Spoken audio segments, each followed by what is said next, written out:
Is it okay having some idle reflection whilst this technical thing is being sorted out, which I fully get? Is it just okay to get some idle reflection? Yeah. Can I just waffle on? I'm near the end of my life than the beginning of my life. I won't say exactly, I'm very secretive of her age, but I remember traveling across Europe and being in different European countries when technical problems with us like this were par for the course. When you had in the communist world, signals stopping communication and blocking it, or I had to go to a little phone box somewhere in Bucharest, phone station, or no, post office to make a phone call to get back home, and that was difficult. So technical problems, we get used to it, chill out, fine, no problems. I just go back a few years. I remember I've never been to Finland, regretfully, but I have been to Sweden many years ago in this pre-IT age, at a similar time in terms of what's going on in Afghanistan and all this stuff. And I was pleased with Sweden, and all the time with Gorbachev just coming around and the uncertainty about what was happening there. Swedish people near Jönköping in the central scene brought together a group of international people, from young people mostly, from different nationalities, East and West. So despite the technical IT restrictions you have now, it's still possible to bring people together as people saying, let's somehow make it, in that stage, is about 1 year at one world together. So don't be put off by your technical bits. We've been there before. Just look at it as a blessing that we can do some of these incredible things that we take for granted. But we're saying hello in this way is amazing. And keep up that spirit of togetherness somehow, despite the IT.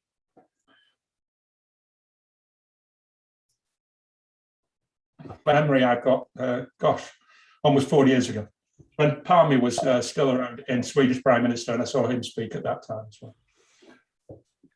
Welcome everybody. We are now live streaming on No Labels, No Walls,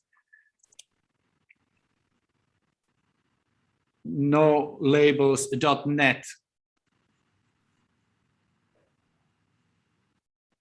And this session at the No Labels, No Walls Festival 2021 is about walking football and sport-related dreams. The story of this session comes from Kukunori, the umbrella organization of 43 Finnish NGOs working with culture, art, and citizenship action. And we have a project that is based on a method invented in United Kingdom and especially in Scotland, called walking football. It's an inclusive sport where everybody can play because you're walking. So it has had a tremendous effect on communities here in Finland. Kukunori is supporting the project, and we are also thinking about a future together with you where we would build this kind of environment and platform for sports in Europe, in the world, where we could join forces and create new kind of action that would build better communities.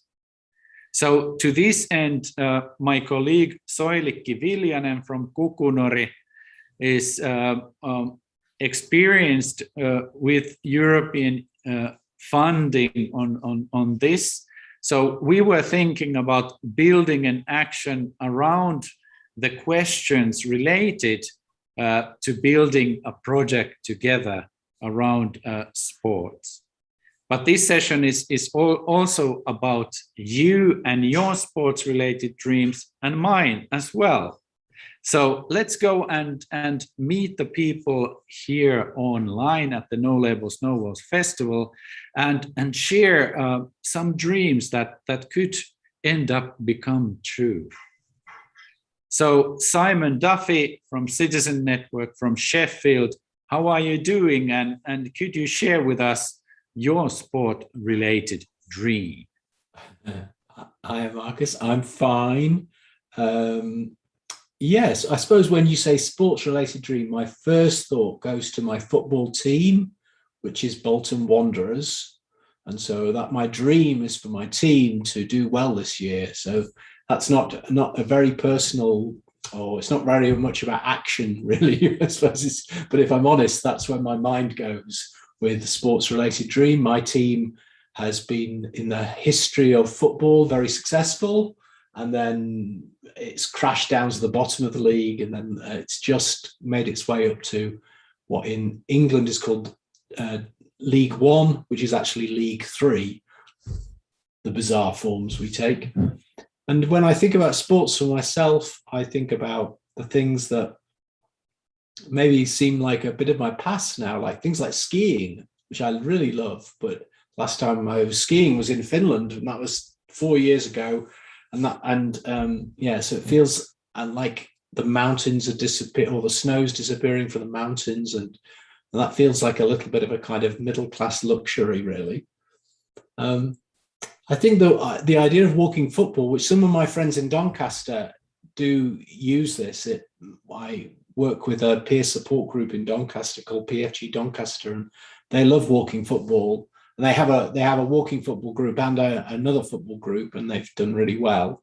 But one of the things I think about as well is my city of Sheffield, where we have 142 different neighbourhoods, but we don't have 142 neighbourhood football teams, even though we could do. And so I wonder about that kind of thing, actually, scale. I think sports could be a really good way of helping people have things that they care about in their local community and have something to talk about, something to get involved in, and something to connect with. But we in England, we've lost a lot of that very local things. And something like walking football, if a neighbourhood has, say, 5,000 people in it, then you could easily form a walking football team, couldn't you? And probably a whole host of other things. We do have a bowling club in Netheredge, which is kind of nice, although I don't play bowls. But that's about it. So I suppose one of my dreams would be that, looking forward to the 21st century, sports was much more going on really close to connect people in their communities. That would be my dream, maybe. Is that the right kind of thing, Marcus? I'm a little out of my depth here, I think, but that's what we are here for. We are looking for new avenues and new areas for us.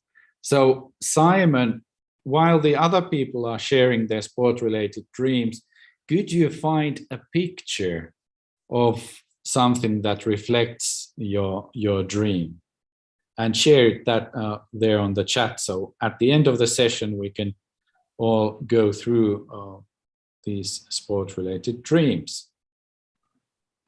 Anita from Kukunori, you are a sport enthusiast and also an activist in sport-related things. Welcome to No Labels, No Walls Festival. And what is your sport-related dreams that you would like to share? Thank you. Hey everyone, my name is Anita. I'm currently working at Kukunori with marketing and communications, but my other work is with cheerleading. I do coaching with junior athletes, and I'm actually going to share a story with you today. Is it okay if I share already some pictures at the same time as I'm speaking, so you know what I'm talking about?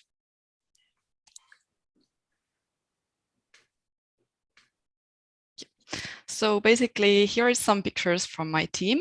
Those are 2 years ago, just before the Corona times, when we were actually able to compete and be at the same place doing these pyramids and stuff. But a bit over 5 years ago,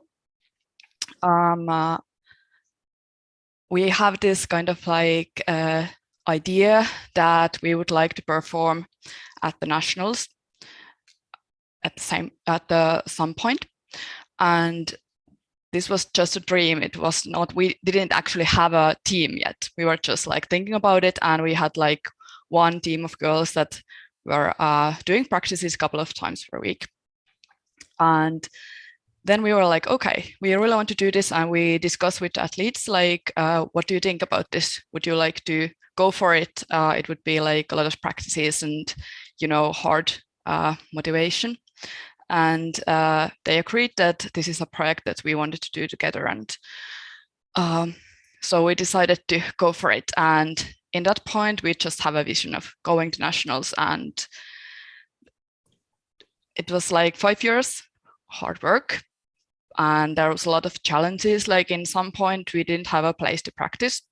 We used to have a place to practice, but then we were renting the place, and then they said that they needed to change the place to something else, and a bigger business is coming there, and we need to find a new place to go. And that was like the hard point for us, because we were like, okay, in a couple of months, we don't have any place to practice. And if we want to go to nationals, we really have to have a place to do our sports. And I'm living in Helsinki area, and there are not many places you can actually do this kind of sports, and they're really occupied all the time. So this was like one challenge.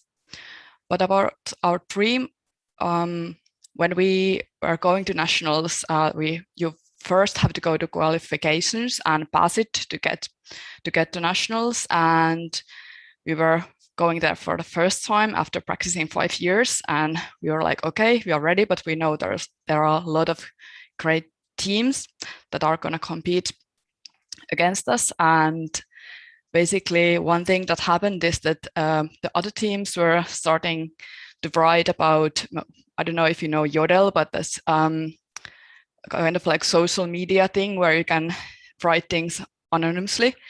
And people were starting to write like, this team is not gonna, they're not good, they're not gonna get into nationals and stuff. And we were like, okay, they can think whatever they want, but we believe in ourselves, and this is what we want to do. And we are just going there and showing what we got today. And if it's not enough, then it's not enough, but we are gonna give it our all. And basically what happened is that we went to the qualifications competitions, and we passed it. And we get to go to the nationals, and that was basically the biggest win for my team. And that was our dream, and it came true in that point. And when we went to the nationals today, we had the really good feeling and flow the whole day, because basically it was our dream coming true on that day, just performing on that match to everyone who was there watching us. And in the end, actually, we ended up being 11th from 14 teams. So we actually did better than we thought. But what I think is the most important when we think about sport dreams is, I know someone has said that if you want to go far, go together. If you want to go fast, go alone. And I would say that is true. Like if you have your team with you, you have a shared vision where you want to go. You have a motivation, and you can motivate yourself and others at the same time. And of course, I think one thing you need is to have someone to lead and organize the stuff, because if you just have the vision and you're kind of like, okay, we want to do this, it's not sometimes enough if you don't have someone who is like, okay, we don't have a place to practice, I'm going to do something about it. Or you need to make a decision, and someone need to kind of like lead the process of making decisions together. And yeah, here is some pictures from the teams. This was my team, but here is also some other teams from our NGO. And here is some pictures from different competitions and shows we do together. And I also have one video I could maybe show if we have time, because it shows a bit what we actually do on the mat, because these pictures don't really give a maybe correct view of the sports.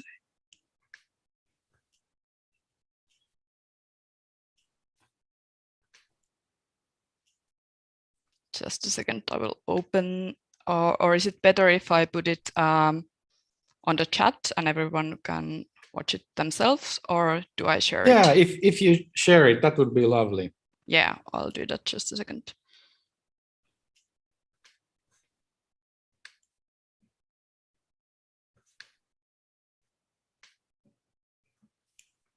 Okay, I hope you can see it now. So it's basically my team. We are on these competitions and they are doing the tumbling part. And this is from the qualifications, I think. Yeah, just a couple of short videos.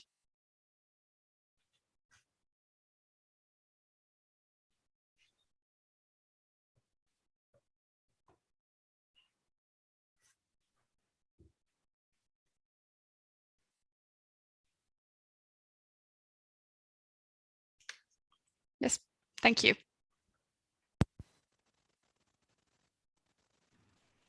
Thank you, Anita. Steve, what kind of sport-related dreams do you have? To keep on playing, I think. I started playing. I've played football all my life, not competitively, but just enjoy playing it. And a couple of years ago, I started playing again at my local leisure centre. So I play twice a week. One session's a kind of normal running football session, and then I play walking football once a week as well, which I absolutely love. I just love its inclusivity. The fact that you just can keep on playing it until, you know, until you're a lot older. You just don't need to stop playing football, and that's what I like about it. I'm playing alongside men and women from all different age groups, different levels of ability. There's men there who have had heart bypass operations, knee operations, and they're carrying on playing to, quite highly skilled still. So I think that's my dream, is that I'm also going to be able to keep on playing football till I'm a lot older. So yeah, just keep on playing.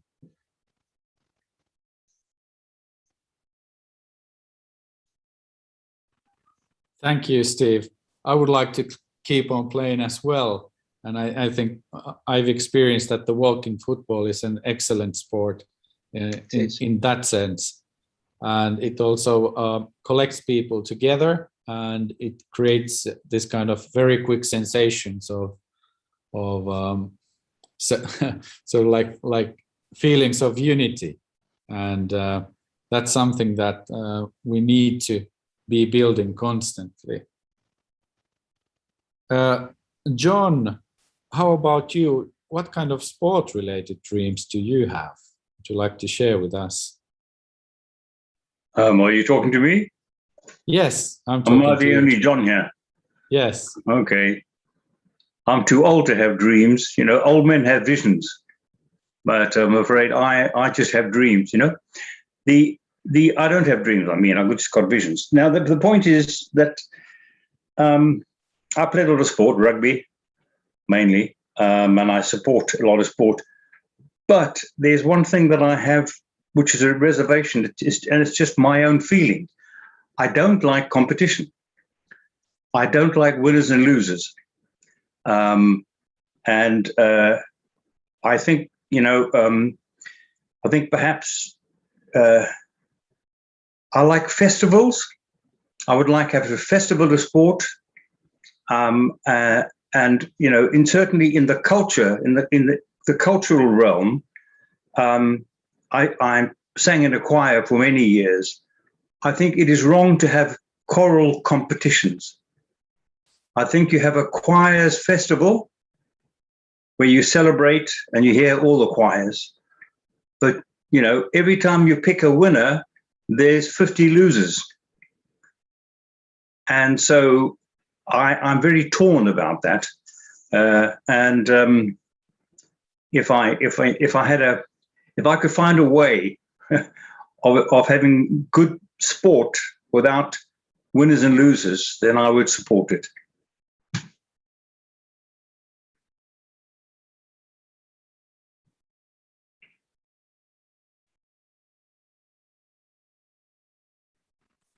Thank you. Yeah, this competitive edge of sports is something that some people like and some people don't like.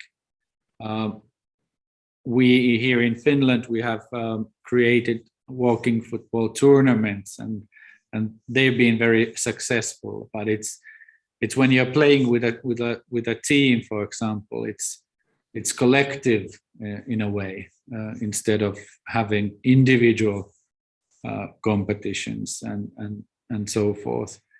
How about you, Soilikki? What kind of sport-related dreams do you have? Yeah, first I want to say, John, I really liked your dreams or your opinions, as you said. My dream is related to sea. I love sea. I want to be nearby the sea, and I would like to win the World Rowing Championship with my friends or colleagues or something like that. That is my dream, as Markus asked to tell, not more.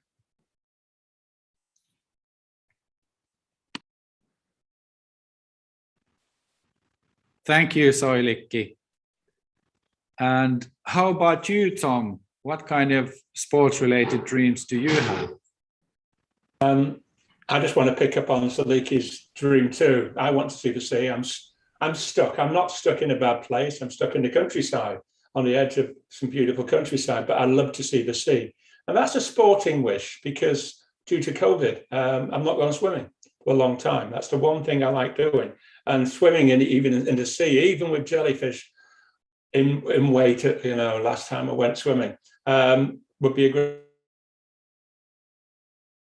great pleasure. My dreams, about just mentioning Simon, I've been in discussions with you over the past, hello Simon, virtually wave, and I've never knew we're the only two people in these conferences who were Bolton Wanderers fans, which makes us very sad people together. I never realized he was such a sad person. I always thought he was inspiring and life enhancing, and now I know he's a sad individual like me. Regretfully, I remember the good old days when Miksu Patalainen was our hero, cult hero. But putting aside football, can I just reflect on the Paralympics? Start today. My wife knew one of the flag bearers many years ago after a accident near where she worked, and he was demoralised at that time, and he went together to a small sporting club in that part of Manchester with other disabled people who've been disabled all their lives, and he built his way. He built it. She doesn't know him now. He turned his life around, and now he's an Olympic archer at four Paralympics.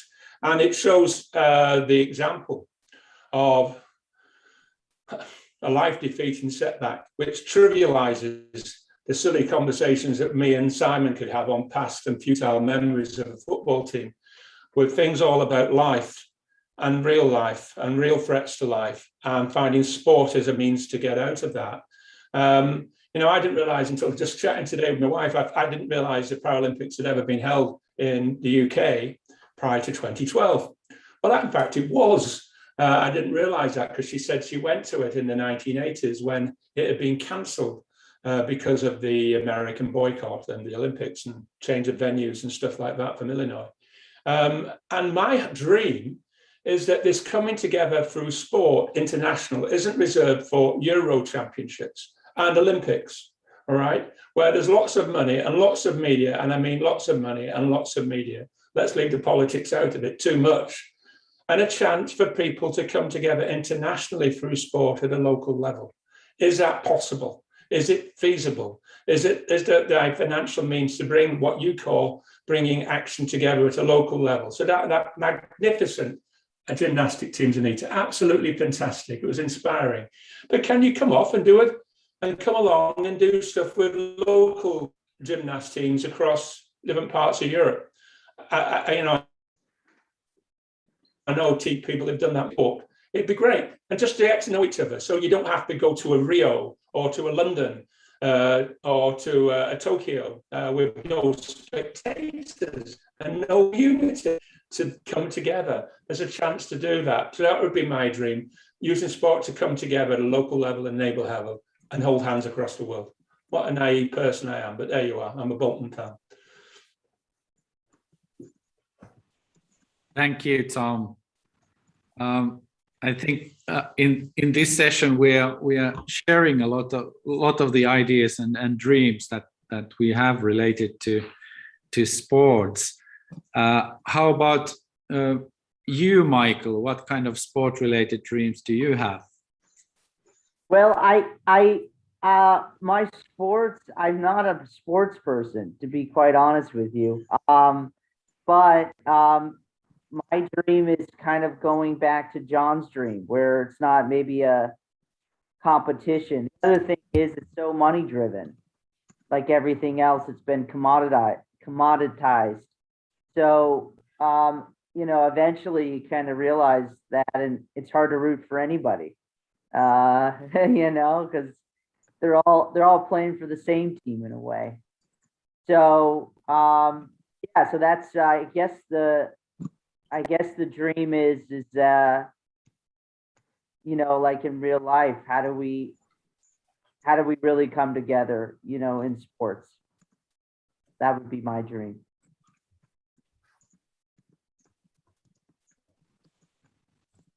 Yes, and that's what we are doing here at the No Labels, No Walls Festival. How do we break all these walls and destroy labels related to enjoying sports together, or somehow creating new opportunities where people can come together.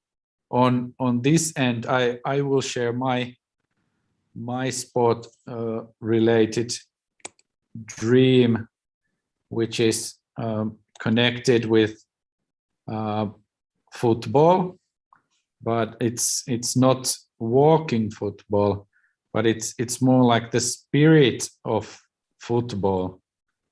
I'm a fan of St. Pauli, which is a football club in Hamburg, and I got to know them by touring with Pertti Kurikan Nimipäivät, a Finnish punk rock band, and one of the stations where we went was Hamburg, and there was this very special football club that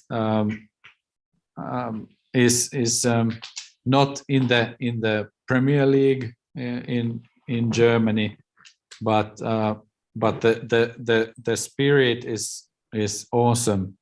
It's a group and a community that appreciates this kind of values of honesty. They are not in it for the money. They don't sell their a brand or their stadium to others. They support gay rights. They do real fan action around equality, and they have friends all over the world. So I think these kind of football clubs and things related to sports are somehow make it easy for people to get together and also have something to talk about, like music. So anywhere I go, I find St. Pauli fans, and there's always something to talk about. So as we are creating a shared action, Soilikki, what are the questions that we should talk about? You can lead it from here. Thank you.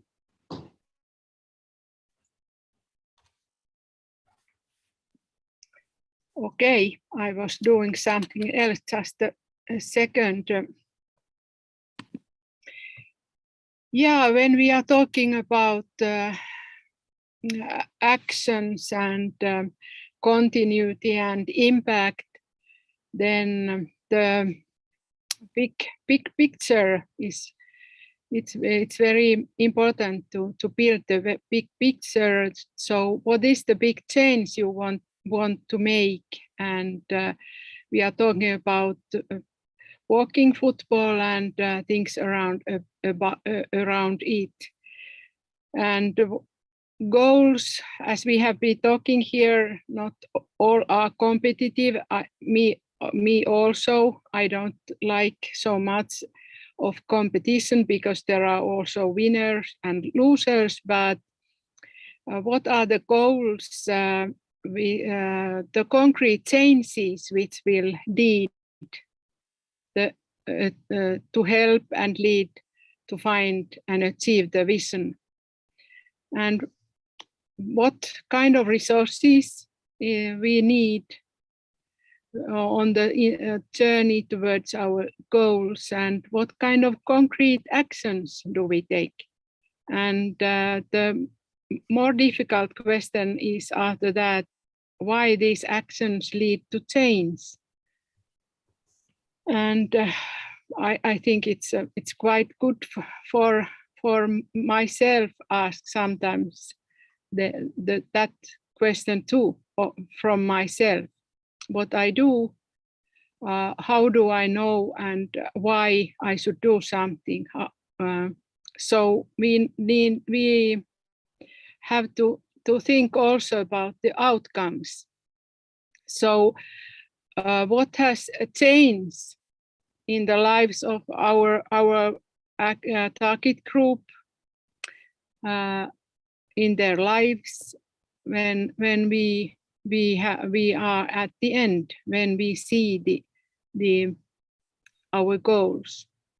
And what about the unwanted effects? When we are talking about sports, there are also, we have also talked about unwanted effects, but I think always when we're talking about human beings and also impact, then it's very good to think also those effects we didn't want or we didn't wait to see. So after that, we can talk about impacts, and I think when we are talking about impacts, then we have to realize that it takes time to prove the impact. And if we want to find impacts, and then we have to also remember to measure. But before that we are able to measure, we have to set the starting point, so we are able to measure the impact.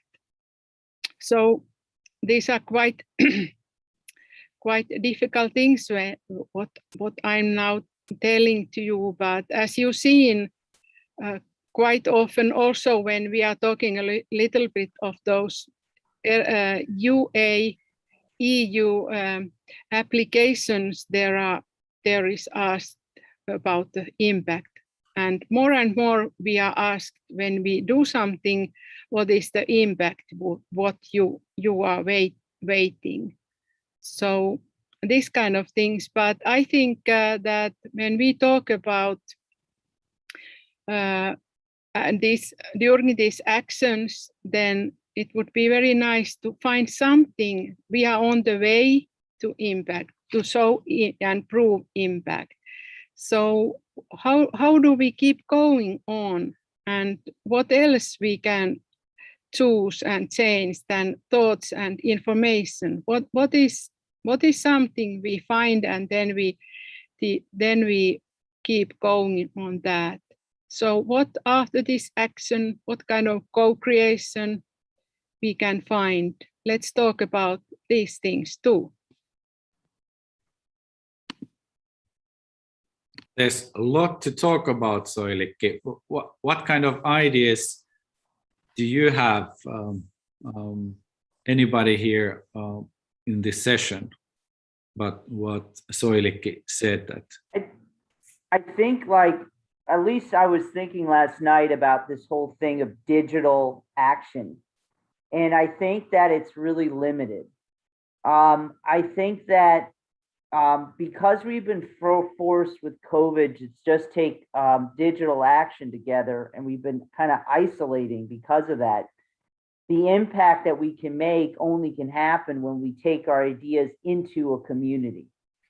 And that's how we can kind of create shared action.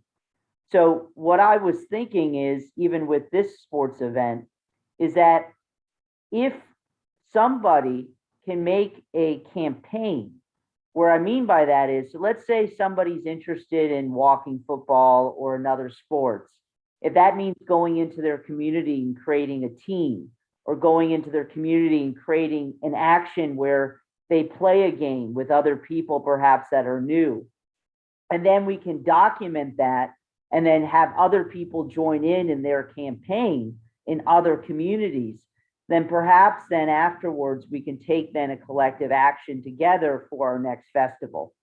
So I just wanted to kind of ask everybody here, I'm not a sports person. For Hope for Justice, which is coming up at 9, I will be making a pledge. Also, I'm building the Bigger We into my community, and I will be doing it on a constant level for the rest of this year. And that's something I'm going to do personally. But I wanted to see from Tom, Simon, John, Steve, or Marcus, or even Anita, is there something perhaps how you can create your vision for sports, and do it with people perhaps that you're unfamiliar with, or maybe you are familiar with, and then that other people then can replicate or join in on the campaign in where they're located.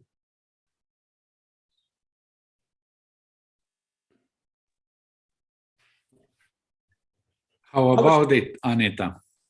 Okay. Or Tom? I'll respond to that challenge. I actually gate crashed this discussion because I was thinking we was going to talk about environmental justice, because I thought sport, yeah, it's good at a local level, but how do you do it internationally across the way, you know, apart from the big events, which, you know, I watch sometimes, but it doesn't bring us necessarily close together. It just satisfies some mythological sense of allegiance, which what we have, and those sorts of questions about identity. We do something together. All right, it challenged me. I wasn't expecting to be, yes, I thought of something, but Anita's example was very inspiring. It's fantastic. You know, I just wish this funky group of girls all the best, and how that develops. I think that's really quite inspiring. And even the slower pace of the walking footballers. So whether it's inspiring or just that, what can we do? All right, there's a local group I know that plays basketball, disabled people near where I live. And I'm working with one of the leaders of that disabled group to tell stories about their experiences over the last year or so over COVID, blah, blah, blah. And she's going to send me some images and stories and how we can do that. Is there anything that this sort of conversation can add to it? Is it just a case of their group coming together and maybe meeting some other disabled people's organisations in the north of England? Or is there something that can be part of this conversation? So my response to your question, Mary, is to throw it back to people here. Is there something that could be done? Can I go to Alison and say, look, I was with these crazy people doing these silly things. I even saw a stray Bolton fan there, asking what can we do together about dreams? Can we do something together? I'm not sure what that is. I've not a clue, but I don't mind putting that challenge to Alison because she likes challenges, and I'm inspired by her when I discuss challenges. And I'm putting it back to you. What can we do together? Is the way that the Anitas of this world, who obviously have inspired people with a group in Finland, can do something nationally. I know we can watch you via Instagram. I get that. We can watch you via YouTube. I get that too, and be inspired by it. But can we do something together? It's a question, but I'd be pleased to be part of someone who wants to find a solution to that question.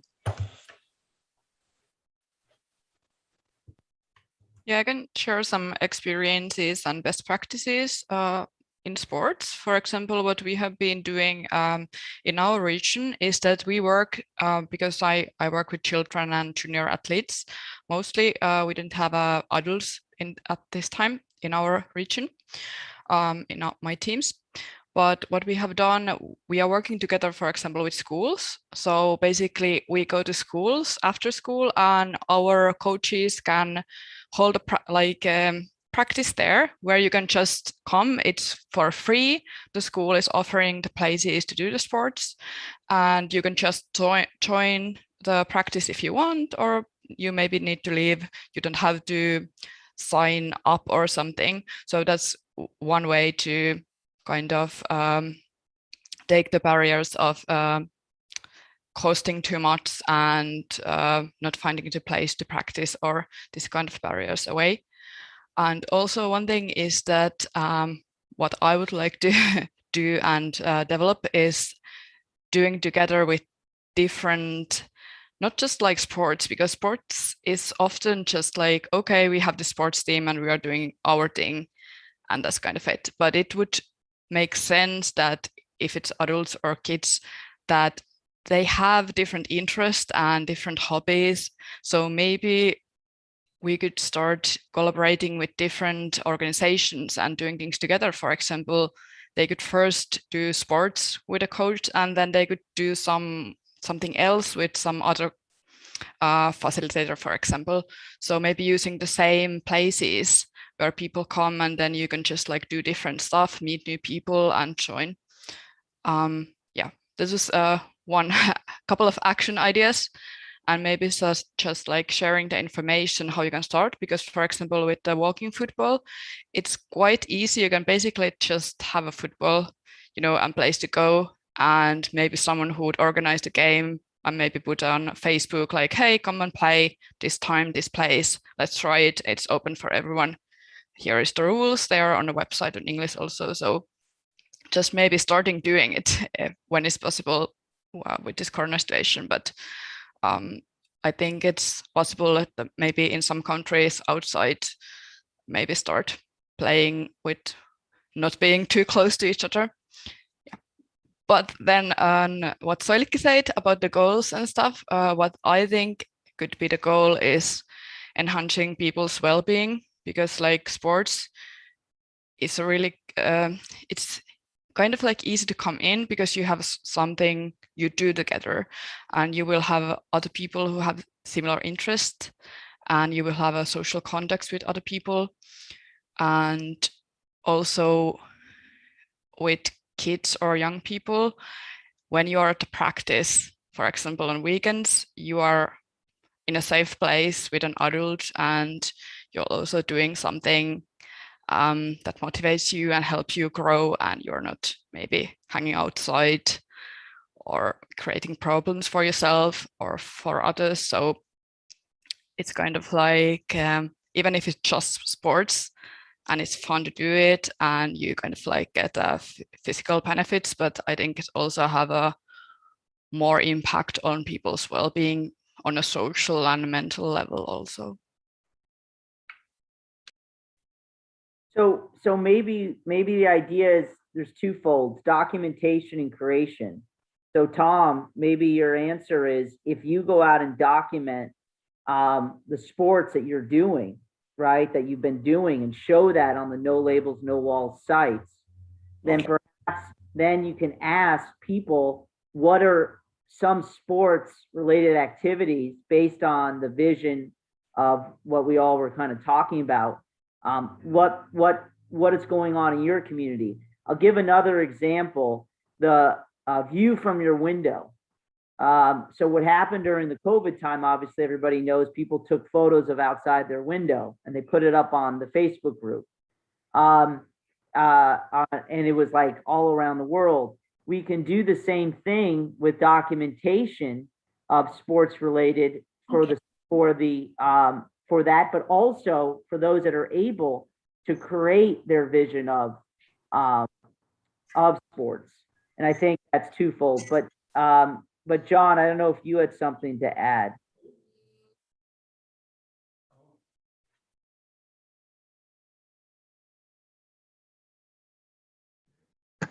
Can you hear me now? Okay. Well, there's one I was thinking. Yeah, the Sheffield is situated in a most beautiful area called the Peak District, and we have 50,000 people who walk from Sheffield when the weather is good. And we also have a lot of people in Sheffield who are anglers, they're fishermen, but it's not fishing as you would know it. It's angling, which means that you sit at the riverbank and you put your hook in the water, and you don't really care whether you catch a fish or not. You kind of just sit there, and sometimes you have a friend with you. And what we have is in England today, a big problem is we have polluted rivers. So if we can put two objectives together, and following on with this documentation element, it would seem to me that if you could get groups, particularly young people, to go for walks and to, we've got many rivers in Yorkshire, where Sheffield is, and go for walks and sample the rivers for pollution, and go for a long walk, go for an 8-10 kilometer walk, and make sure that you plan it so you come across at least 2 or 3 rivers or streams, and that you test them, and you take the tests back, and you see how much pollution there is and what type of pollution it is, and then you can have an activity around, for example, if the pollution is from farmers because of the cattle and fertilizers, then I'm sure that they would get interested in, well, we need to do something about this. So you'd have an environmental, and it's good to encourage people to look more closely at the environment, there's all sorts of opportunities here for people to study the plants as they go along and the state they're in. So I think you could combine a kind of a sport called walking, and then have groups from communities going out together and coming back, and in community examine the results and have a discussion about it. I think that might be a good way to grow people and to have well-being as well as an impact on the environment. That sounds amazing. I think when can we do that? So one of the things, like, making your idea reality, John, if you would take one person, let's say it's 2 weeks from now, and walk and show that you're walking. I know from experience, and then say, join me. And then ask maybe the person that you invited to bring one of their friends in for the following week to do the walk. Then we can start kind of building this global action movement. And with the No Walls platform, we can then show that around the world. And I think that's what's important digitally for this digital platform that we've all created. I see. Is that possible, John? Would it be possible for you, let's say in 2 weeks, to do that and then post it on our site? And then I will make a pledge. If you do that, I will take one of my neighbors, because I live in an apartment, and a new person, and I will do the same, because we have a water stream also right near me. So would that be possible? I don't know. I've got this. I know that it's a very snow-filled country. Finland is, and I feel like I've been hit by an avalanche of ideas, and I feel like I want someone to rescue me from all these ideas. I agree with what you're saying. It sounds great. And you'll notice that Simon left the room so that I wouldn't nominate him as my companion. Uh-oh. But no, I'll tell you what I'll do. And it's a good thought. Unfortunately, I've got an arthritic leg from running. So I can't walk more than half a kilometer.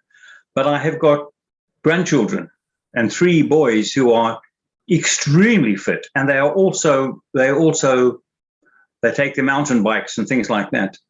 and maybe I can talk to them, talk to my daughter about that, the idea, and exactly as you said it to me, Tom, that take someone with you, take pictures, send them to you, and then you replicate that. I'm sure I can arrange that, because I'm very good at delegation. I think we all are. Yes. But it's but no, fine. it sounds fantastic. And Anita brought up something great in the chat about collecting garbage. So Anita, since John is going to be talking to his grandparents, Anita, would you take somebody perhaps and collect garbage and show that on No Labels? And then what we can then do is start building this this sport vision kind of thing. Is there a way you can do that in your community? Yeah, sure. Like I was taking a walk Sunday on a national park, and when we were walking to the car, I was like, why there is so much rubbish in people just throwing the rubbish on the ground. So I think that could be definitely something I could do, and then challenge others to do it also, because then you could take a walk and also do something to take some action at the same time. So right now, Tom, you're at the disability group with the documentation. John, you're going to be talking to your grandparents. Anita, you're going to be collecting garbage. And Simon, that leaves you. So I somehow knew it would, Mike. Yeah, I know. So what are you going to do? And it doesn't have to be necessarily environmental. The idea is that, though, that taking somebody else that perhaps you know or you don't know, and having them accompany you on an activity or a sport, and then seeing what that does, and then hopefully paying it forward with the person that you take, so it continues the action. What commitment or what idea do you have that you want to see? And then what action can you take? And if you don't know, that's fine. You can copy others. Yeah, I don't know. I mean, I think I feel like at times a man drowning, maybe a bit like John being pulled out of an avalanche, drowning in work and obligations, Michael. So you probably know that feeling too.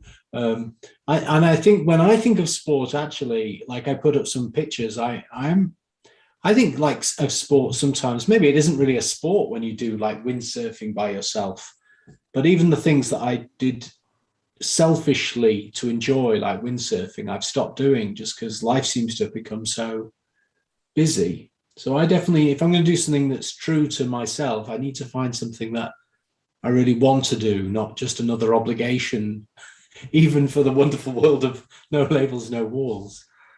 And I think, Simon, everybody walks for exercise or does something for exercise. Yeah.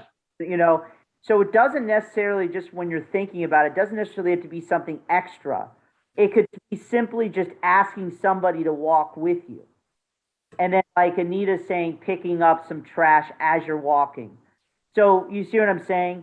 It can be that one simple act, but what's great about it, and I think what's great about what Tom, John, and Anita's been saying is that if there's that one action with somebody else, then it hopefully will inspire others to do the same through the network. So I just want to, because I know how busy everybody is, so it doesn't have to be extra. I suppose the one that, so I just wanted to come back with, so I will think about that, and I put a rather abstract thing in the thing, but I think there's something about action documentation and also what I've said, like framework or mapping. And again, I'm involved in conversations in Sheffield. So Sheffield's just kind of like pretty average, large northern city. Northern kind of means, a bit more working class, not like London, doesn't make it into movies very much, but we love it. And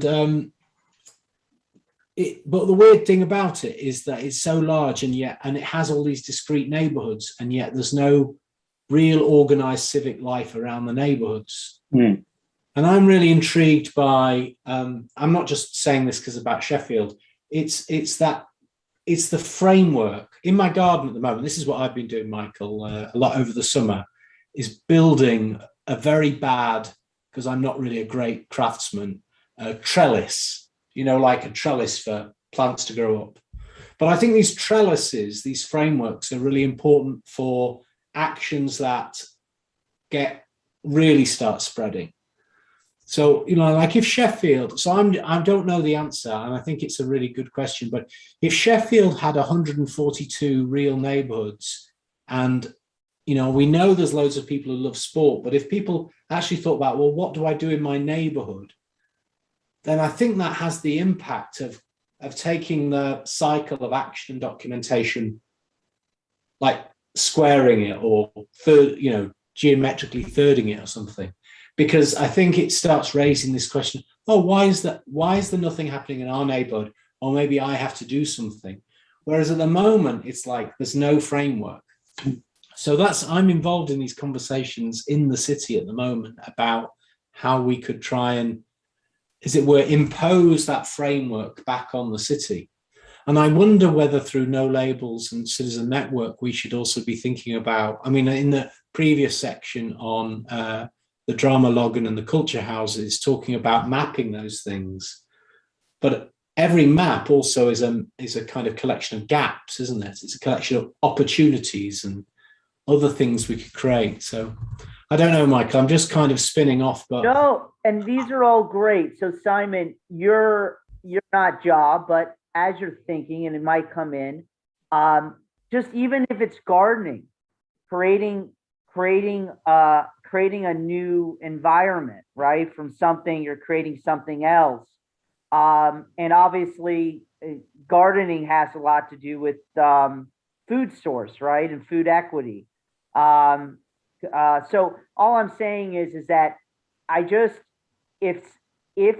we have a whole year, right, everybody, and we create these campaigns, and then everybody we meet and we bring them into this action that we've done and saying, hey, if you liked it, right, you like going on a walk, picking up trash. John, if your grandchild liked going and testing the water in your area, or Tom, the disability group that you work with, and then they ask their friend, then at the end of this year, if we come back into this shared action, right, then we've got a whole kind of grid of things that happen just by one person taking one action.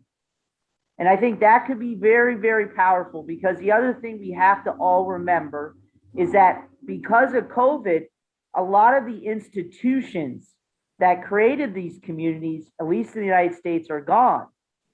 So at least now, and have changed.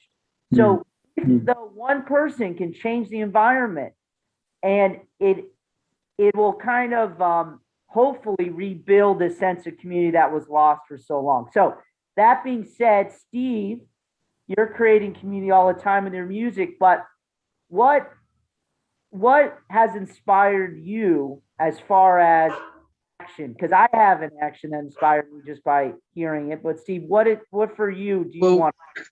Well, basically, with regards to the work we do within BMix, we do have a sports project called Sportsnet. At the moment, it's just based in Ramsgate, 1 day a week, and they're yet to reopen due to COVID restrictions. They're due to reopen in September. So it's going to be interesting to see the impact that COVID's had on people's participation in sport during that sort of like period. We're looking at seeing how we can replicate that in other areas in Kent. So going to other leisure centres and running inclusive sports sessions. So I think that's where we're at as an organisation, is getting our current sports project running again, and then looking at how we can expand upon that in other areas. Because we're mindful of sort of like the impact the pandemic lockdowns had on people's own, obviously that, mental health, emotional health, but also physical health. You know, people's participation in sports been greatly reduced. So yeah, that's kind of sort of like the angle we're at. So Steve, maybe perhaps you can start showing on the No Labels, No Walls group page, so we can start collecting this documentation, your attempt to do this. Yeah. With sports.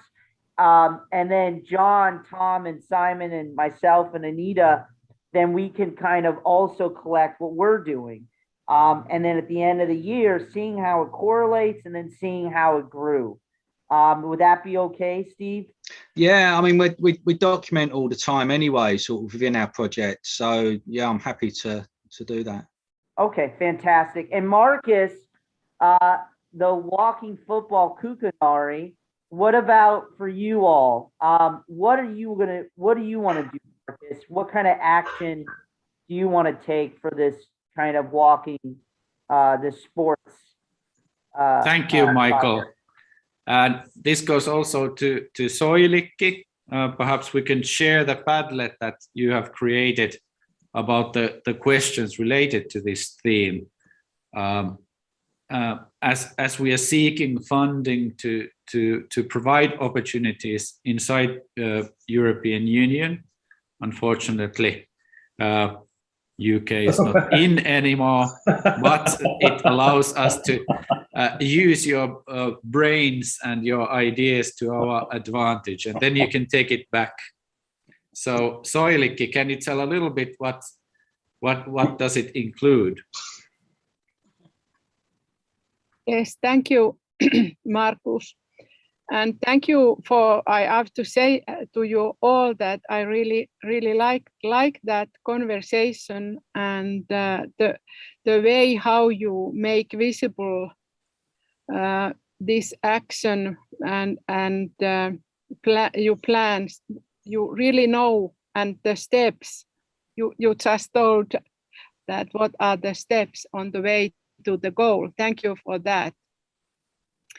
But we in Kukunori, we have plan to and we look for the Erasmus plus cooperation partnerships application form. It's here, and we are seeking company to cooperate with us. And what is Erasmus Plus? Is the EU program in the field of education, training, youth, and sport for the period of 7 years. So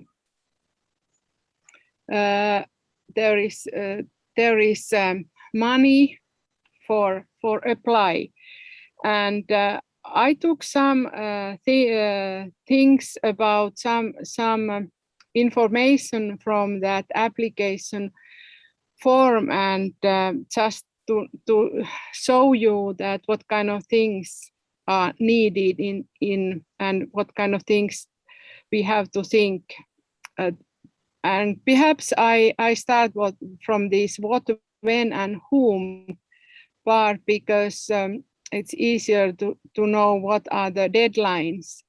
And this is just for countries and organizations and so NGOs from European Union countries who are able to take part of this. But here is needed three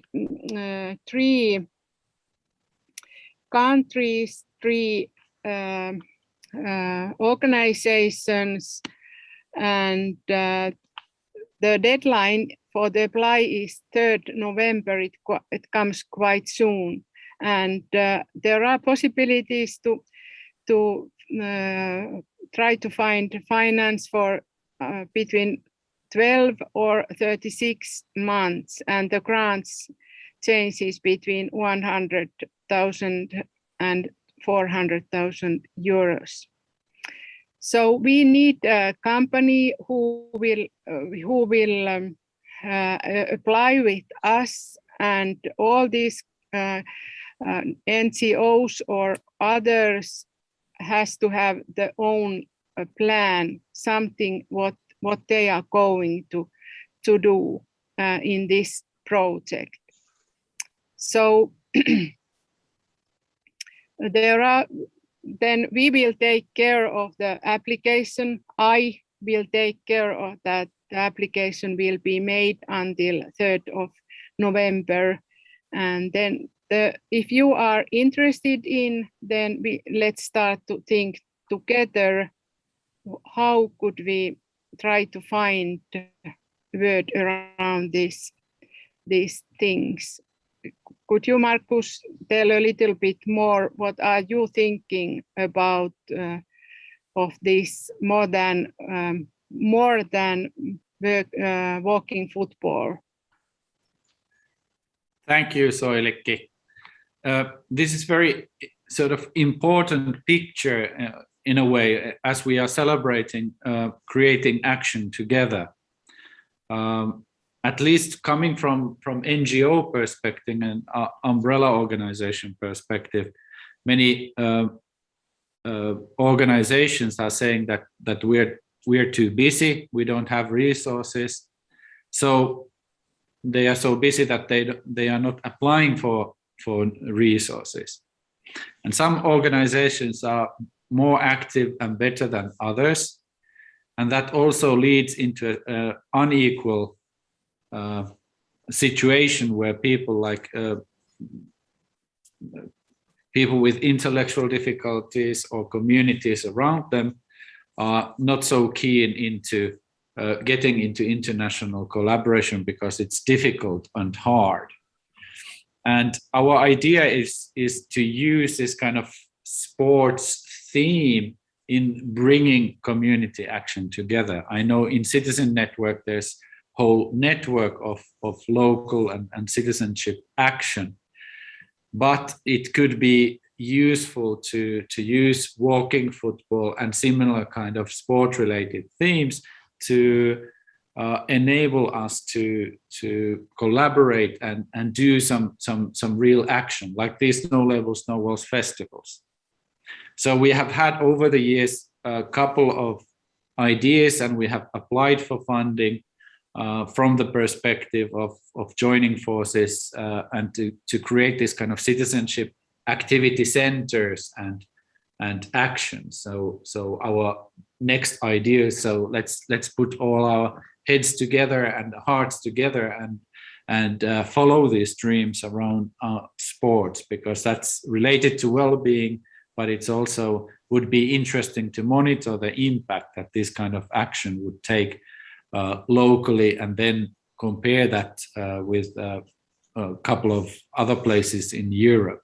Kukunori has developed a system called Pokka, which allows us to monitor the results and then create impact data and this kind of impact discussion that would be beneficial for communities who are involved in the project.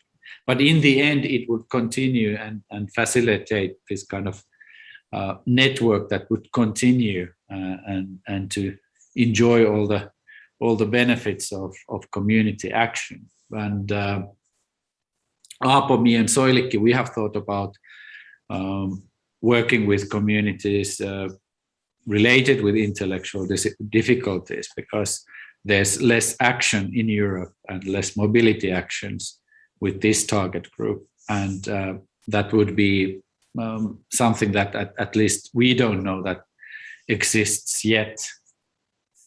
But what do you think? How about you, Simon?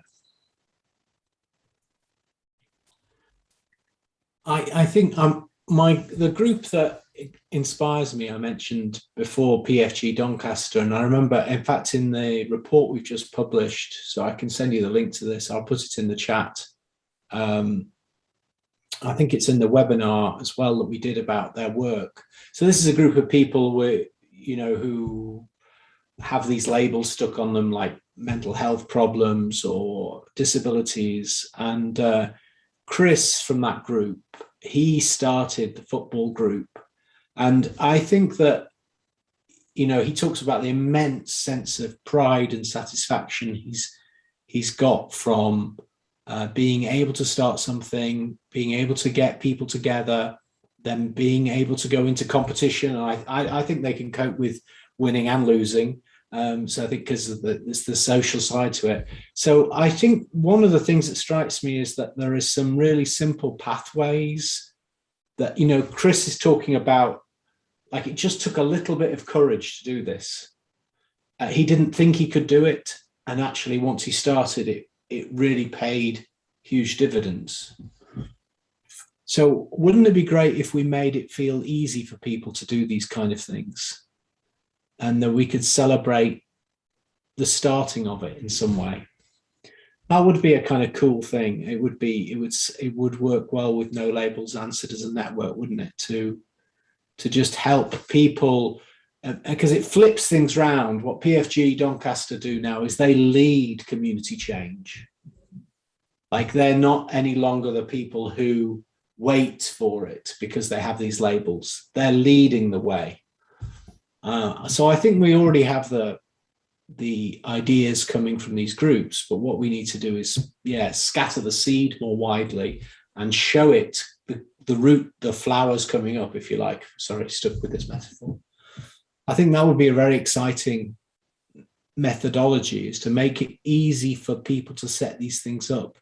What Michael was talking about before, I think, is a huge issue, which is that a lot of the leadership for making things happen ends up being kind of by default left with a few organizations who then run out of steam or energy.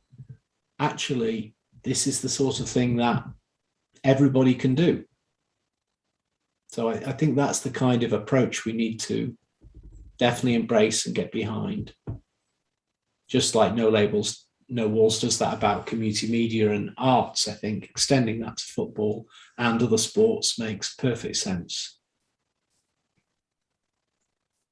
Thank you, Simon. I was just thinking about this kind of feeling issues. So sports and art are sort of like close relatives. They are there to research and to think about and to motivate us. They are there to move us. Perhaps we can get some movement into the world through sports and art, and creating a new kind of culture around that. And I really think that your example of communities taking the lead and leading the action is something that we need here in Finland. We have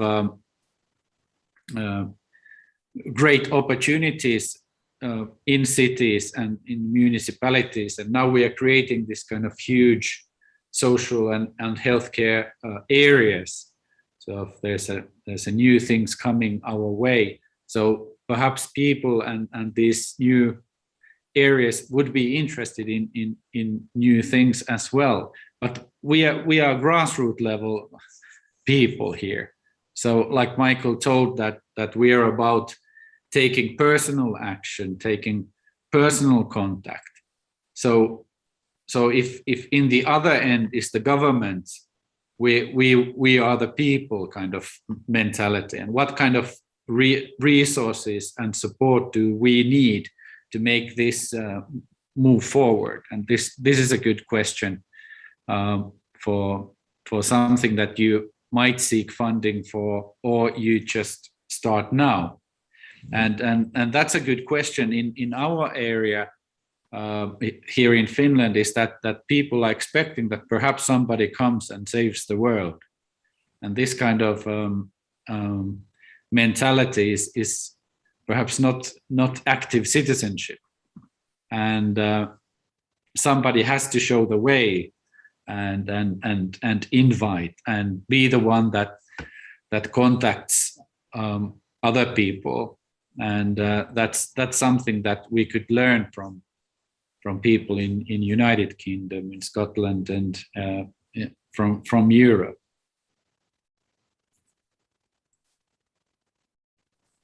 Can I pick up on these discussions? Not because I want to take part in the Erasmus program, because bye EU when you're in the UK. but some of these dilemmas, I think John's example of the rivers in Sheffield and that walking and really documenting things and doing things is excellent, John. I really wish you well on that. John will know, but further down in Yorkshire, which is where I live, we've had a lot of floods, and there were some in South Yorkshire too. And the dilemmas this causes, I don't want you to get involved in the flood action, that's another discussion, but the dilemmas this causes for grassroots community groups. Do they go along with the big players? And the big player in floods in Britain is the Environmental Agency. So that you get a few bits of money from their cast-offs, because they get £50 million to do stuff in our area. We're talking big money here, not just tens, 20,000. And accept some of their cast-offs and work with them. Or do you say sod it, or worse language to that effect, because I know people have used other language. Obviously, you don't know because it's in English, to the Environmental Agency and says you've got it all wrong.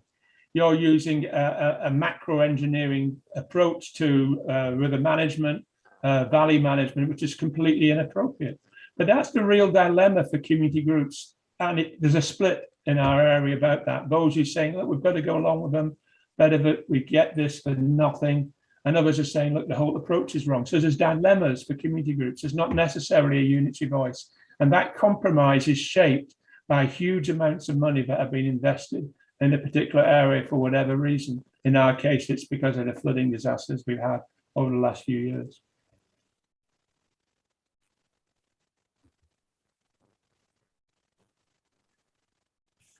Thank you, Tom, and welcome, Ivo. Also, welcome to No Labels, No Walls Festival. Welcome, Marlene is coming soon. So our session is about to end. I want to thank you for the discussion, and hopefully Soilikki will get some material for the new project. So we are seeking partners. So if you know good partners here in Europe, we are open for that. And I think Citizen Network is a good place to start. We have already created networks around themes that are related to sports and sport action, like we discussed here in this session. So next on No Labels, No Walls Festival, I would like to welcome Theatre Workers Project, welcome Marlene, and later we get more people in. And so don't leave the session. We are continuing live here on Zoom. And we are going to watch a movie created by Theatre Workers Project. It is called Further Shores.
Hands. Hands. Hands. Hands.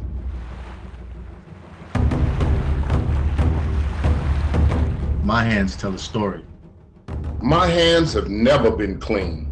My hands have fought for freedom. My hands are builders, are nurturers. My hands are crafty. My hands are swift. Drunk, cold hands. They turn to hurt with old age. I've built a fence, torn it down and made amends with them. Been undressed by them, cautioned by them. Slipping over computer keys, spelling my mistakes, fears, hopes, dreams, and accomplishments. Explaining my meaning, even when I don't know what to say. My hands try to explain. These hands have served me well. I wish I would have had the courage then. I wish I would have had the courage then. I wish I would have had the courage then. I wish I would have had the courage then. I wish I had the courage then, like I have the courage now. My parents always told me if I continue to live my life the way I was either going to be 6 feet under or end up in prison. I guess I was lucky to be alive, but for me, it didn't matter. I felt like I was a failure in life, embarrassed and ashamed of the person I became. I turned to drugs and alcohol to ease my pain. Finally, in 1987, my world came crumbling down once again. I ended up with a 15 years life sentence in Old Folsom State Prison. I believed that I was going to spend the rest of my life in prison. I was going to die in prison, that was it.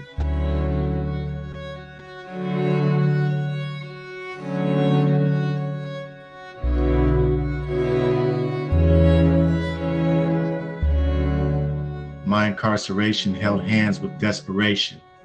Hope was a whisper that was always spoken into my ear, to give up or to give in.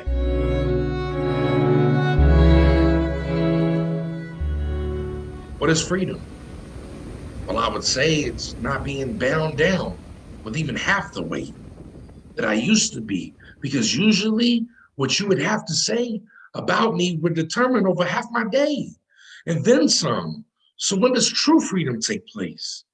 Maybe when my feelings about my feelings can't get out of the way, and I can just feel, live, be. Freedom's within me. I stand up now, no question, with words I use as weapons. I stand up against genocide. Since slavery, Black lives been monetized, cotton field pickers traumatized. I wish I had the courage then, like I have the courage now.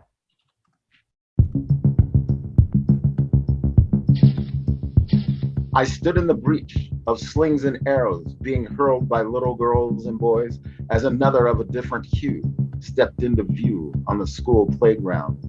When they reached their mark, they landed upon my ebony hues. My eyes flashed darts, my hands at the ready. There would be no flight, my legs rock steady. I was born brown, but told not to be proud. I went to school to learn. I was called dumb. I asked for a future, but was given a jail cell. Shall we open the borders of our hearts, souls, and minds? Call me a spade because I'm looking to bury separation. I want to stand for community, that we might sit down and break bread.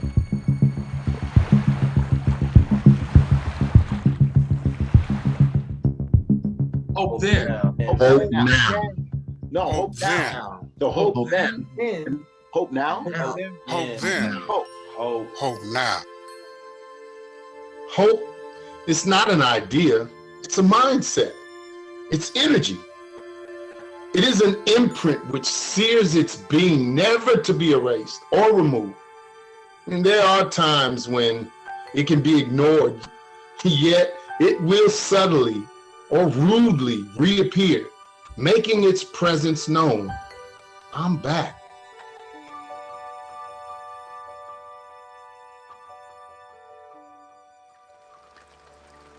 On a rainy day in 2017, the text on my phone read, "Stop wasting your time with school. You look like a fool." The raindrops fell like spears. The light turned green. Up on my bike I went. The road seemed far and dark. I gripped my handlebars and told myself, hang on tight, Robert. Your education will bring peace to your future, even though it doesn't seem near. Hope sauntered across the floor. My heart skipped a beat. I found myself lifted upon my feet. The aroma of the juke joint arose as I was lifted higher and higher off my toes. My chest constricted with my last breath of air. The fair lady Hope danced with me into thin air.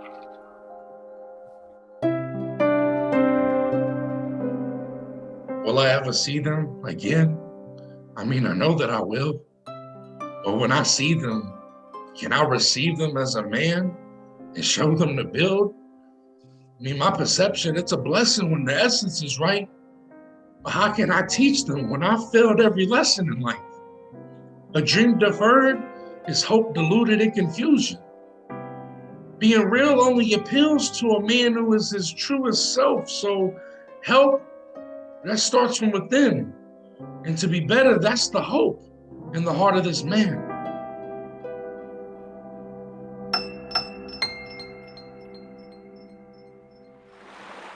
Now, what gives me hope is the morning sun. All the tears of yesteryears, the mess and tests, gave way to a brand new day of rest. Though some issues tend to linger still, they don't bear on the way I feel. For the day is new, the word is true, my decree is still due. All I've seen and couldn't handle, the Lord has taken me through. It's that sunrise for me.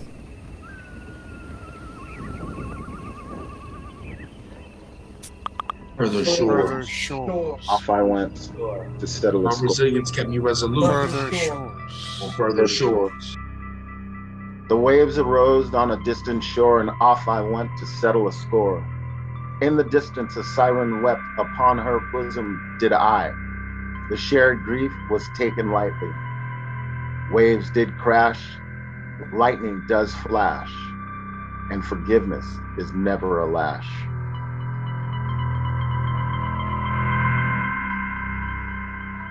Life brings waves of events, creating tsunamis of emotions, and hope and belief kept me steadfast in those turbulent seas. Resilience kept me steady. Determination kept me resolute. These characteristics were my cure to the fears that rained down on me. I dream of being the real me with the healings of my bones and being able to walk with nature on my own 2 feet. I believe in miracles, soothe my soul like old Negro spirituals. The miracle of change, of redemption, authenticity. Miracles that are physical in nature. Miracles that are untouchable. I see you. I smell you. I feel you. I embrace you because I am you. I am a miracle called life.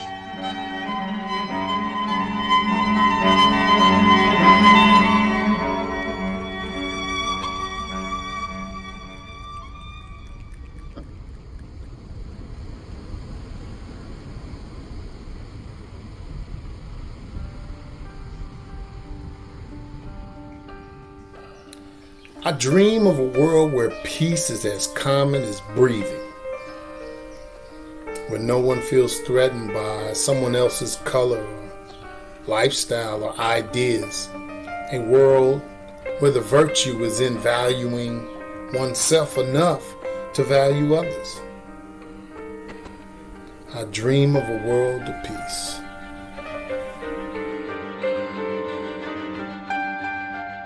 As a child growing up in the inner city, to hear the phrase, "He got hands," was high praise. As a young man, executing roots between the gridiron, to hear the phrase, "He got hands," was high praise. Now, as an adult, giving back more than you take, to hear the phrase, "Helping hands," It's high praise.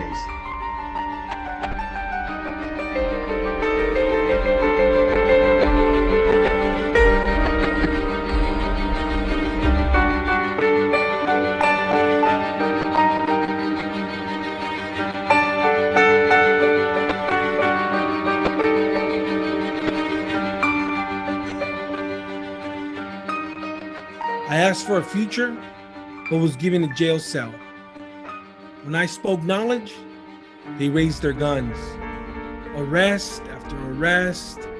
Finally, I put my handcuffs to rest. Finally, I put my handcuffs to rest. Finally, I put my handcuffs to rest. Finally, I put my handcuffs to rest. Finally, I put my handcuffs to rest. Finally, I put my handcuffs to rest. Finally, I can put my handcuffs to rest.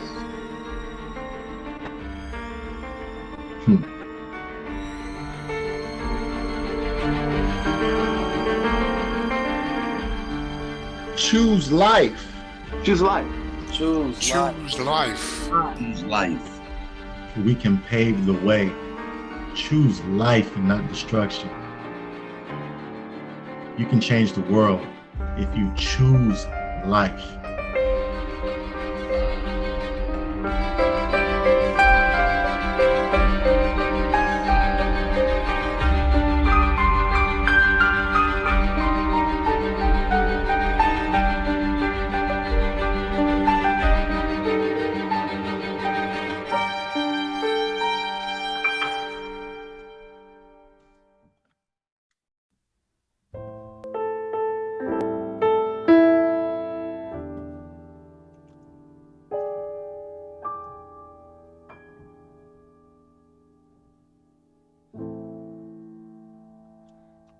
Wade in the water.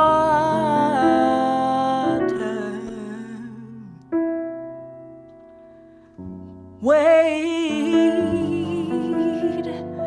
in the water, children. Wade in the water, children. Oh, wade in the water.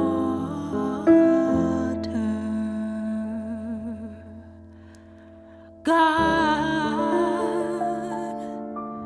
He's gonna trouble the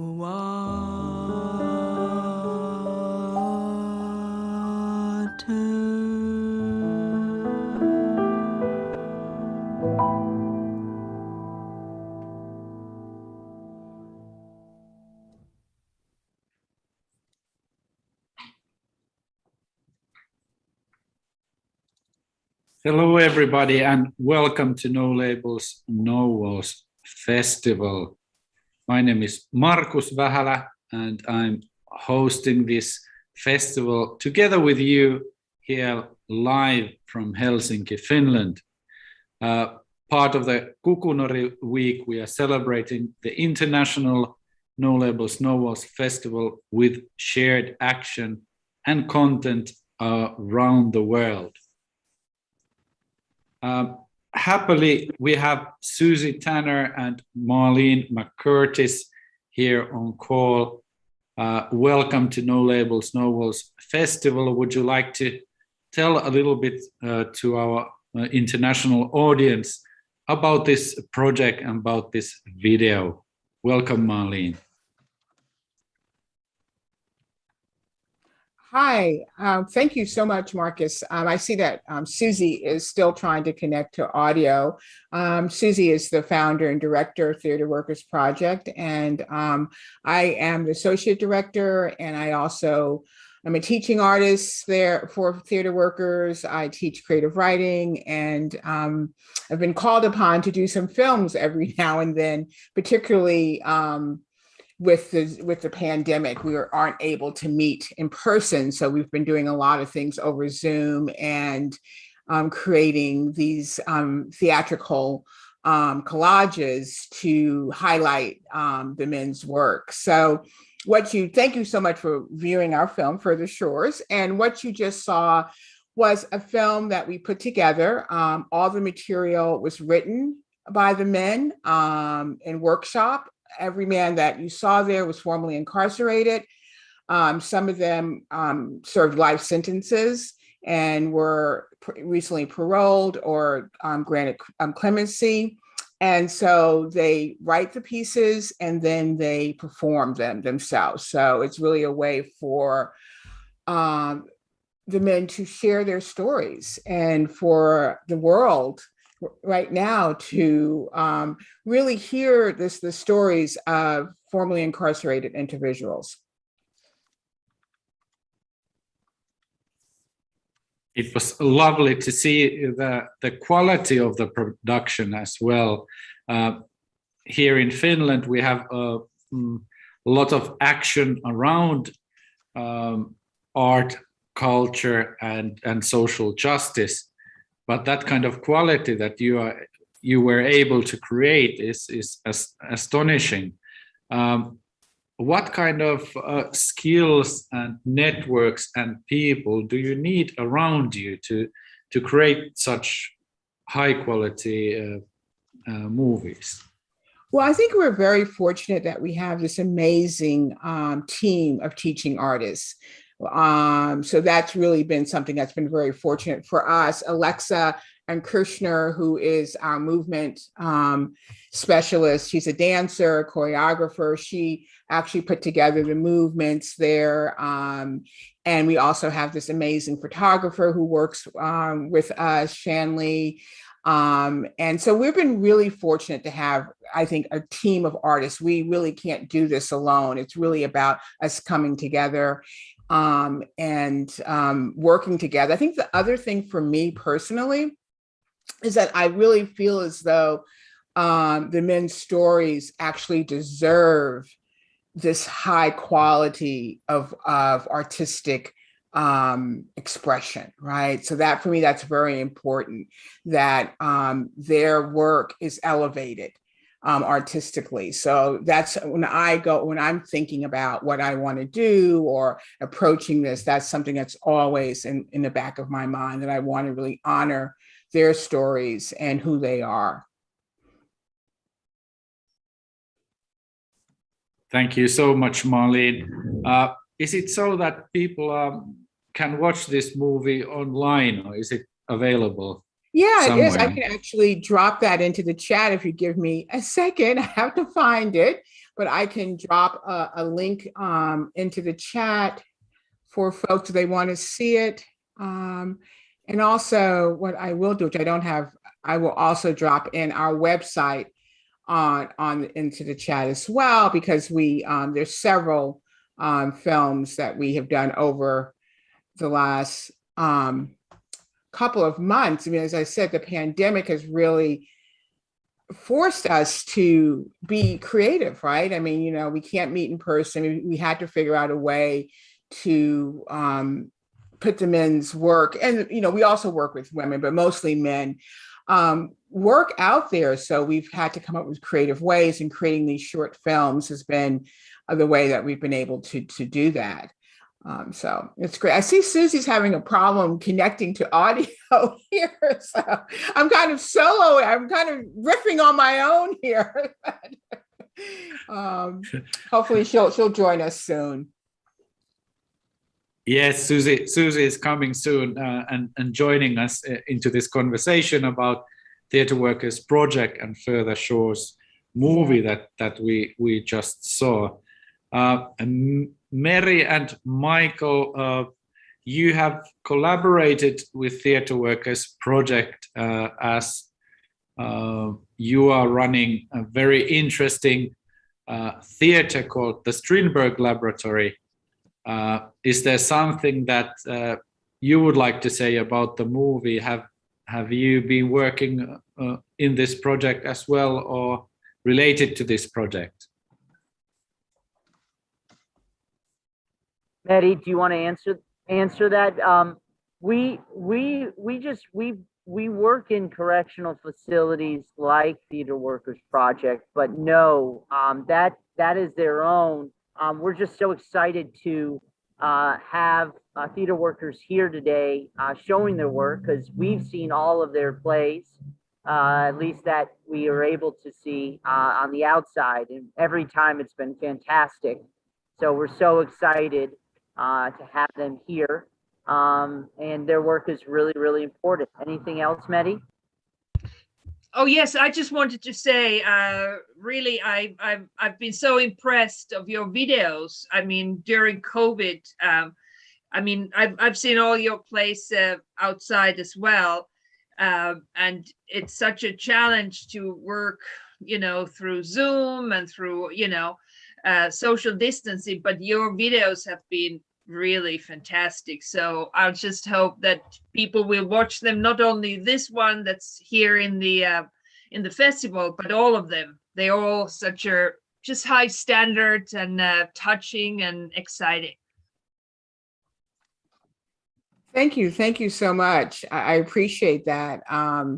Yeah, you know, I have to say, Michael, you know, the first time that when I first started working with theater workers, one of the we were there. You did a festival at LACC, Los Angeles Community College, and we were there with some folks that actually did a small performance. You allowed us that possible, you know, that opportunity. Do you remember that, Michael? That was the Freedom Festival. Absolutely. That was part of Los Angeles City College. And that's what kind of impelled the No Labels, No Walls, because what was so great about that festival was that everybody from students to people who are formerly incarcerated to other people in the outside community got together and said freedoms for everybody. So yeah, that was a really important festival and kind of birthed the No Labels movement. So yeah, absolutely. Well, I see Susie's here with us. Hi, good morning, Susie. How are you? Hi, good morning. Sorry, I was a little behind the time here, but I'm here. Yes, I remember that festival, and I remember that it was actually the very first time that the men we were working with performed Anything, Anywhere. And they did a reading of just a snippet of what became a play, and it was pretty amazing for them. It's a great opportunity. You know, Susie, I've been sharing a little bit about our process, and Marcus, you may have additional questions as well, but I'm wondering, Susie, if you want to kind of talk a little bit about what Theater Workers does and our process of getting these pieces where they are. I mean, the fact that we have real folks actually writing and performing, I mean, I think that's always such a gift and a challenge. Well, Theater Workers Project began in 1983 with a grant from the California Arts Council for an artists in community program to work with unemployed steelworkers in Southeast Los Angeles. And the whole point of the program was to uplift the stories of men who were impacted by plant closures and who had been lost their jobs after working for some 25 up years at a steel plant in Southeast Los Angeles. And it mirrored, like the work that we do with formerly incarcerated individuals, it mirrored thousands and thousands and thousands of stories all over the country, and then ultimately all over the world, mirrored the lives of people who were affected by being cast out of a system. So there's a commonality between being cast out of a system and incarcerated in a system, right? There are these universal stories. So that's how Theater Workers Project began. There was always a commitment that I had to collaborating with the quote unquote real people and having them create and tell their stories in collaboration with professional artists. And Theater Workers Project grew from that program. And I have collaborated with, over the years, striking meat packers in Austin, Minnesota, shipbuilders in Southern California, critical care nurses, Latinx immigrant workers, students of all ages, and then circled back to creating these performance pieces with incarcerated and formerly incarcerated, mostly men. We work mostly with a male population. And the commitment has always been a form of documentary theater where people are not playing other people, but they are playing themselves and they're telling their own stories through theater, physical theater, movement, and creating the material through writing. But it is always, I think of it as, it's like being an architect. A good architect collaborates with the client. A good architect says, how do you, a good architect does in what is called an inductive process, rather than saying, here's the design and fit yourself into that house. A good architect will sit down with the homeowner and will say, okay, what do you want to see the inside of your house look like? Here's a frame. Here's my intended frame for your house. Here's my design. But you have to live in that house. So it has to be an expression of your personality, your life, your needs. That's kind of the same process that we do. We come to an environment of, no matter who the participants are, and collaborate with them to create these works of art. And again, it's like building a house. We have an expertise in creating a frame. They have an expertise in creating the content. So the content is always comes from the participants, and 99 and 9/10 time, they're the performers. Occasionally, it happens that when we do a project with a reentry program, because reentry is more complicated, those who work in both reentry and in the carceral setting, I think can attest to the fact that once people are released into the free world, their lives become much more complicated. There is one of our participants says, we have so many choices that we sometimes don't know what to choose. So we say yes to everything, and then we get tripped up because we can't do everything that we've dreamed about doing for 25, 30 years, right? The reentry is complicated. Life intervenes. So sometimes we have had to cast actors in roles to flesh out a performance piece in the reentry setting, but that's happened very seldom.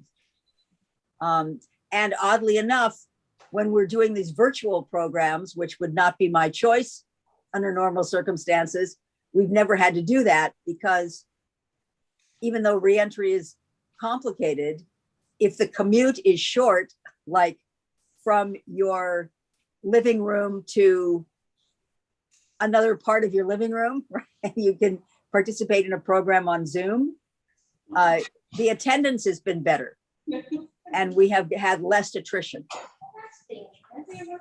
So that's Theater Workers Project. Everybody has a story to tell and everybody is an artist. Everyone's capable of telling that story. That's the Theater Workers Project drill. I hope that's answered your question. Thank you so much, Susie. As time is moving towards the hour, we are also moving into new shared action around justice and art. Hope for Justice is something that we are spending the next 1.5 hours with. But Susie and Marlene, coming from your experiences and this Further Shores movie, what could be your challenge to us and to the communities following this? That what could be the shared action coming from this movie? What should we do? Marlene, I'm going to let you take the group poem exercise portion on, but I'll launch it by saying that to me, the beauty of the theater process is that it is an ensemble process. Creating a work of art as a theater person, unless you're doing a one-person show, which we're not, it is a collaborative process. It's an ensemble process. So the creation of an ensemble piece of art brings people together. It allows everybody to walk in each other's shoes, to participate in a common experience. And that is what we would like to do today. What I'd like to ask before we start is there anybody in the workshop meeting at the moment who did not see the Further Shores video? So so what we're going to do is we're going to show the video after Marlene says a few words about the poem and about what to look for and what to think about. We're going to show the video again. It's short, it's only 14 minutes. So those of you who have already seen it, feel free to take a moment or feel free to watch it again, right? Every time I watch it, I get something different out of it. I get a new perspective. I see something different. So I don't think it hurts to watch it again. But please do watch the video, and then we'll come back and we'll continue with the shared action. So Marlene, do you want to say a few words before they show the video again?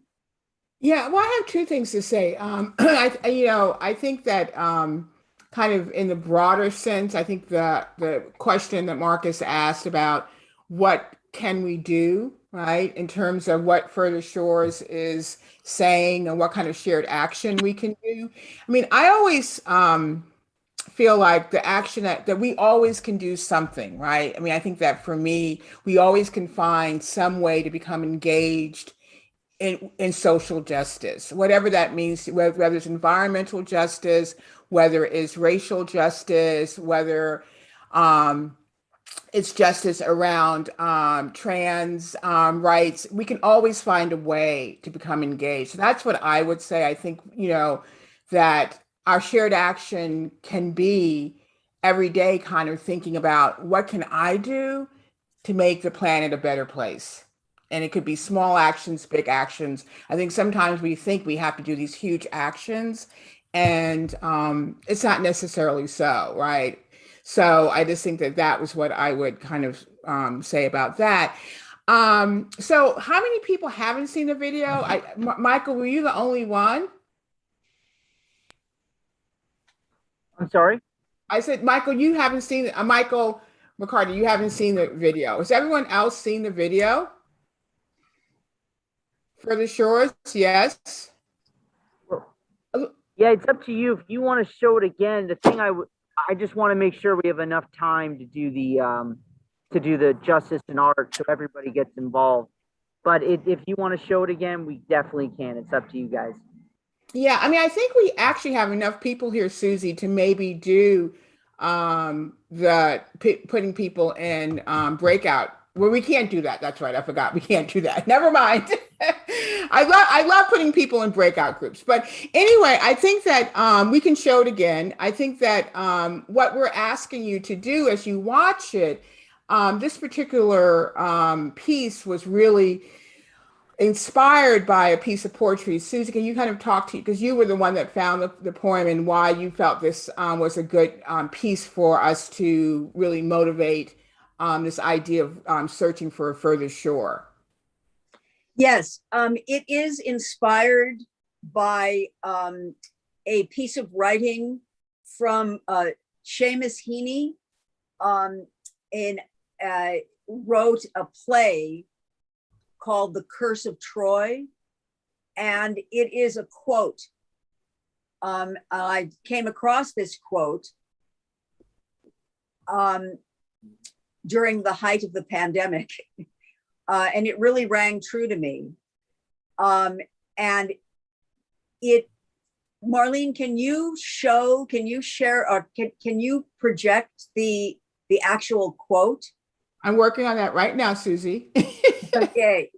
I had a feeling you were going to ask that, so I am doing that, pulling it up.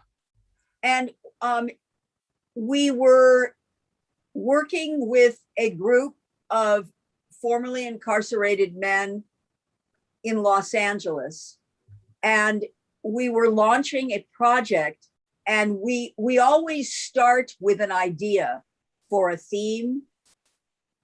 And I wanted them to think about what they would be reaching for, what their further shore would be.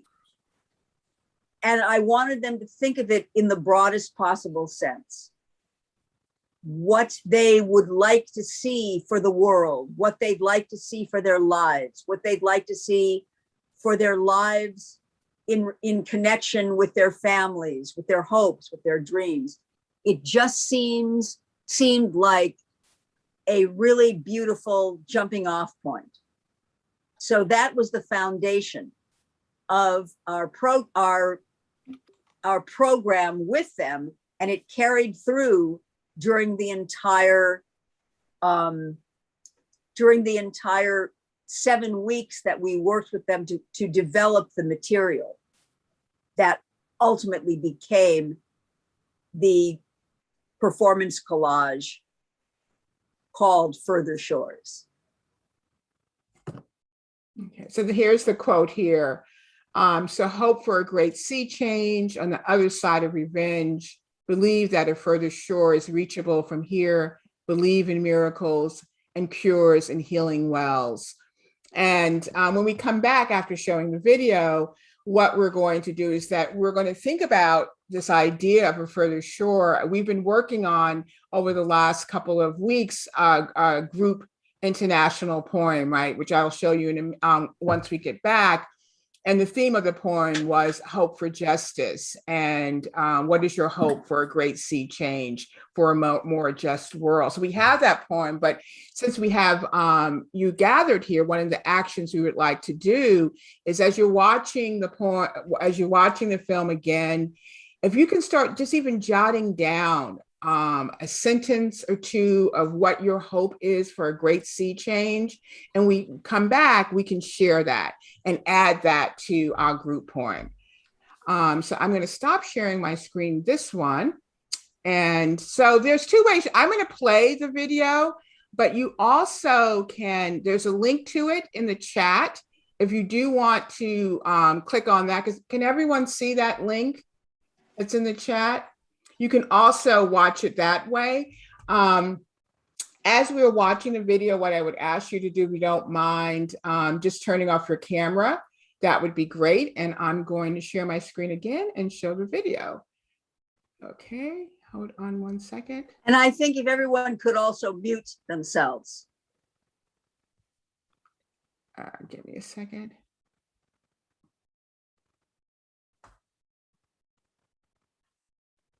Okay, right, let's do it from here.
Hands.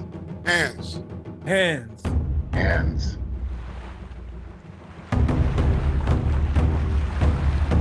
My hands tell a story. My hands have never been clean. My hands have fought for freedom. My hands are builders, are nurturers. My hands are crafty. My hands are swift. Drunk, cold hands. They tend to hurt with old age. I've built a fence, torn it down and made amends with them, been undressed by them, cautioned by them.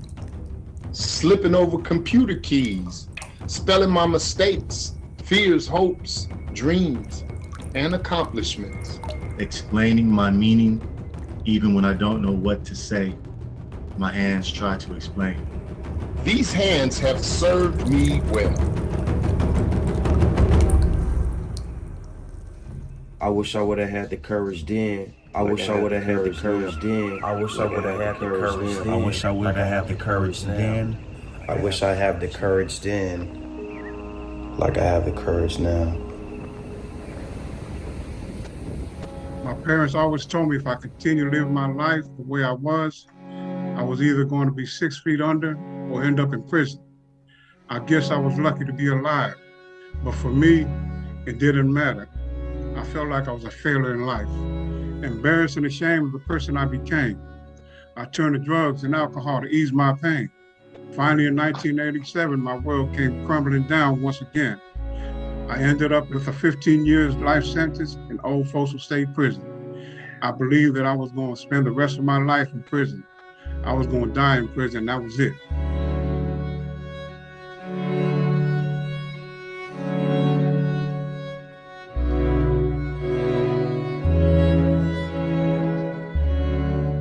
My incarceration held hands with desperation.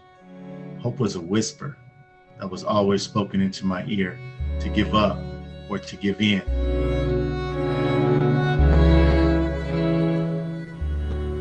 What is freedom? Well, I would say it's not being bound down with even half the weight that I used to be, because usually what you would have to say about me would determine over half my day, and then some. So when does true freedom take place? Maybe when my feelings about my feelings can't get out of the way, and I can just feel, live, be. Freedom's within me. I stand up now, no question, with words I use as weapons. I stand up against genocide. Since slavery, Black lives been monetized, cotton field pickers traumatized. I wish I had the courage then, like I have the courage now.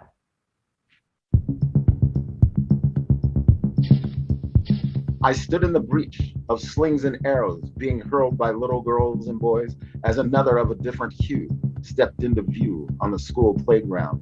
When they reached their mark, they landed upon my ebony hues. My eyes flashed darts, my hands at the ready. There would be no flight. My legs rock steady. I was born brown, but told not to be proud. I went to school to learn. I was called dumb. I asked for a future, but was given a jail cell.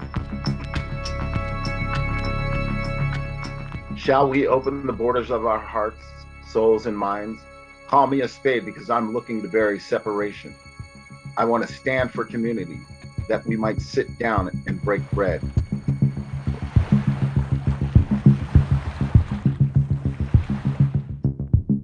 Hope then. Hope now. No, hope now. The hope then. Hope now? Hope then. Hope now. Hope is not an idea, it's a mindset. It's energy. It is an imprint which sears its being, never to be erased or removed. I mean, there are times when it can be ignored, yet it will subtly or rudely reappear, making its presence known. I'm back.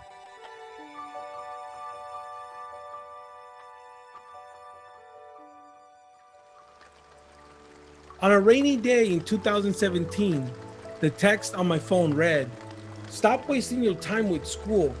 You look like a fool." The raindrops fell like spears. The light turned green. Up on my bike I went. The road seemed far and dark. I gripped my handlebars and told myself, "Hang on tight, Robert. Your education will bring peace to your future, even though it doesn't seem near." Hope sauntered across the floor, my heart skipped a beat. I found myself lifted upon my feet. The aroma of the juke joint arose as I was lifted higher and higher off my toes. My chest constricted with my last breath of air. The fair lady Hope danced with me into thin air.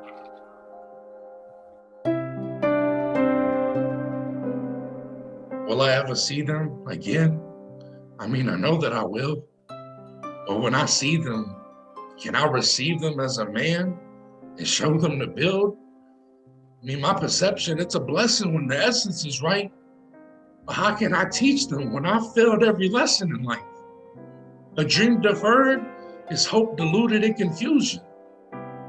Being real only appeals to a man who is his truest self. So help, that starts from within. And to be better, that's the hope in the heart of this man.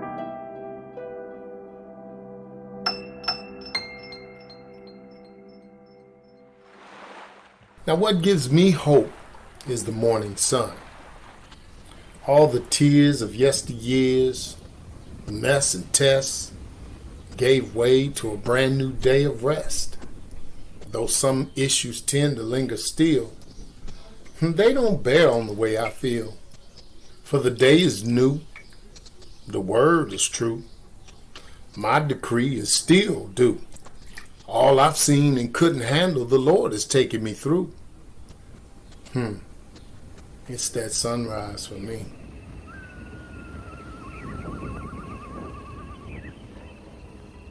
Further shores. Off I went to settle a My score. resilience kept me resolute. Further shores. The waves arose on a distant shore, and off I went to settle a score. In the distance a siren wept, upon her bosom did I. The shared grief was taken lightly. Waves did crash, lightning does flash, and forgiveness is never a lash.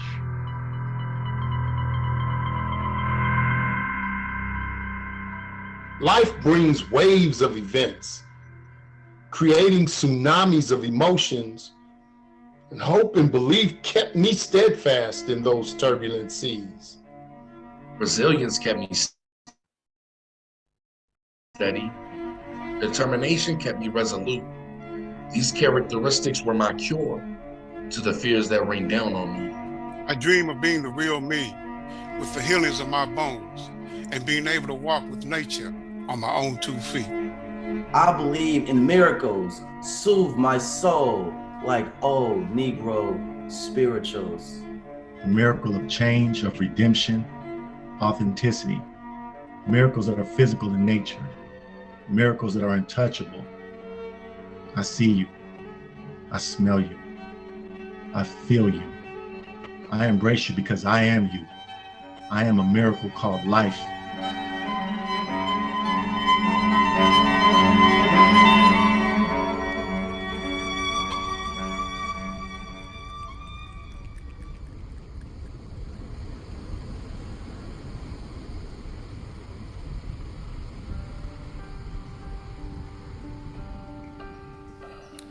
I dream of a world where peace is as common as breathing,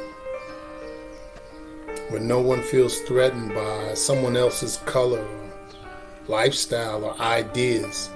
A world where the virtue is in valuing oneself enough to value others. I dream of a world of peace.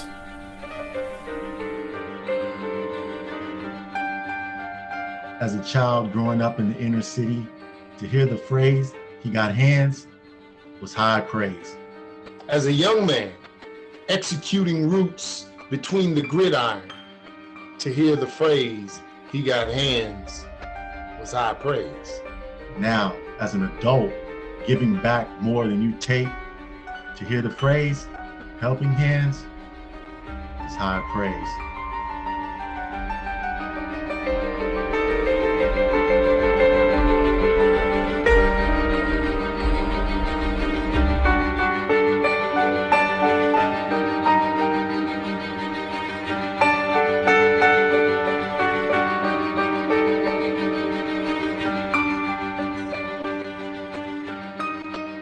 I asked for a future, but was given a jail cell. When I spoke knowledge, they raised their guns. Arrest after arrest. Finally, I put my handcuffs to rest. Finally, I put my handcuffs to rest. Finally, I put my handcuffs to rest. Finally, I put my handcuffs to rest. Finally, I put my handcuffs to rest. Finally, I put my handcuffs to rest. Finally, I can put my handcuffs to rest.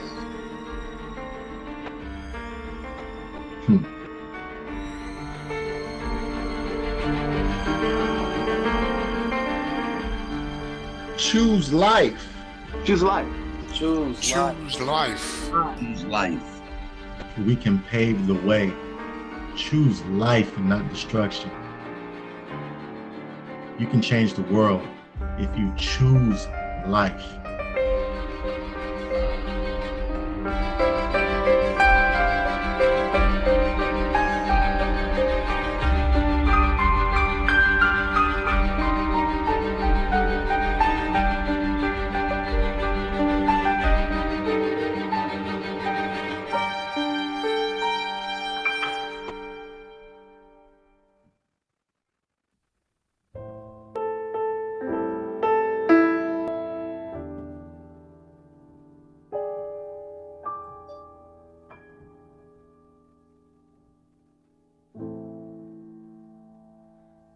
Wade in the water.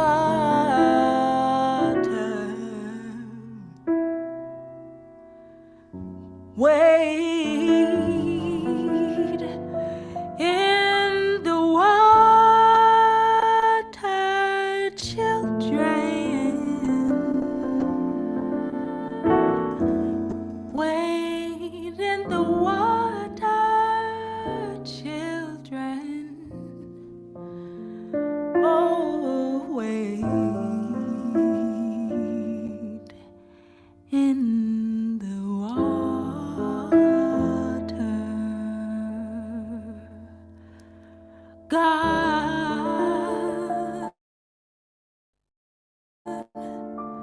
He's gonna trouble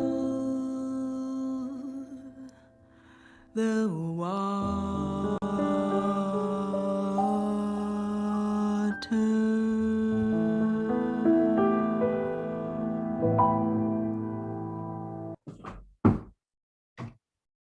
Okay, welcome back, everybody. Thank you for, if you've seen it before, thank you for your second viewing. I hope that you enjoyed it the second time as well. And before we get started in the writing exercise, I didn't know if anyone had any questions, because we really didn't take questions about the film the first time we showed it. Does anyone have any questions, comments, anything like that?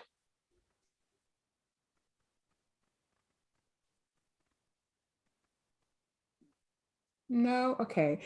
So somebody just said they liked it even better the second time. Oh, good. Oh, thank you, Marcus. Thank you, Cindy. Thank you. Okay. Marlene, can I say something? Because yes, I just, every time I see it, I think of something else. And in terms of our shared action today, this whole concept, like I worried about asking the question, let me start again. There's a poem that I used for one of the exercises that we did, which starts with choose life. And I worried about this because many of the men who were in this program had been sentenced to life without the possibility of parole, then their sentences had been commuted. Some of them had served determinate life sentences. So when you say choose life, the whole word life means many different things to many different people, depending on the context. And I kind of worried about this, like, what will that mean? So I actually talked about that when we launched this particular writing prompt. And we talked about the concept of choosing life. What does that mean? It means something very different to many human beings. And for our purposes today, I would like us to explore the whole idea of choosing life over death. So choosing institutions, recreating institutions, exploring the idea of what does the life mean to people? What does living a life mean? What does the opportunity to live a life as a free person, whether it's in your mind or whether it's in your physical body? How can we advocate? How can we transform our society so that we're advocating for life, for the beauty and the possibilities of life? I think that I'd like that to be included in what you are thinking about. And I'll hand it back to Marlene. Great. So I know that we have a lot on our agenda today. And I know we also, Michael's here, Michael McCarthy, to actually help us come up with a title for our group poem, as well as we have some artwork that we're going to show. Am I right about that, Mary? We have some other things we have to do here, because I'm looking at the chat. We have, you have some, part artwork. of the Hope for Justice project. Yeah, so I want to make sure Prison Collective sent us and want to share that.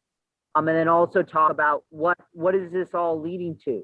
You know, like, how can we create another action from this? So yeah. Mm-hmm. So to make sure we have enough time to do everything. I think the first thing, maybe, Susie, let's open it up. I mean, that was a really excellent idea, question you had. Maybe you can rephrase it. I mean, just say it again, and maybe people can give their responses, and we can start writing some of that down. How about that? Sure. If we were to transform this world in which we live from a life culture to a culture where people are put down, are marginalized, are, in a sense, killed, right? Spirits are killed, human beings are killed. Governments impose restrictions on people in a carceral setting, in a punitive way. How can we transform a death culture into a life culture? How can we choose life over death? Yeah. How can we make a world where we are advocating for the joy of life, of living, of the opportunity to live, to be whole, rather than to be marginalized and excluded? I think that's a great prompt, and I'm wondering if anyone wants to kind of give us a couple of sentences of thoughts on that, or either drop it in the chat, and we can add that into our thinking about adding that into the group poem that we've already created. Any thoughts? I wrote making new connections. Okay, great. And let me share my screen here, and I'll start popping some of this stuff in here.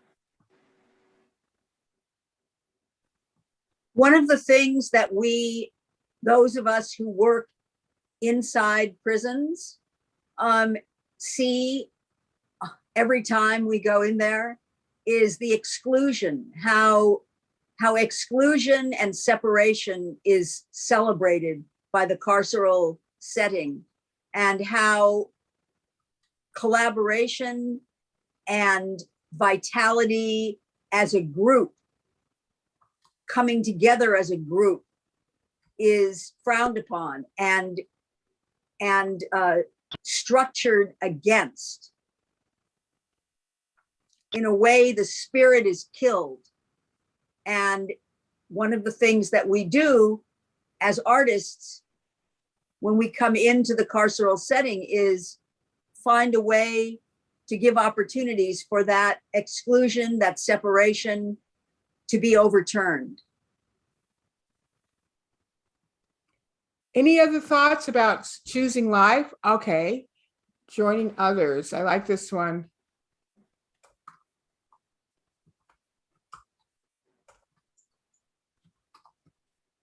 I love what you're putting in the chat, so I don't have to worry about my terrible spelling on the spot in front of everyone. Shared experience.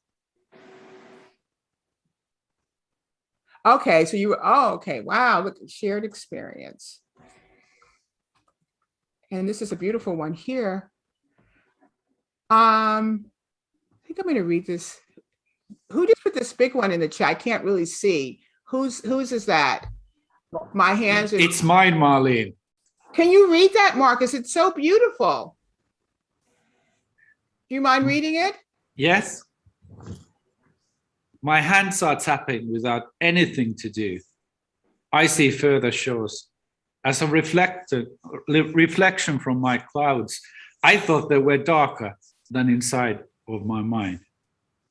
I thought it was the end, but it was tomorrow shining through these dark clouds. I'm not free. I stand on these 2 feet and the ground is heavy under them. No, the ground is falling and I'm following, dropping to a hollow planet, flying like a bullet. It's all about the fears, not tears. There's a diamond in every ounce in lost dreams of further shores. Peace is active. It's an activist. I want to raise these hands to greet, not to make you fear, my dear. But I see you now, not like a memory or a shadow, but as a feeling, as hope. All the things I couldn't handle burned like candles, and in the end, as the flame drowns, I am free. So beautiful, so beautiful. I mean, you know, for me, and I would love someone else to really respond to what you wrote. I think everything that we've had dropped in this chat is absolutely wonderful and building upon this idea. But my piece is active, right? Oh my goodness. That line is so powerful to me. Does anyone else have any thoughts about lines that really stood out for you? Don't be shy.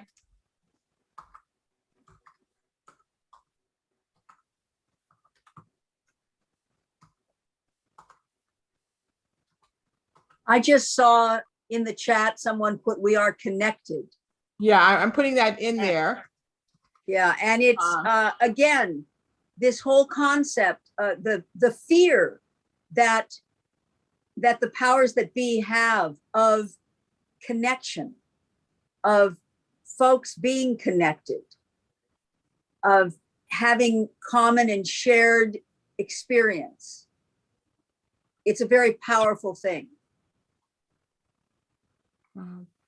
So I know, you know, one of the things, thank you so much for whoever folks that contributed. We really appreciate that. And Marcus, such a beautiful piece of writing, and right there on the spot. I think that's one of the wonderful things about art, right? We can create right here on the spot, right? And we can be inspired and inspire each other. And I think that in terms of action, that is something. How do we inspire and hold each other up, right? So as I mentioned, we did do a prompt and with Michael's help, and we spread it around, and we did create a group poem kind of based on this concept. Michael, do you want to talk a little bit about that process in terms of creating the group, kind of getting people to participate in the group poem? And I'm going to throw it up on I mean, the big thing that we did is because of COVID, obviously we're limited digitally, but in our Action Mondays, we basically people to help us create in the group poem. So we took it to an online community that we've created through the No Labels, No Walls Action Mondays. The second thing we did on our group, because we do meet in person, our theater group, for a project, we also, with Two-Way, who's here, created some of the words and the lines for the group poem as well. So that's just, and also we sent mass emails out, etc. So I think that if we have two things you need to do today with this group poem, right? I'm going to show it in a minute. We need to actually find a title for it, which Michael McCarthy is going to help us with that. And we also need to have our international audience here, international participants, our circle that we have virtually gathered here, to record part of this poem, because we want to be able to create a video, right, Michael? This is kind of the thought that we're going to take the audio recording and also make a video. So we're going to ask folks to turn on their cameras if they don't mind, and we're going to throw the poem up, and we're going to kind of popcorn it. I think that may be the best way to do this, to get the recording. What do you think, Michael? Yeah. Like, just how, normally in one of our sessions, what we would do if you were to come to a theater workers workshop, the first thing that we do is we do a check-in. We always check in. This is kind of our check-in.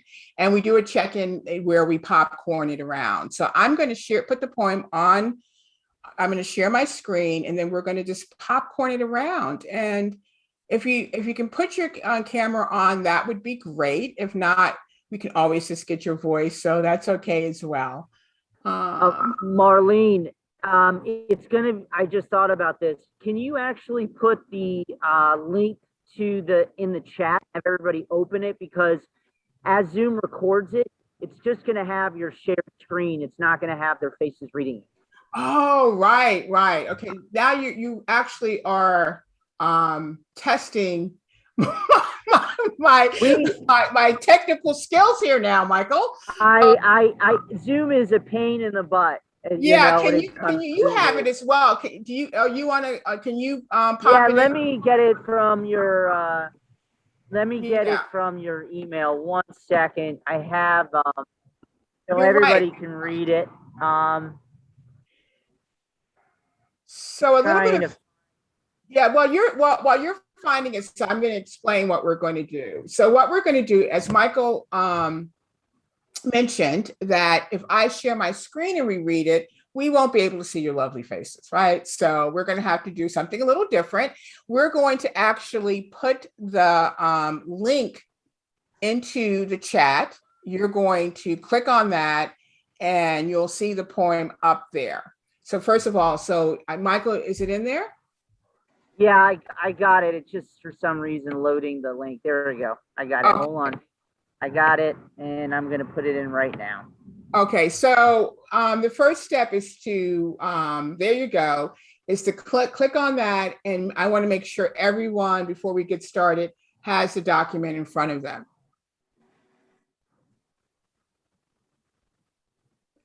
And so can I get a thumbs up from everyone if you have the document? So we just can make sure, thumbs up. Thumbs up. Great. Studio 73, I'm assuming you're good. Tom, you're good up there? You got the document? You're muted, so I can't tell. Just shake your head. Yeah, okay, yes. Good. Okay. Hilpa, I hope I said your name right. Are you good?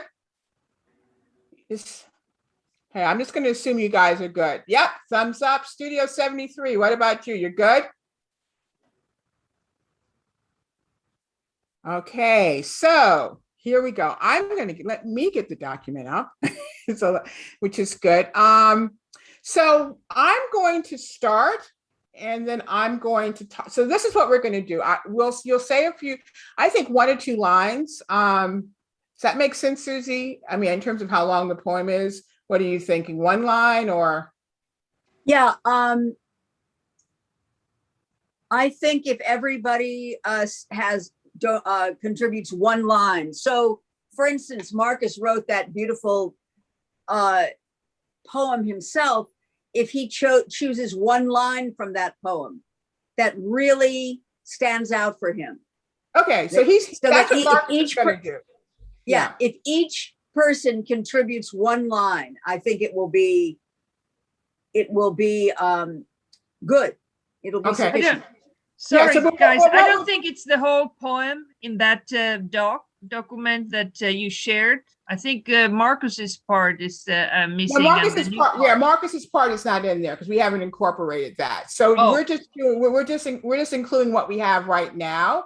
I think that's what we'll go with. But I do think it's a great idea if, in fact, if you had contributed a line, if you want to read that line, you can do that as well. And I think, Marcus, if you want to contribute your line, you can definitely do that. But let's get this poem recorded first. I think that's what we really want to try to do. Right, Michael? I mean, I think that's what our goal is.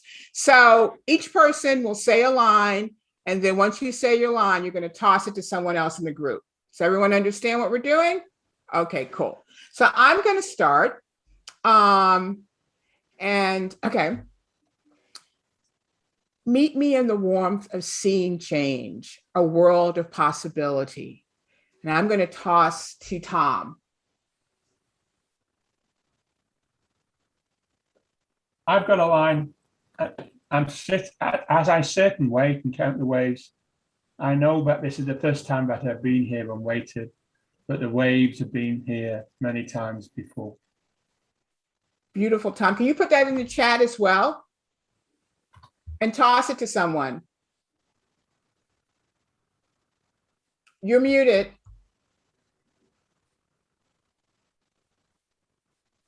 I'll pass on to Mary because he's next to my screen. Oh, sorry, Mary. It's not Mary, it's Michael. Sorry.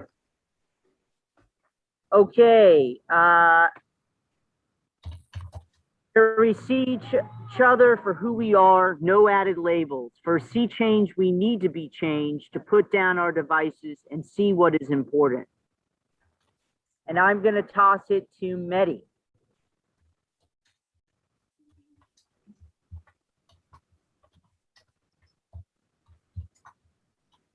Humanity and understanding, recognizing each one of us as worthy, taking a chance on justice and peace, expanding love and kindness. And I'm going to toss it to Michael McCarthy. You have to unmute yourself. All right. The deepest sea is inside of us. This hope for humanity. We do what we do out of love, our arms stretched long.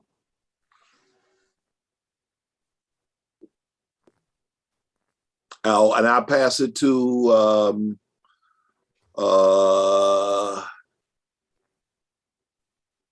I don't know how to pronounce your name, but T-U-E? Tue.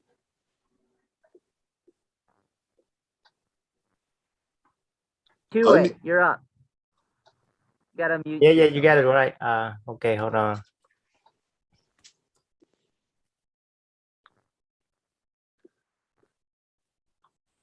Okay. As the ocean, deep as the sky, we have only just begun. I'm going to pass you on to Marcus.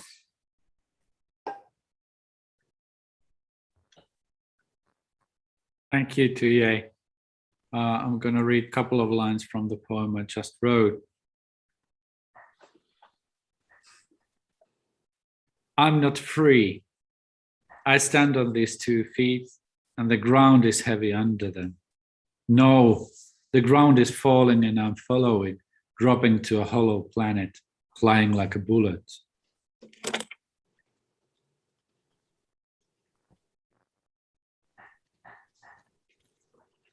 And I pass it to Hilppa.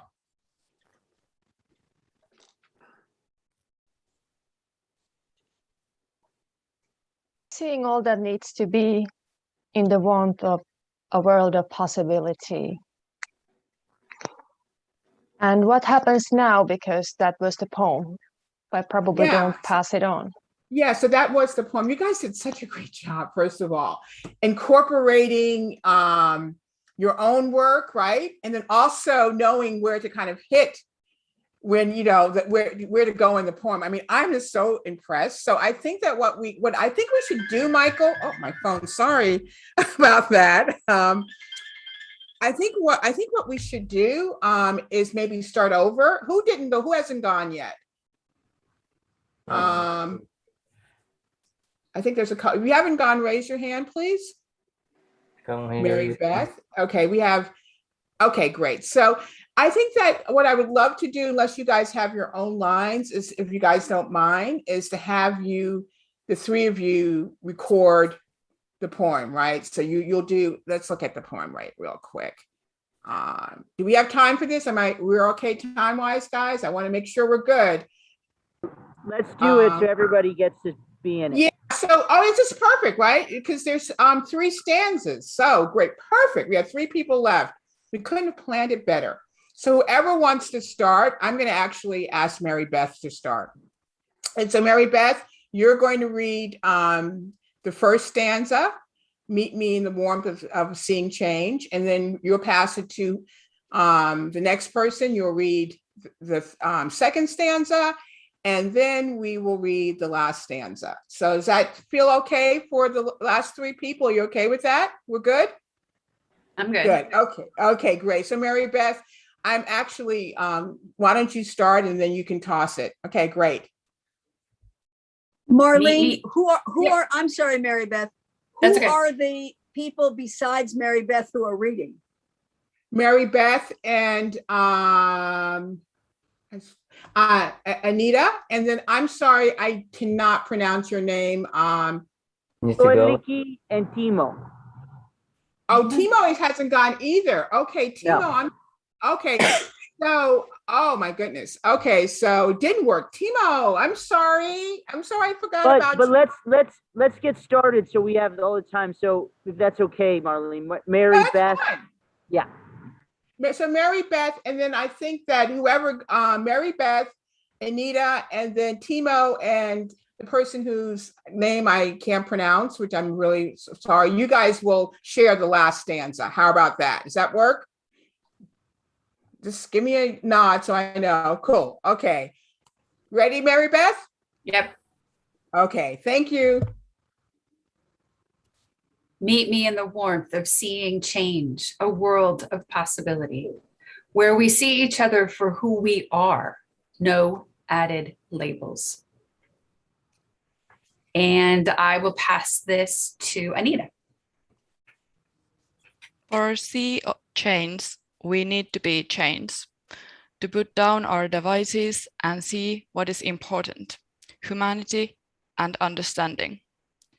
Recognize each one of us as worthy, taking a chance on justice and peace, expanding love and kindness. And was it Timo who will go next? Yeah. The deepest sea is inside of us. It's hope for humanity. We do what we do out of love.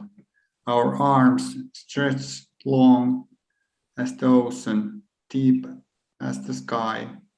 We have only just begun seeing all that needs to be in a world of possibility. And was it Tue?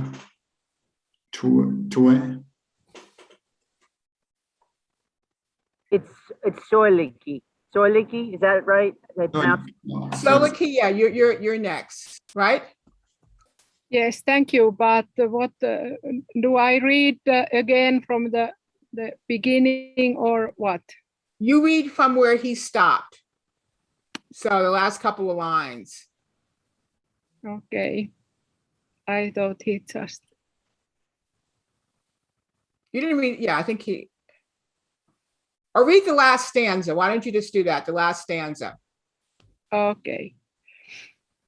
Seeing all that, the deepest sea is inside of us, this hope for humanity. We do what we do out of love, our arms stretched long as the ocean, deep as the sky. We have only just begun. Seeing all that needs to be in the warmth of a world of possibility. Great.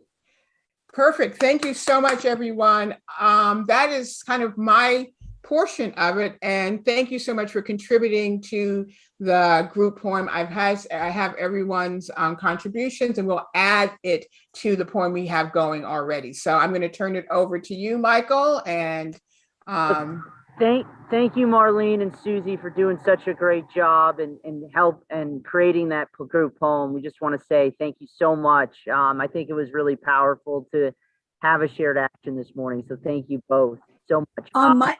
Michael, yes? May I ask a favor? Yeah. So I always have to track demographics and stats for final reports and funding purposes, grant purposes.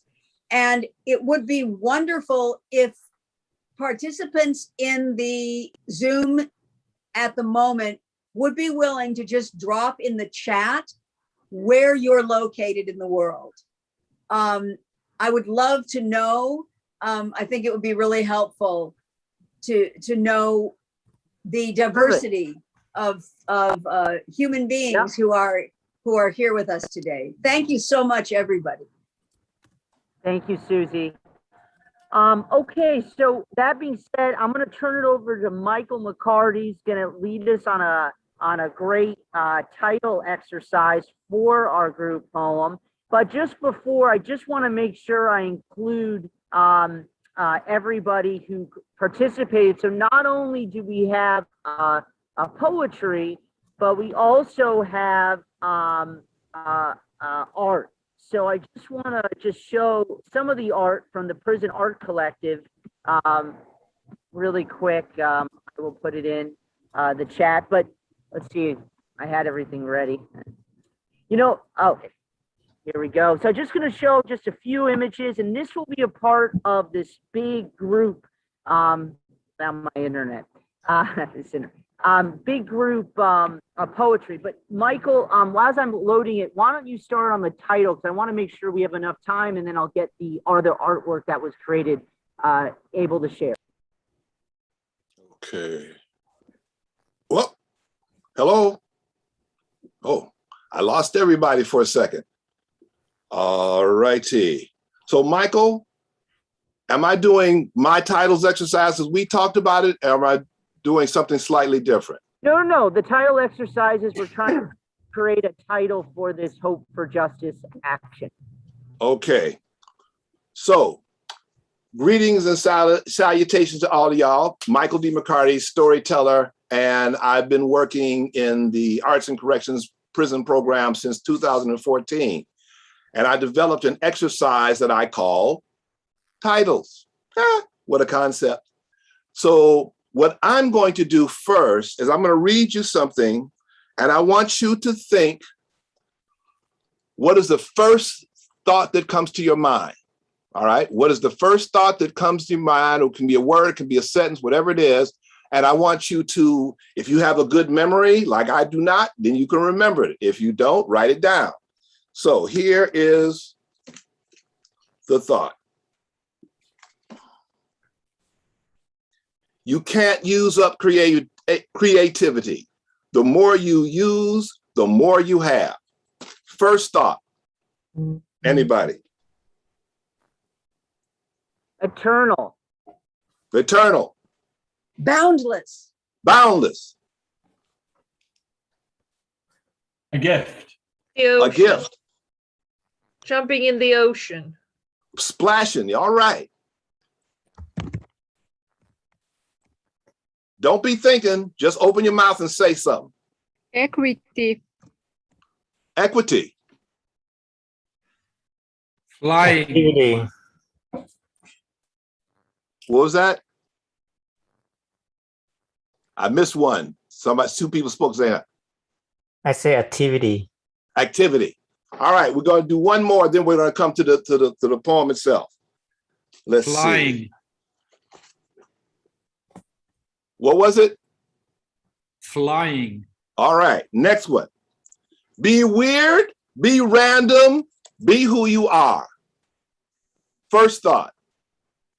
Me. Yeah, you know, yeah. Yep. Ice cream. Ice cream. Oh. Not ice cream. I scream. Scream. Yeah. Hello. Truth. Hello, all right. Truth. Truth. Hey, Mary Beth.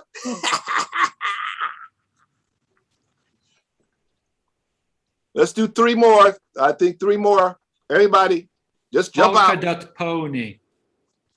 Say it one more time. Polka dot pony. Silliness is goodness. Silliness is the way to God. Yes, okay. One more, anybody?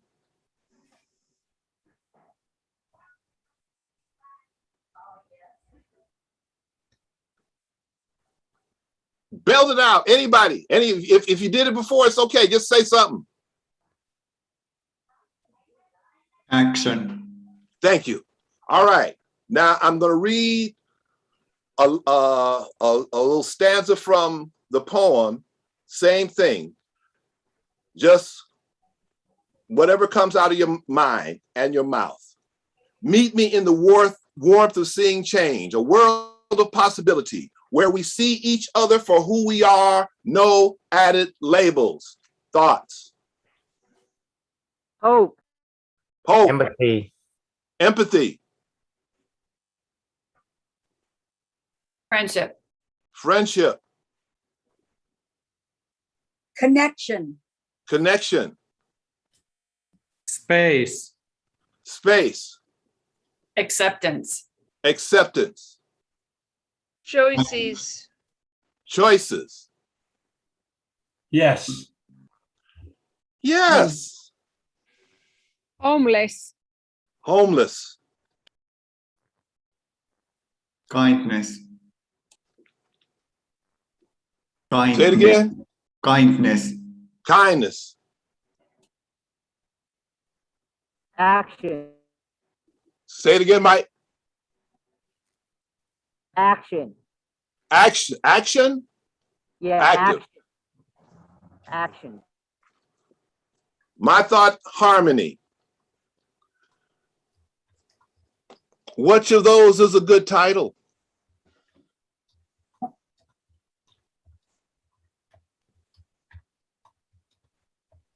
And it's okay if yours is the one that you think is the good title. That's all right. I like harmony. Harmony. Can Who else somebody likes read- harmony? Say it again, can Susie. can somebody read the list of words that were just thrown out? Yes, I can do it.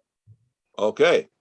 We've got hope, empathy, friendship, connection, space, acceptance, choices, yes, homeless, kindness, action, harmony. I like choices because we can choose this. So choices. We got one for choices. Let's get two more.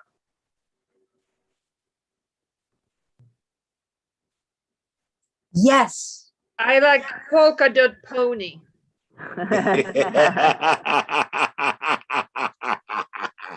That is very silly. That is very silly. Let's see. Polka dot Pony in harmony. Polka dot pony harmony choices. Yeah. Marlene, did you give one? No, I had to jump off. I'm multitasking here, dealing with some personal issues with my parents. But I do have, I like, I don't know if anyone else said this, I like connection and acceptance. Connections and acceptance. Yep, So, I didn't add one, so but those are the ones I like. all right, that's fine. Michael, you want to choose a combination? Because we can choose a combination. I think connection. How about we create with all of these words? So we've got connection and acceptance, yes, and choices and polka dot pony. So what do you think about connection and acceptance? Oh, the polka dot pony. Real choices. Hold on. Says the polka dot pony. So what do you think? Connection and acceptance creates real choices, says the polka dot pony. That's like a Bob Dylan lyric. Well, humor is so important, and also, right, Michael? Both. Amen. Humor is really important. It is, and so I think we've got a working title, and I just want to say, Michael, thank you so much for leading that. It was fantastic. Whenever you need silliness, call me. I'll live my, always. Can I just say something? It's always wonderful to be in the same space with you, Michael. I haven't seen you since I think 2018 or 2019. We were all together at the Arts and Corrections conference. And it's so wonderful to see you. Always wonderful to be in space with you, even if it's virtual. So thank you. I'll be in space. Actually, Michael, the last time I saw you, and Marlene, I think you might remember this, you were leaving Lancaster, we were arriving to do our work, and you handed us these tiny little books, which I keep in my wallet, and every time I feel down, I take it out and look at it. Yes. Little pop-open cards. Yes. They're very handy. I do want to just show everybody really quick some of the art that was created for this digital artwork that's going to be incorporating this poetry. And then I want to move on in the next 10 minutes about continuous action, because I've been thinking about it personally, and I want to share it with you and see what you all think. So let me just show real quick some art from Prison Art Collective. So this is some of the images that the Prison Art Collective basically submitted for this artwork. There is more images that I will now, let me see if I can show, that I think are fantastic. Can everybody see my screen okay? It's just slow. I'm in a cafe. My internet went out of my house, and anyway. So I just while I still have internet, I do want to just show a few of those images. And there has been more art. I'm going to stop sharing my screen. It's been connected. And what's going to happen is we're going to take all of these images and words and create one digital artwork. And this digital artwork can continue to be developed on hope for justice using art. So what I'm going to kind of talk about now, and that should be done, we'll be creating that within the next 2 weeks. We'll have that image and we'll be that artwork and be able to share it with all of you, so you can share it with all of your friends and family and colleagues. And hopefully that message of hope for justice in art will spread around the world. That being said, what I'm going to ask, I've been thinking about, is that one of the things is, how do we continue to create hope for justice using art in our own communities? Now, with COVID, it's been more difficult because it's all been digitally. So one of the kind of calls to action that I'm going to do is every single week, I'm going to do something. I'm going to say it here. online. But every single week, what I'm going to do is I'm going to join with one person, somebody maybe I know, somebody hopefully I don't, and I'm going to ask them what their hope for justice means to them. And then I'm going to document that and then upload that onto the No Labels, No Walls platform. So these images, these words that we're now collecting, what I'm hoping, if I do it every single week, once a week, and it shouldn't take me long, maybe 30 minutes or so, that, you know, by the end of the year, myself, I will have collected 4 times, I'll collected about 56 or something like that, over 50 new collaborators for this project. And then what I'm going to ask everybody who participates with me, if they like it, to then ask one of their friends. So this hope for justice spreads around the world. So I was just wondering, and that's what I'm going to do personally. Does anybody have any ideas of what they can do in their community to spread it, and how can we document that so then next year, when we hopefully come back for Hope for Justice, we have many more people that have contributed to this, and that message does keep spreading. Does anybody have any ideas of their own of what they would want to impact, how they would want to impact their community?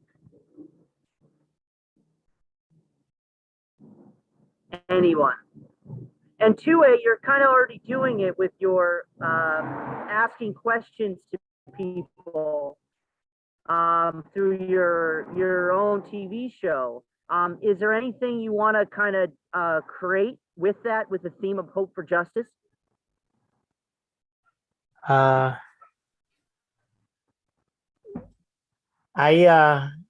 I can do is in 2 or 3 more weeks, I will take a prison tour and go back inside and to start my program inside. So maybe I can, you know, go inside and spread out the word to connect, talk about the art and the project that you're working on. See that anybody want to be involved. Yeah, maybe somebody inside correctional facility wants to contribute an artwork, a word to the poem, image, an object that they represent for them, Hope for Justice, anything. And then we can collect that as part of the ongoing Hope for Justice action. Would that be all right? Yeah. Fantastic. And Mary Beth, do you have any ideas? I know you work in the library, but you know, there's a lot of hope, maybe opportunity, but what about for you? Is there anything, and it doesn't have to be extra, but is there anything that you can start to kind of spread and start to connect with people on the topic, and then document what they say, and then hopefully have them spread the message as well?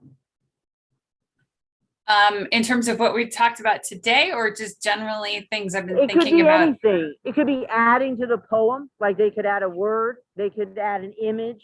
Well, I would love to actually add a word right now, because I've been listening and thinking, and with everything that's going on in the world, particularly looking at Afghanistan and some of the stuff that I've talked about with this group before, you know, the anti-corruption concepts and how the breakdown of virtuous leaders or virtuous government seems to lead to more strife, which leads to everything that we're talking about with this. The word I would love, because it dawned on me that we keep saying anti-corruption when I talk about it instead of a positive word. And there is a word called scrupulousity, meaning you have, you know, the act of having scruples. And I'll put the dictionary definition into the chat. I would love to add that word, because the more that I think about it, the more I believe that a lot of the breakdown that we've seen comes from if the leaders and the other people don't have any virtue in their actions, then what hope do I have? And if we can, you know, flip that on its end, and instead, you know, to a certain extent, demand virtuousness from both each other, but also from people who we don't know in leadership positions, then it can make it is a way of accomplishing everything that we're talking about. I love it. Scooperlicious reminds me of Superfagilistic So I don't know why I thought of that when I heard that. I knew Michael would like that. That's actually why I said it. So anyway, but yeah, no, that's fantastic, Mary Beth. Maybe perhaps like part of your anti-corruption campaign, maybe it's finding words to describe the kind of government officials that we want. And we can ask people, you know, what words would describe them and then add that to the poem. And that could be a campaign for justice. I mean, I'd certainly, representational justice is obviously a current topic right now. What do you think? Well, I like that. I mean, I've also done little things even just today in terms of helping out when it comes to this sort of thing. So one of the reasons why I was distracted this morning is that one of our local high schools is getting together. We have a large Afghani population in Sacramento that have been relocated here. And I just posted the fact that a high school is taking an hour out of their time today to gather up names, gather up information, and then try to pass it along to like State Department officials in terms of who is still stuck over there. And immediately, you know, Facebook can be a source of evil, but can also be a source of good, because immediately somebody who is involved in a nonprofit foundation that does exactly that kind of connection from Santa Monica reached out to me and said, I can help. And I'm like, well, let me put you together with these folks, because I'm not organizing the program, but I can connect people. And so that's what I've been doing. Can you document that and put it on our groups for No Labels, No Walls? Because that can be also, these small actions lead to big change, and then other people can get involved. And that could be a campaign perhaps for our next festival. Would that be okay? I will definitely do that for you. Absolutely. Fantastic.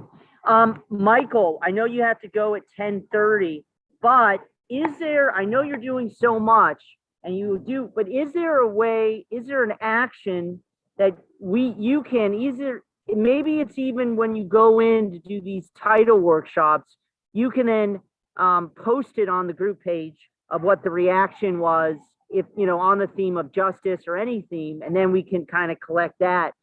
What would be a call like that you can do, or maybe you're already doing in your community, that maybe would inspire others to join you in that action in their community? Well, one of the things I'm thinking about in terms of when I go back into the prisons is using this poem as a prompt. Fantastic. In my classes. Great. Does that fit the bill? That's amazing. And all we're asking of Michael, the last thing, if when you do that, please share it, because that me share. I know it's and then that way we can get others to say, okay, great, then maybe I'll go into my community with the poem. That would be fantastic. Would that be all right? Cool and the gang. Thank you. Marcus, what about you? What hope for justice and action can you take in your community? I know now you're a member of the Green politicians in Vanta. So is there something maybe it's already you're doing, or something that's new that we can continue action, and then we can document that so others would get inspired to do this? Well, I was thinking what you said about this campaigning and just the exercise that we had, sort of creating the group poem. I would like to have a place, for example, No Labels, No Walls group, or somewhere that is useful to have some material, and then I take that material created in California, for example, and I take it here and I go in Vanta and I recite this material in my local community. And then I make a video out of it and then post it. and vice versa. I would like somebody in California to shout out the material coming from this direction, because it would allow this kind of conversation that I think we share a lot of topics, but we need to have this kind of communication and dialogue to understand each other. I have found out now in these international discussions that it's not so obvious. We think that we understand, but there is history and background that, for example, people in Finland, in my area, don't know, and vice versa. So something like that. That sounds fantastic. And then, if you can recite a poem, video it, maybe to start, and then ask others to do the same. Maybe that could be like the first action. And then perhaps people listening, when you do that, you ask them to go into their own communities and recite a poem and then also upload it. And that could spread the word. Something like that, so it continues. But that's a great start, I think. So that sounds fantastic. Can anybody hear me or no? Is my internet still messed up? It worked? Okay. Anybody else? Hilpa, I know you're doing your hat, which is coming up. Hilpa created a hat, ending stigma through pictures of hats, mental health stigma, and that's going to be coming up. So that was an action that she created for the festival. But Timo, any ideas in your community? What can you do to keep creating the action, and then obviously documenting to inspire others to continue and create with you? Are you still there or no? That's okay. So I just want to end it because it's about 10:17. Does everybody kind of understand what, is everybody okay with doing this? Because, oh, you're there, Timo, great. Do you want to add anything, Timo, on the community? Perhaps that you can continue to spread the message of hope for justice in art in your community? I'm really new here, so I don't. I'm just learning what is this. But yes, of course, I'm doing a lot of justice issues, and this poem is really good. I have to think about how to use it in our messages. Can you somehow link that to the environmental justice? I know you are an environmental activist located in Jyväskylä in Finland. So could there be something that relates with the data and research and this kind of background, sort of connected with art and cultural expression of that? Yes, of course. We are doing a project. We are starting a project in sufficiency, and I think there is also environmental justice issues. There really is going to be a big topic there, and we are trying to find ways to how to make it popular, and I think poems could be one option also in there.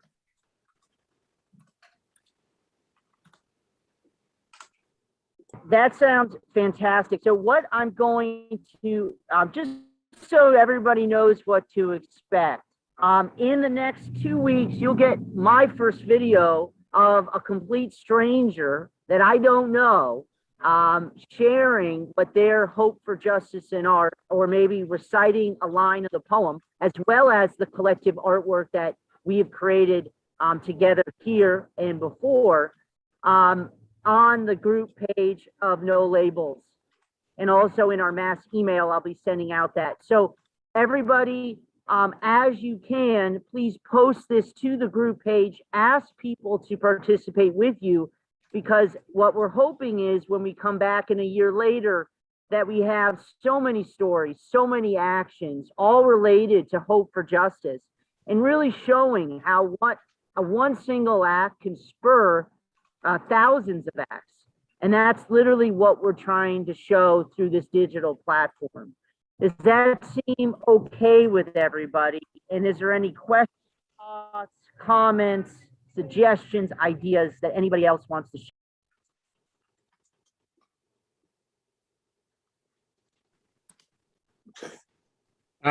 Perhaps, Michael, it would be good to have a date, an action Monday around this, sort of to have this continuous action where we come back after a while.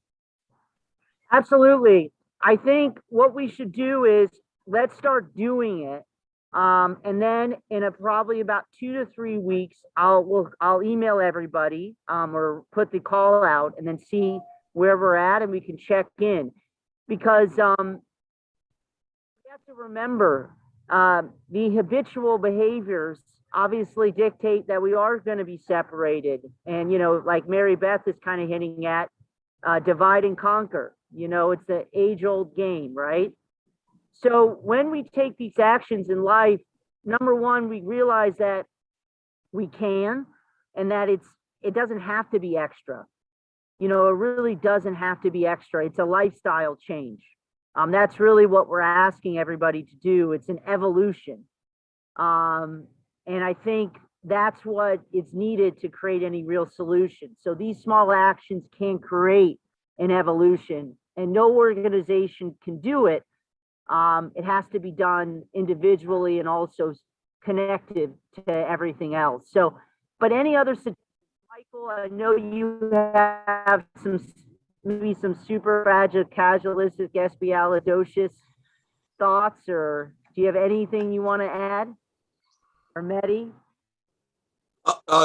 I sent you all I sent everybody a little text here in this chat. I would love to send you all some pop open cards. My email is there. Send me your snail mail address, and it doesn't matter if you're in Mesopotamia or Mars. I'll send you some, and those cards will give you some inspiration and ideas. And that's what I do.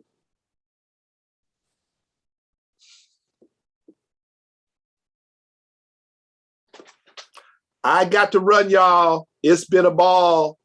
Yay! Whee!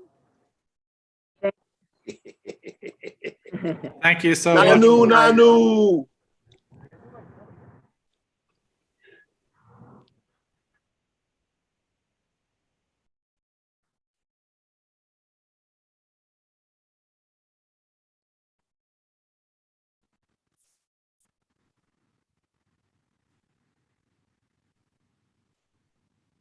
So, Marcus, do you want to tease the next event?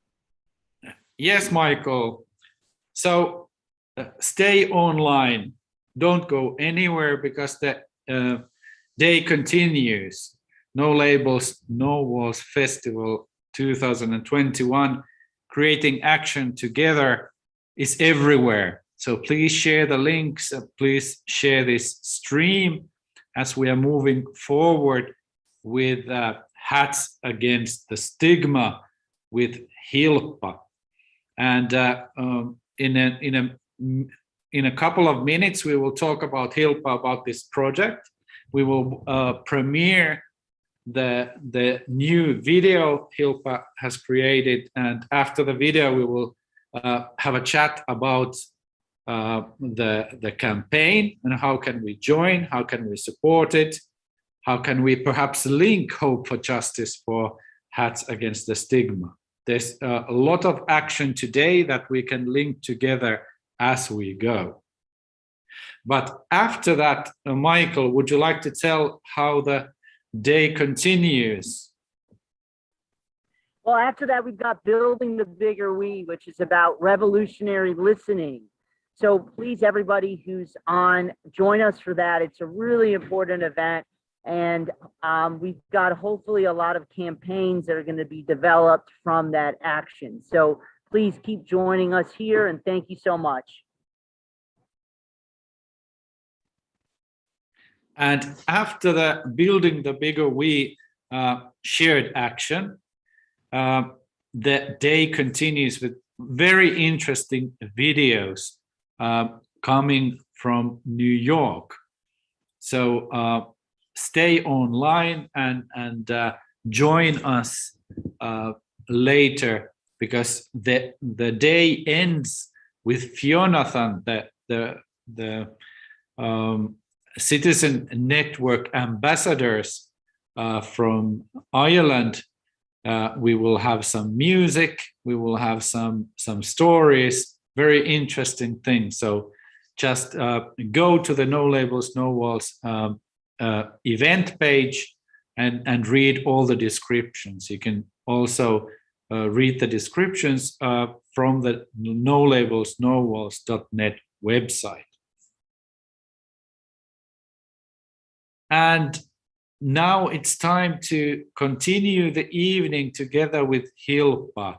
Hilpa, welcome to No Labels, No Walls Festival 2021. Glad to have you with us.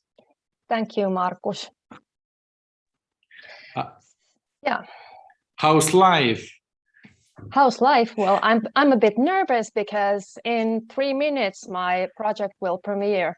So it's an exciting moment for me. And I have been working for the last week. In some days I have worked for like 15 hours almost in a row, and then 12 hours.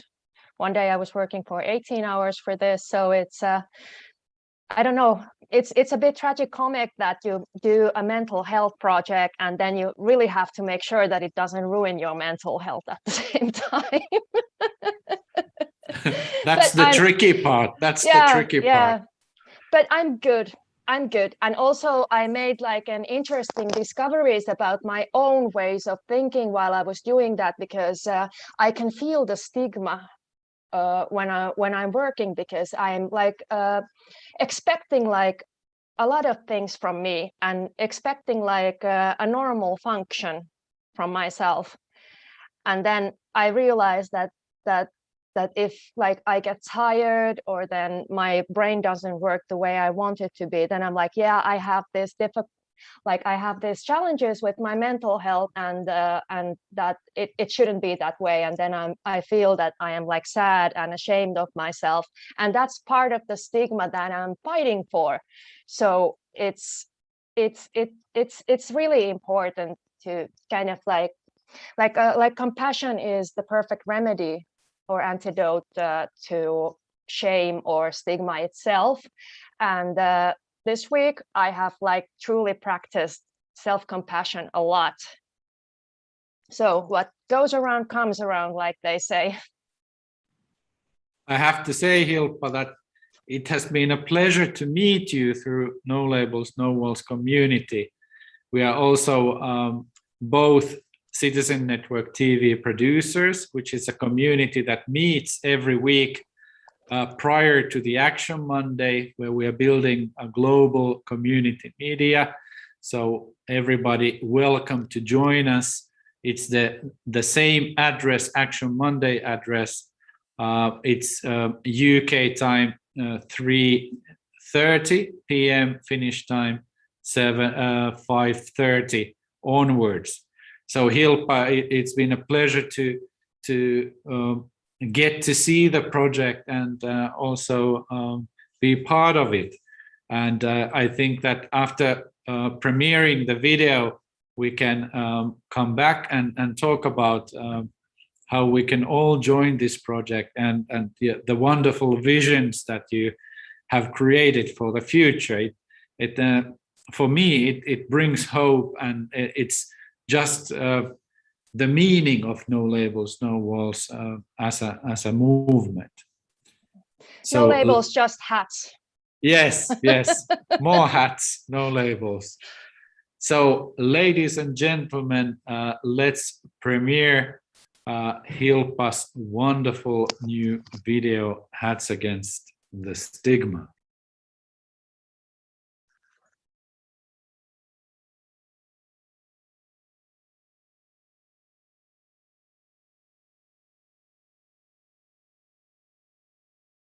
Hello everyone and welcome to see Hats Against the Stigma. My name is Hilppa and I'm a mental health advocate from Finland.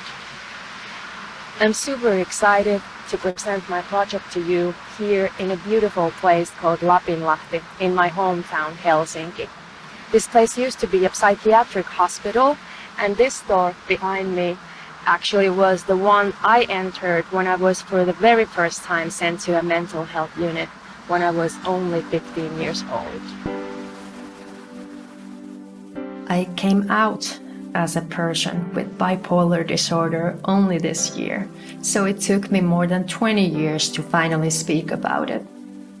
Many people say that the best way to reduce the stigma is to share your experiences, and I don't disagree with that at all. But there is still a lot of negative and discriminatory attitude around mental illnesses, and many people feel that they rather hide their condition. I wanted to thought about ways to bring forward these people who might not be otherwise seen, but also in a way that takes their privacy into account. And that's where Hats Against the Stigma started. Hats will play a big part in my future plans that I have for this project, but they are also important on a personal level in my own rather creative recovery. My ultimate goal was to collect 100 hats for this demonstration of the project. I felt that a good, solid 100 would be realistic regarding the time gap of 3 weeks and the zero budget. But guess what? I got 120 hats. I have been really touched by every photo I've received and also the stories that some have shared with them. Whereas the stigma once made me want to hide my feelings of shame, fear and exclusion, I'm now very happy to say that I've probably never felt less alone in my life. And I hope that they send the same feeling for everyone who's watching this. The soundtrack Mioptrof Mop for this first digital video exhibition was made by my sister, musician Jutta Jessica. She's previously composed music to things like chakra color charts and colors of the rainbows, and to this project we thought about the bodily elements related to my experiences with my bipolar disorder. And the soundtrack was mastered by my good friend Lasse Turunen from Pihka Sound Music Production, and he also helped me to create this presentation video. And now, last but not least, I want to thank each and every one of you who have taken part in this project. This would be nothing without you. I hope you all enjoy this digital video exhibition, and this is dedicated to everyone who's taken part and everyone who, one way or another, deals with mental health problems. Thank you so much. See you.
kitora kuferauta, kita kitora kuferauta, kita kitora kuferauta, kita kitora kuferauta, kita kitora kuferauta, kita kitora kuferauta, kita kitora kuferauta, kita kitora kuferauta, kita kitora kuferauta, kita kitora kuferauta, kita kitora kuferauta, kita kitora kuferauta, kita kitora kuferauta, kita kitora kuferauta, kita kitora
Congratulations, Hilpa.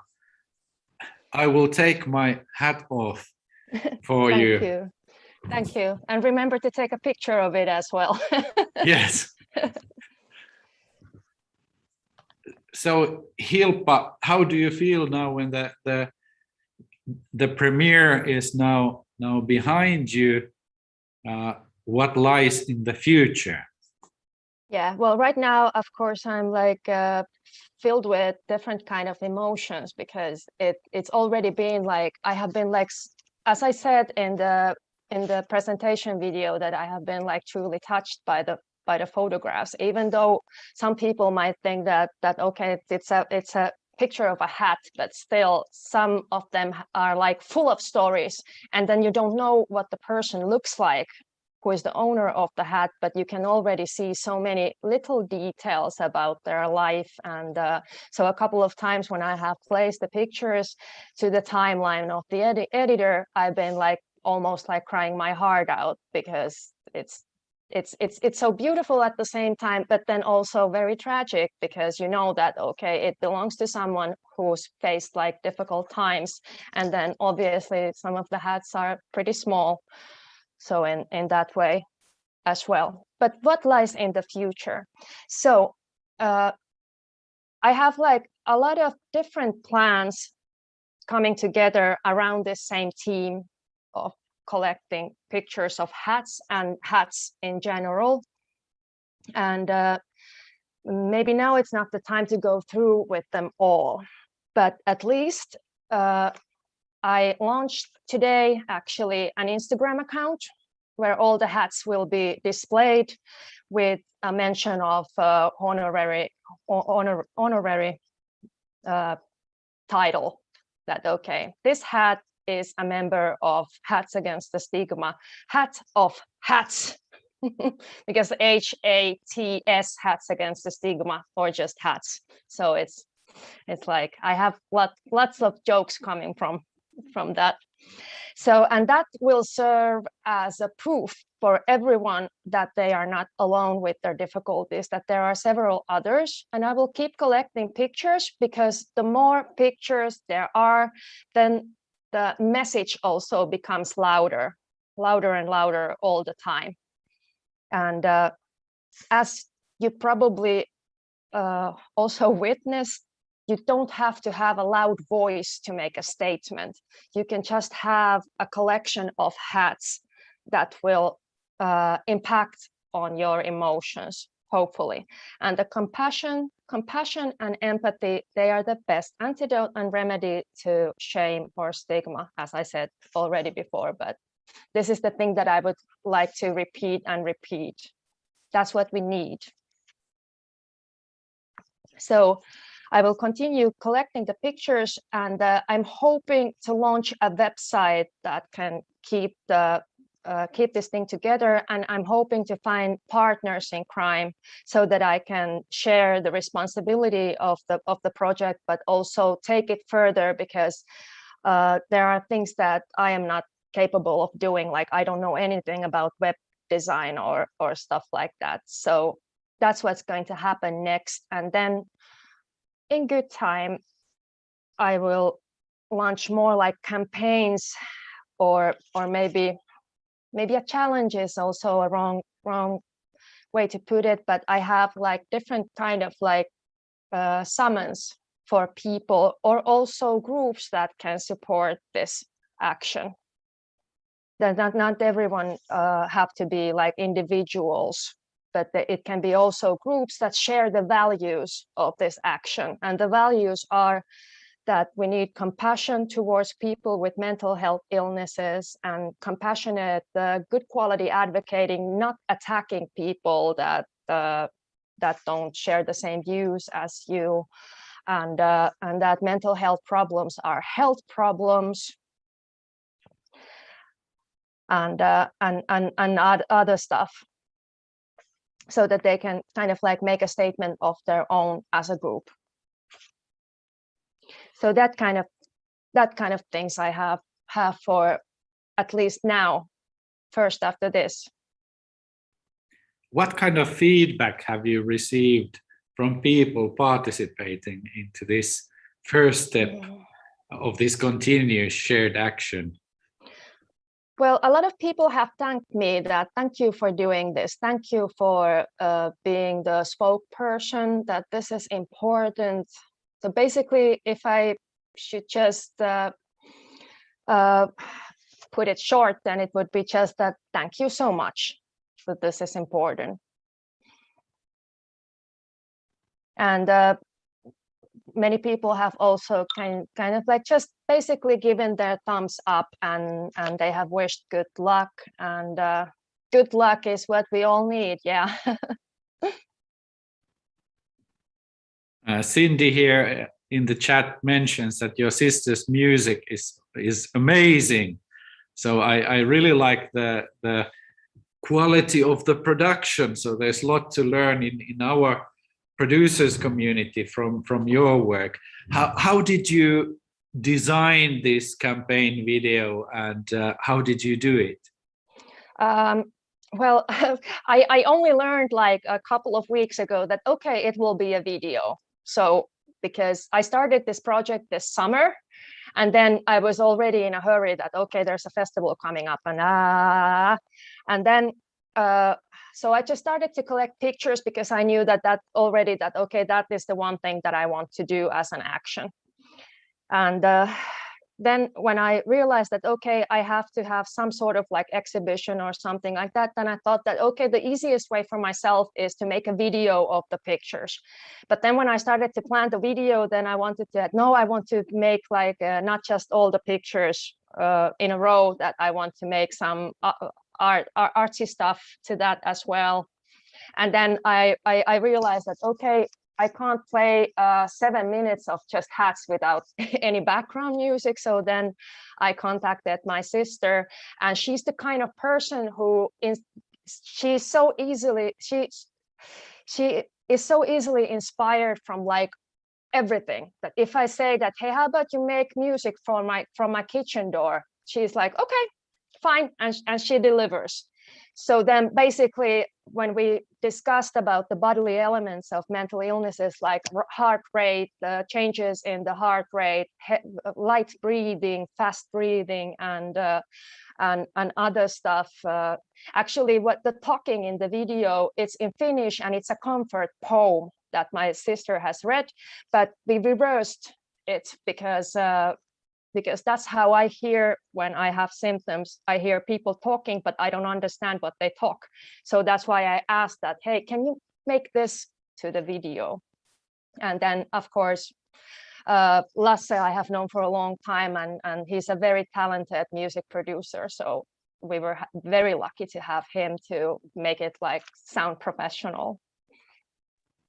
The venue where you are shooting the video is very interesting. I have a personal connection with that place as well, because I used to work there. I had my room there, and I'm also a part of a environmental community called ICE, and we are taking part of the art exhibitions happening there. Can you tell a little bit about the history of the place? You have your own perspective to Lapinlahti Hospital. Yes, and to be honest, I don't remember like the exact years, but it was built like already over 100 years ago, and it serves as a mental health unit or a psychiatric hospital for a very long time. And it was in 2005 when they ended the mental health work there. So the hospital was taken down, and now there's a huge debate in Helsinki what should happen next with the compound. So it was important to me to kind of like have this first phase of the project and the presentation video filmed there, because I spent 3 months of my life in there. And we share that action as well. So we can use art and culture and projects like this to protect a certain environment, because of course it's a place, it's in the city center, and it's very expensive. So a lot of building companies would like to build on those premises, but there's a huge movement of people that would like to have it as a place for well-being and culture. And lo and behold, we have No Labels, No Walls community. Perhaps we have a future in that area as well. Yeah, I hope that it will not become a hotel or anything too commercial. It would be very wrong. But to be honest, I didn't visit that place for 20 years. So after I left when I was 15, it took me 20 years to go back there. And the first times were very hard, but now I'm actually moving pretty close to that place within a walking distance. So then it was a couple of years ago, I started to visit there and kind of like notice that okay, this truly is a beautiful place, and now it feels okay to come back. Thank you, Hilpa. Now the floor is open for comments and questions from No Labels, No Walls community. Would you like to ask something or comment?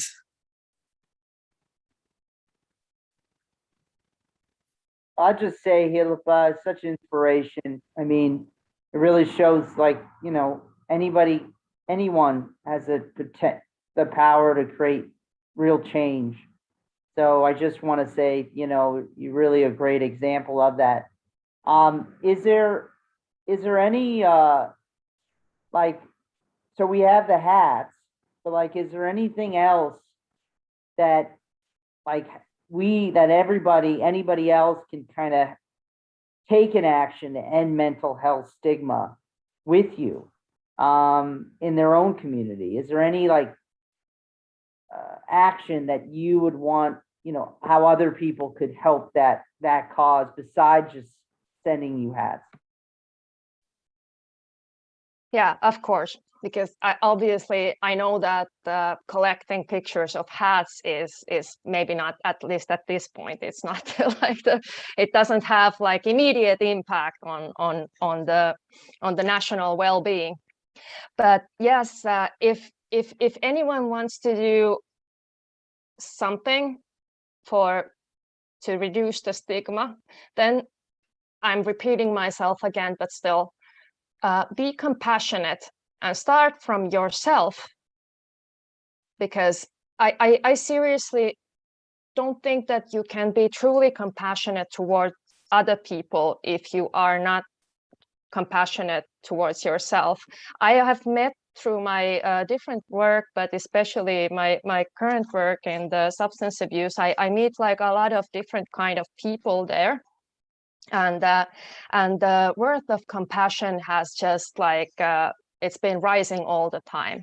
So just get to know your compassionate side first, and then see what you can do with yourself.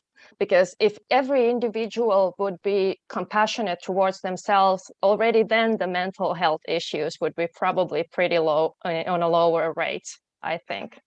So that's at least one thing that I can say for sure now.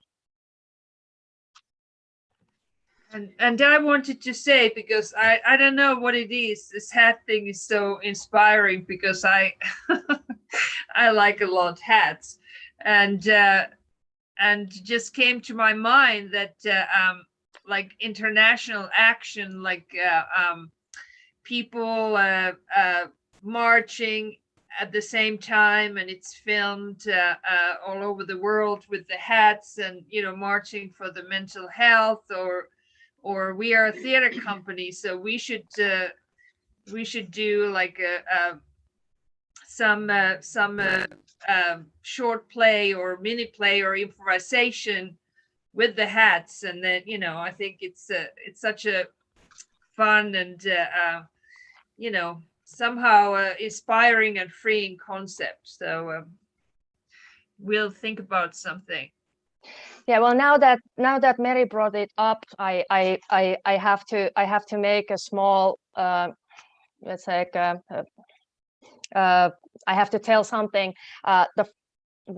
From where this project actually, like, what is the really ground basis of it is that I would like to have a hats against the stigma march, and so that people could put a hat on top of a stick or a broom or whatever, and then place the hat up, and that would play as a symbol for the people who, for a reason or not or another, are not able to join the march because some people can't join because of their condition, some people can't join because of the stigma. So then it would serve as a symbol that, okay, here I am here and I am marching on behalf of someone else as well. And then just think about it, a crowd with hats, just hats, like floating in the streets. So that was my ultimate, like, passionate idea for an action. But obviously you can't do that in 3 weeks. And I want it to happen in May, because May is the Mental Health Awareness Month. So it has to be May. Because Next in May. October 10th is not a good weather in Finland. No, we have suffered enough. I want something sunny. So Mary, we obviously have similar thinking. Yeah, I just wanted to say too that it was so moving to watch that, and what struck me halfway through is how very, very different all the hats really were.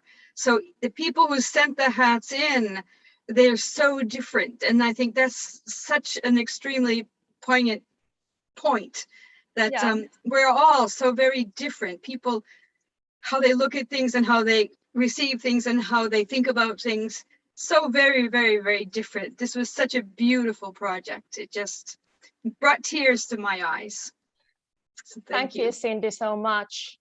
And yeah, I think that especially when the hats keep coming and when there's more and more hats coming, and then especially we start to see that mental health issue, they touch all kinds of people. They don't ask the color of your skin or your yearly income or anything. It can happen to anyone. And then the hats basically can display that pretty easily, that it doesn't matter how old you are or whatever. And that's also important for people to remember. Of course, the poor people are always in the most vulnerable state, because they have already gone through a lot of stuff and they have difficult enough already, and then the mental health issues on top of that. But still, it's not easy for like wealthy people either. And some have said that it doesn't matter whether you drown in 20 feet or 60 feet if you are drowning. So in that way, we are all who have problems with mental health, we still kind of like share the same agony. Thank you, Hilpa. Like you mentioned, May, I know that in United States, it's also Silence the Shame Day, so we can connect to Shantidas from Silence the Shame campaign and join forces there.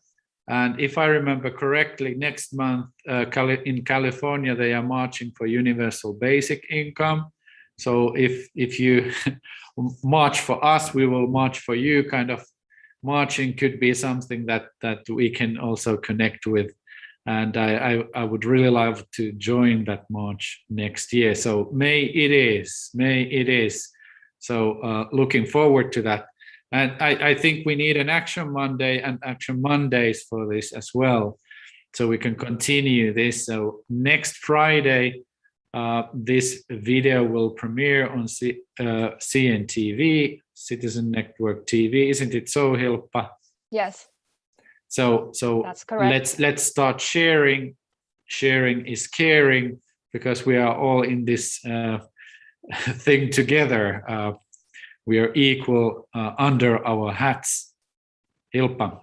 Yeah, I just, this is the perfect opportunity. Thank you, No Labels, No Walls, but especially you, Markus, and Michael for helping me with this. So this is the perfect opportunity to thank you. Thank you so much, Hilpa, and I hope that we all join the next action session, building a bigger we. So welcome Ariel, welcome Lashina. We are so glad to have you with us at the No Labels, No Walls Festival 2021. The floor is yours and we are here for you. Let's create a shared action. Hello, everybody. Thank you for having us here. We're having a little bit of it's kind of hilarious, the many of errors that has gone on in the past 24 hours about this. My office internet is down, Lashina's daycare center is down. So we've done a lot of different juggling as moms to be here. So she's gonna run downstairs and get her headphones right now because we actually are in the same room trying to do this and our kids are downstairs. My daughter's watching her daughter. So it's just, it's community in action. So as we start this, I just wanted to give, I haven't been on this morning. There's been a lot going on, but I wanted to give everyone a chance to just center and breathe together for a moment as we go into this action about revolutionary listening, because as we talked about, and by the way, I'm Ariel Nobile, and Lashina will introduce herself. And as we talked about in the Action Monday we did a few weeks ago, part of revolutionary listening, and what we mean by that, is to deeply listen to oneself. And so one of the best ways I know to be able to access that deep listening is breath. So if you're in a place where you can, and if you're driving or operating something dangerous, please don't do this. But if you're in a safe place, please take a moment, and if you can, put your feet, flat on the floor on the earth and sit up tall. You can put your hands on your lap, or if you like, I actually highly recommend you put one hand on your belly, one hand on your heart. And if you feel safe to, you can close your eyes and just get in touch with your breath for a moment or two of breathing can be like, I don't know, like a power nap. So let's just do some deep breathing. In through your nose, out through your mouth, and in through your nose, out through your mouth. And when you blow out through your mouth, blow out like blow out like you're blowing out birthday candles. So back in through your nose, out through your mouth, and just feeling that connection to your highest self. And just noticing, how is your body feeling? How is your heart feeling? How are you feeling deeply, and what's bubbling up for you?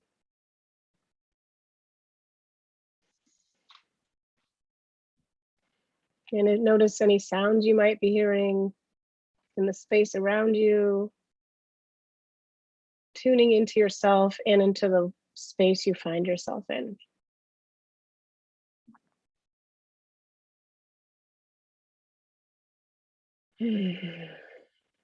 And we'll just do a couple more deep breaths. And I'm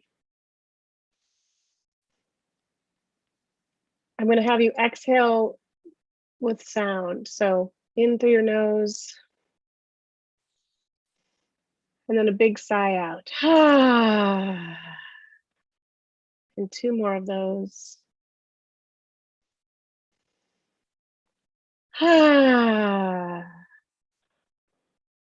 Last big breath. Make this your deepest breath of the day.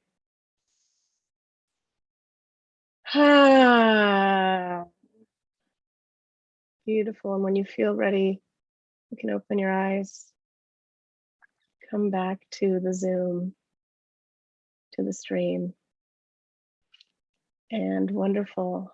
So for those of you who are here live, I just want to ask you, how did that feel?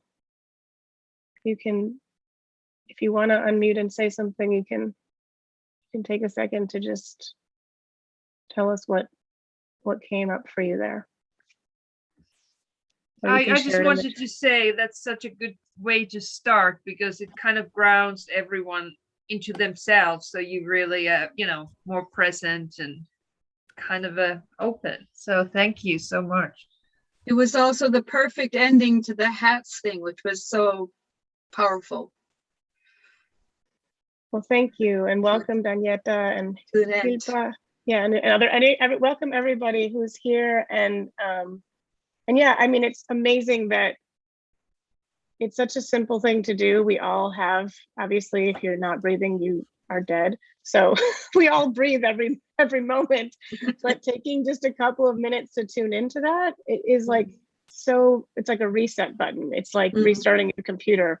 So that's why I wanted to start this conversation about revolutionary listening with that, because you can't really listen if you're not in touch with yourself. That's what I feel. So I think Lashina is working. There she is. Hi. So because there were just some technical difficulties, I'm going to have us just for Lashina, we're going to give Lashina a chance to do one big breath with us too. So just one more time, hands on heart and belly. Let's just do a big inhale through our nose and a big sigh out. Good, feeling that centeredness. And I just have to say, we are doing this from my childhood home that we are in right now, and it's kind of just funny and cool. This is the house I've lived in since I was 5, and I love that we're doing this. So so I think, Lashina, do we want to start with a little more intro about who we are and what made us do this? Do you want to, introduce yourself? I didn't really introduce myself, but introduce yourself and speak to that for a second. Sure. Hi, guys. Good afternoon, maybe morning for others, maybe good evening for some of you. My name is Lashina Williams. I'm a playwright, director, and I produce plays, particularly for underserved communities. We are about healing through storytelling. And so I will actually go ahead, if you don't mind, and share a quick video with you. I think that will tell the story a little bit better. And while she's doing that, it would be very helpful if you know how, if you can turn off your video so that the stream runs smoother. If everyone just turns off your video for a second, thank you.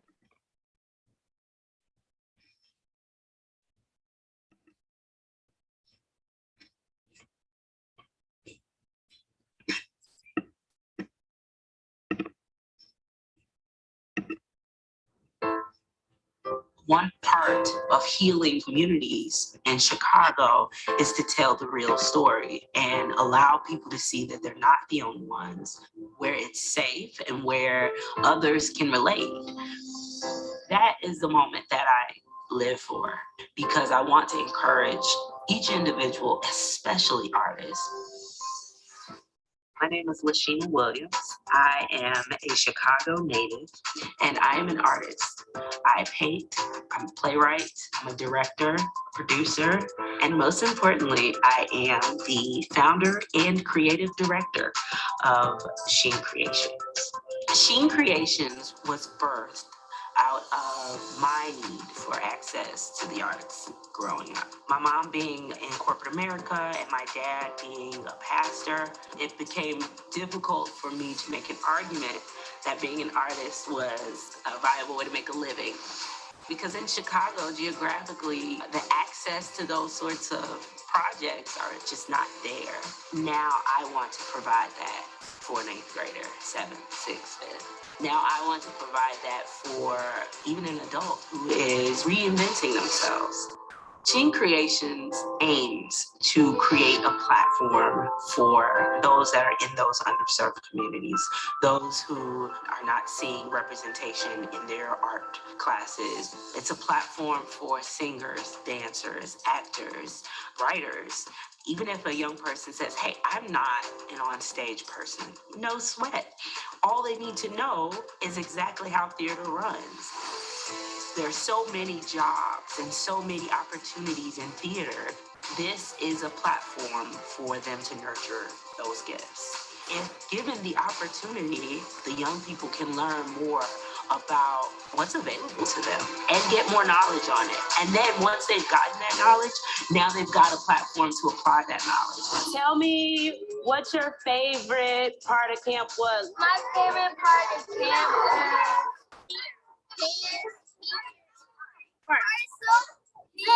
Singing. How many of you guys enjoyed camp this summer? My productions have deeply impacted not only the audience, but also the actors, because it is personal and it is an experience. I've worked with quite a few Chicago artists. Some would include Ranting the Blues, Dandelion Theater. I produced my first production in August 2014. It was The Girl in the Closet, a true story about a young girl facing the challenges of her youth. The next production that I produced was The Holding Cell, and I produced the Authentic Arts Parade in collaboration with other teaching artists alongside Riley Stone Missionary Baptist Church. And so I'm hoping through Sheen Creations, starting in Chicago, young people who are in underserved communities, who attend schools where the art programs are being cut, that they will have access to the arts. They will have access to the opportunities to grow their own brands, to nurture their own talents and gifts, and also a platform to actually use the things that they've learned. With the experience I've gained from writing, directing, and producing these plays, we will inspire and educate the youth through the work that we do with Sheen Creations.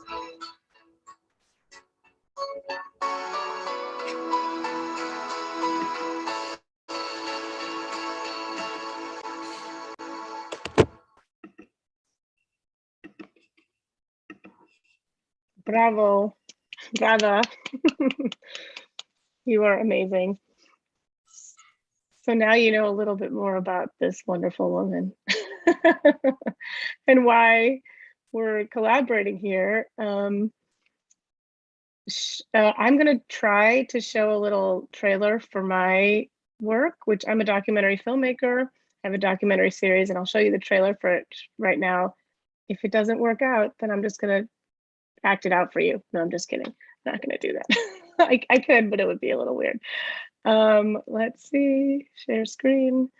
Hopefully everybody is of the same mind as far as, you know, tech stuff, just letting it be an experiment. And we were talking yesterday about, Lashina and I were talking about the spirit of experimenting. And that's, you know, what this event is also about. I think we have to be willing to take risks together and fail and yeah, and just learn. That's the best way to learn. So I think maybe the only way. So here we go. I'm going to try to share this with you. We'll see if my computer cooperates today. And nope, it's not going to. It's telling me some weird, it tells me that I have to, hold on. I'm going to add amazing. Okay.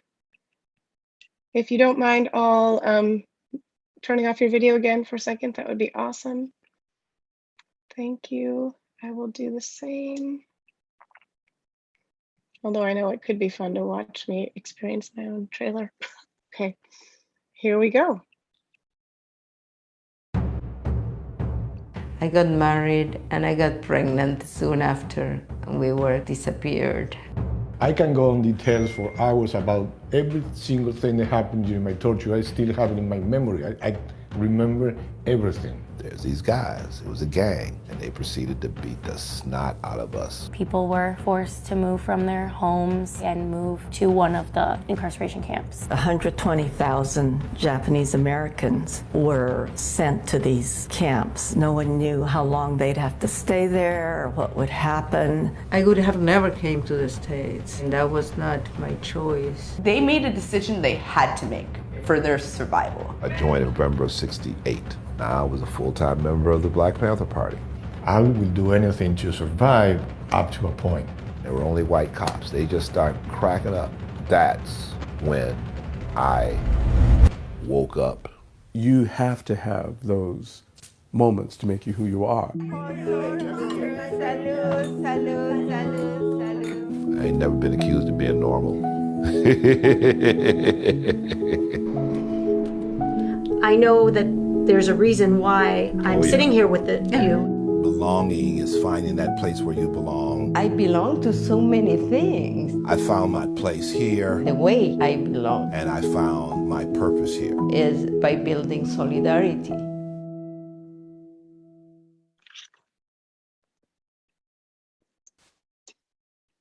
So now you can turn your videos back on if you'd like. Thank you.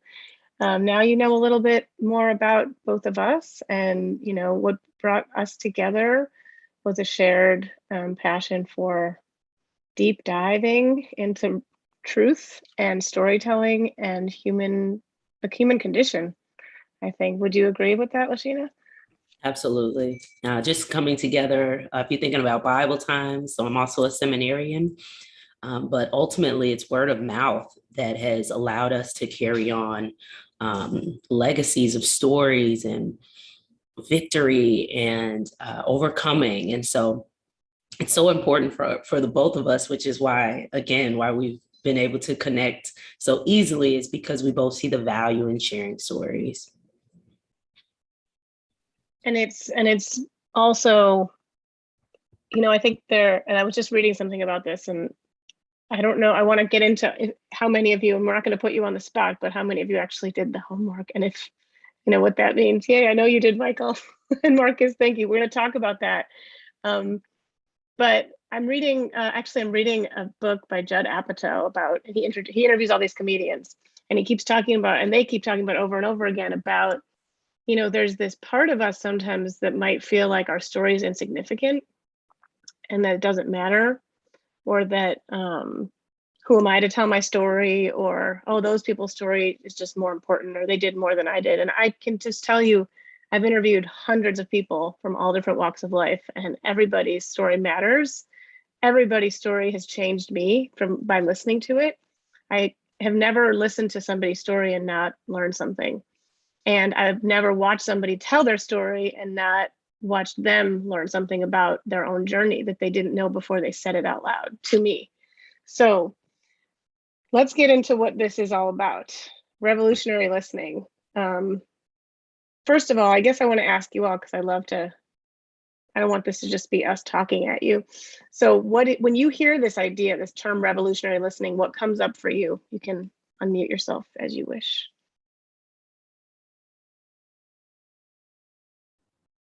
Transformation.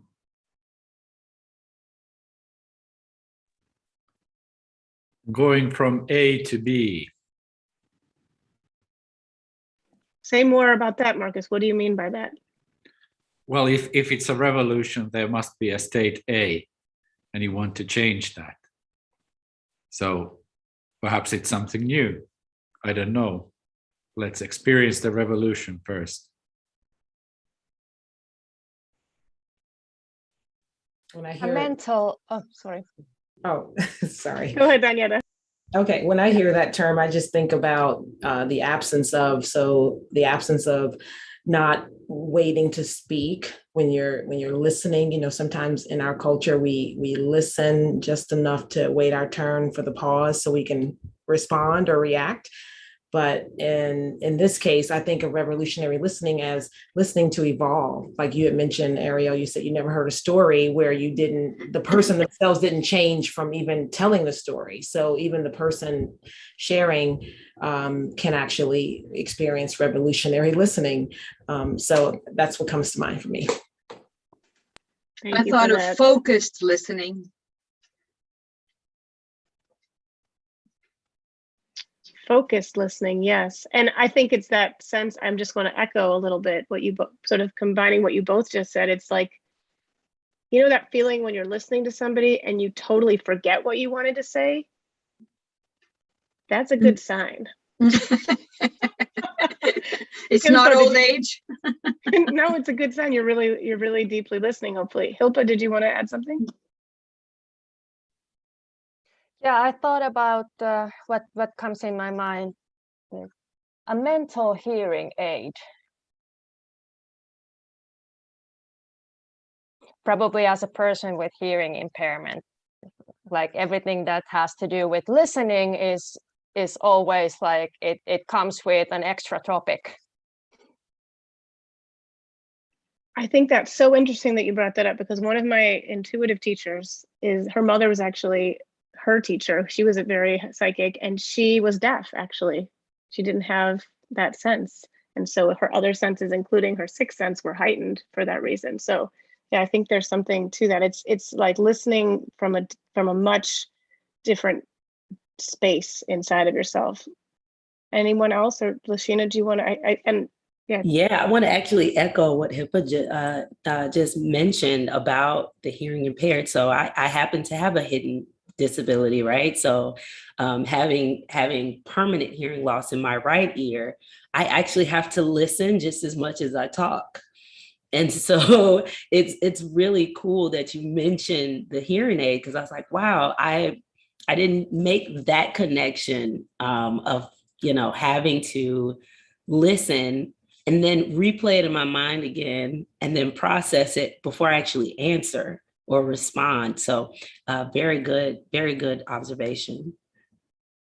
And I just want to point out there, that's literally what just happened is, we're not, when we have something to offer this community, right? We're bringing this topic and this idea, but we are going to learn hopefully just as much as you might from this conversation. So it's a multiple way street. We're going, and it's circular, this conversation, hopefully, and it's not. So it's interesting. That's why I asked you, Marcus, about this A to B thing, because I actually don't think that it is a linear process. I think, like most creative process, and I do think of listening as a creative act, and just as storytelling is, there's circles, right? And sometimes in telling a story, you don't go straight to it.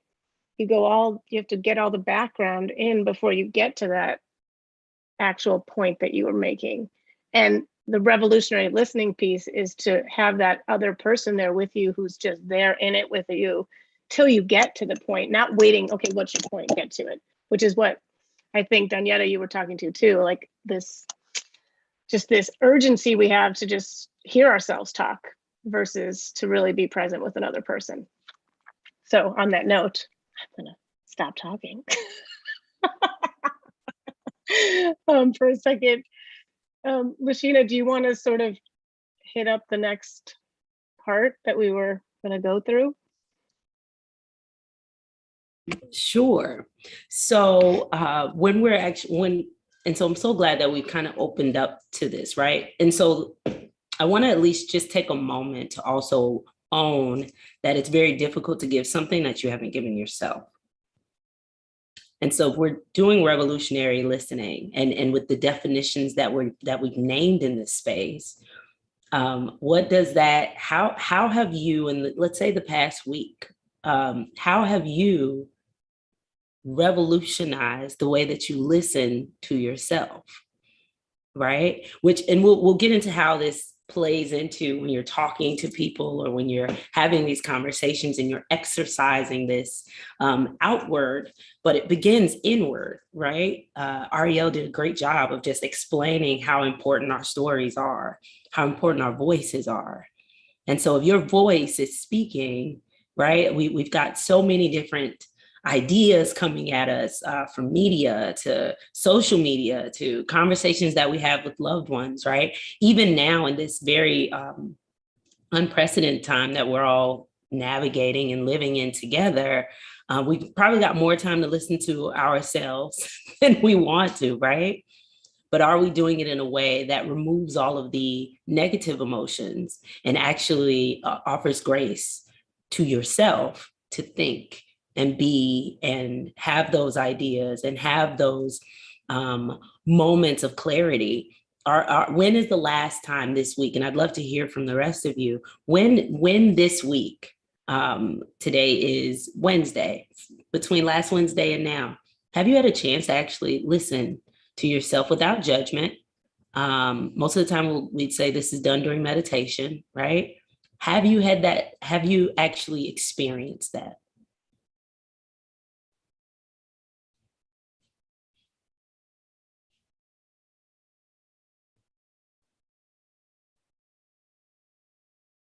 Okay. Are you going to say something, Mary? That's a great question. I've had chance a little bit because I traveled from Los Angeles to Helsinki, Finland, and I've been jet lagged and also, but now it's raining and cold here. So at least in the morning when I go for long walk in the forest, that's kind of, it's like such a change and kind of brings, you know, a lot of kind of things from from my background and from my roots. So that kind of give, you know, I could feel like, okay, I'm here and I can, you know, I can smell and breathe and be here. So at least that much, but it could be so much more. Always. That's so good. And just imagine, even I can hear the love just in you saying that, right? I can hear the relief in your voice of like, I'm glad I had a moment. I'm glad I had a moment, which is the same feeling, similar to what we feel when someone else gives us that moment and says, hey, just tell me how you're doing, right? Just tell me who you are. And so that's where we can begin to think about revolutionary listening, not just what we're listening for, but what are we actually giving? What are we giving to ourselves? And then what are we actually giving to the people that we are choosing to lend an ear to? Okay, so I'm actually, Ariel, you can actually go ahead and get started. I'm still pulling up that document. So we asked you all to go into your communities and engage with some people that you may have never or typically don't speak to, or hadn't really gotten to know on a deeper level, but maybe you had a curiosity about, or you were, you know, maybe you were actually like nervous to do it. So some of you did do this. I guess the question was around others, right? And part of the documentary work I do is around looking at stories of people who have been otherized historically or personally. And I'm not going to say, looking at people who've been dehumanized and reminding through the storytelling of our human connection, that we are all human, that we have a shared humanity.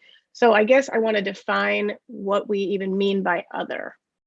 So when you think of that word other, what is the first thought that comes to mind when you think of others?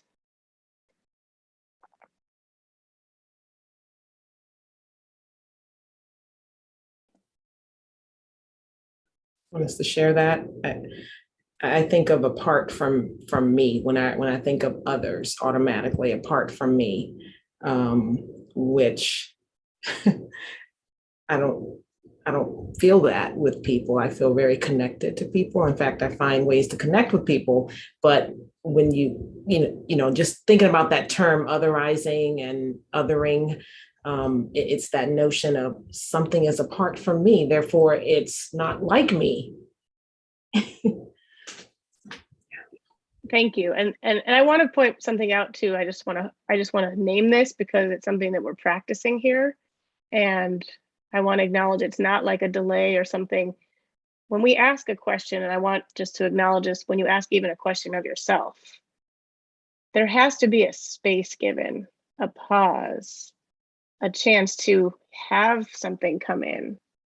So that part of revolutionary listening is allowing the pause, allowing the uncomfortable silence sometimes, where that can bubble up what really needs to come forth. So it's like getting comfortable being uncomfortable is just sort of the work in general right now, I feel like, for the planet, for all of us. But what you just said, it's like, yeah, that connection to, okay, of course there is difference. If I was to interview every one of you that I can see right now, all of your stories would be different. All of your histories are different. Your backgrounds are different. Your cultures are different. Your countries may be different. And yet there's still this connective tissue and thread that we are all a part of.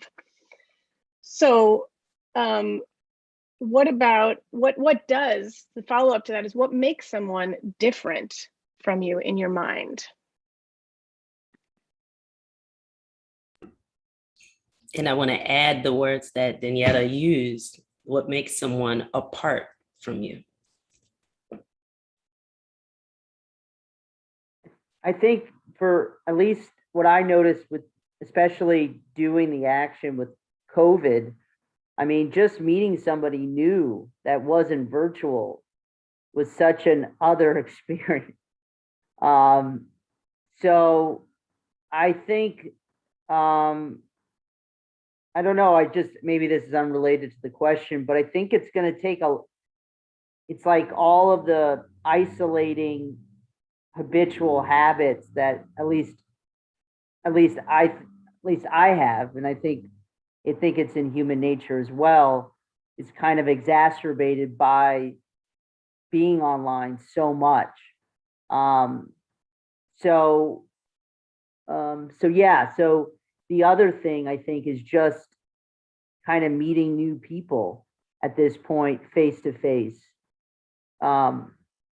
is kind of, everybody's other, just because of the isolation that at least we've been in. Thank you.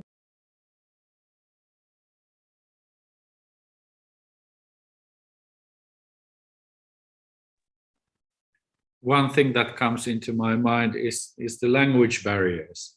No Labels, No Walls is using a lot of English, and there's several Finns here in the network. So we would like to reach out to new people, new communities. Some Finns even entered the festival and they left out because perhaps the language barrier was there. And we are here to translate, but sometimes these kind of situations come and go very quickly, and you feel that it's difficult to fit in. And if we are going to what I learned while doing the homework is in these discussions we talked about a lot of the language, because we had the conversations in Finnish, and then, thank you, Ariel, the word we didn't know was otherized, or what was it? Something that we tried to translate that back to Finnish.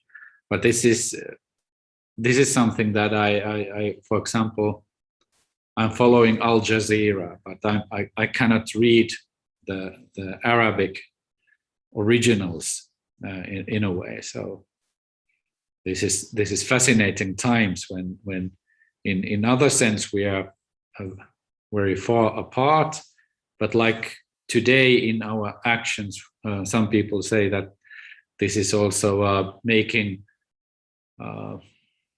collaborating more equal than it was before. For example, these kind of disability, somehow you don't really know if you don't know, or you don't say about it. For example, you don't know that if I can walk or not. I've been sitting here for 8 hours straight. So this kind of issues, these otherizations that we are learning there, perhaps we can learn from that to also to connect us, and also to accept that this is like it is. For example, in Finland, nobody wants to fly anymore anywhere, and we're building, for example, huge railroads inside Europe, so we just don't fly, and it's difficult to travel, for example, to United States, and this kind of distances are there, but in a way there's also new opportunities.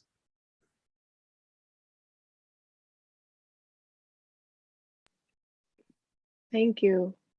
Yeah, so and how do you say your name? Soilikki. Soilikki. Yeah, it's a long word.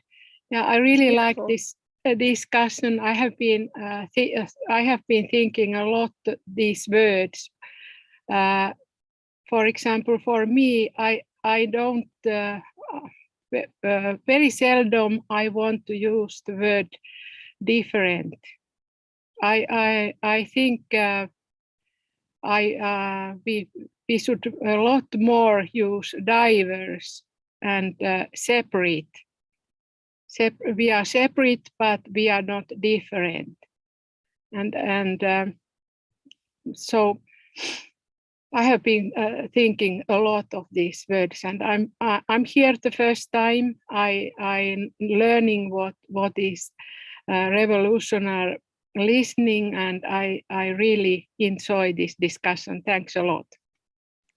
Thank you. And I want to also acknowledge the difference in language, and that I also want to say, because I speak Spanish fluently, that I know for a fact that when you speak more than one language and you're sort of, you stretch your brain in that way, it also opens you up to different meanings, contexts, worlds, and a different way of listening.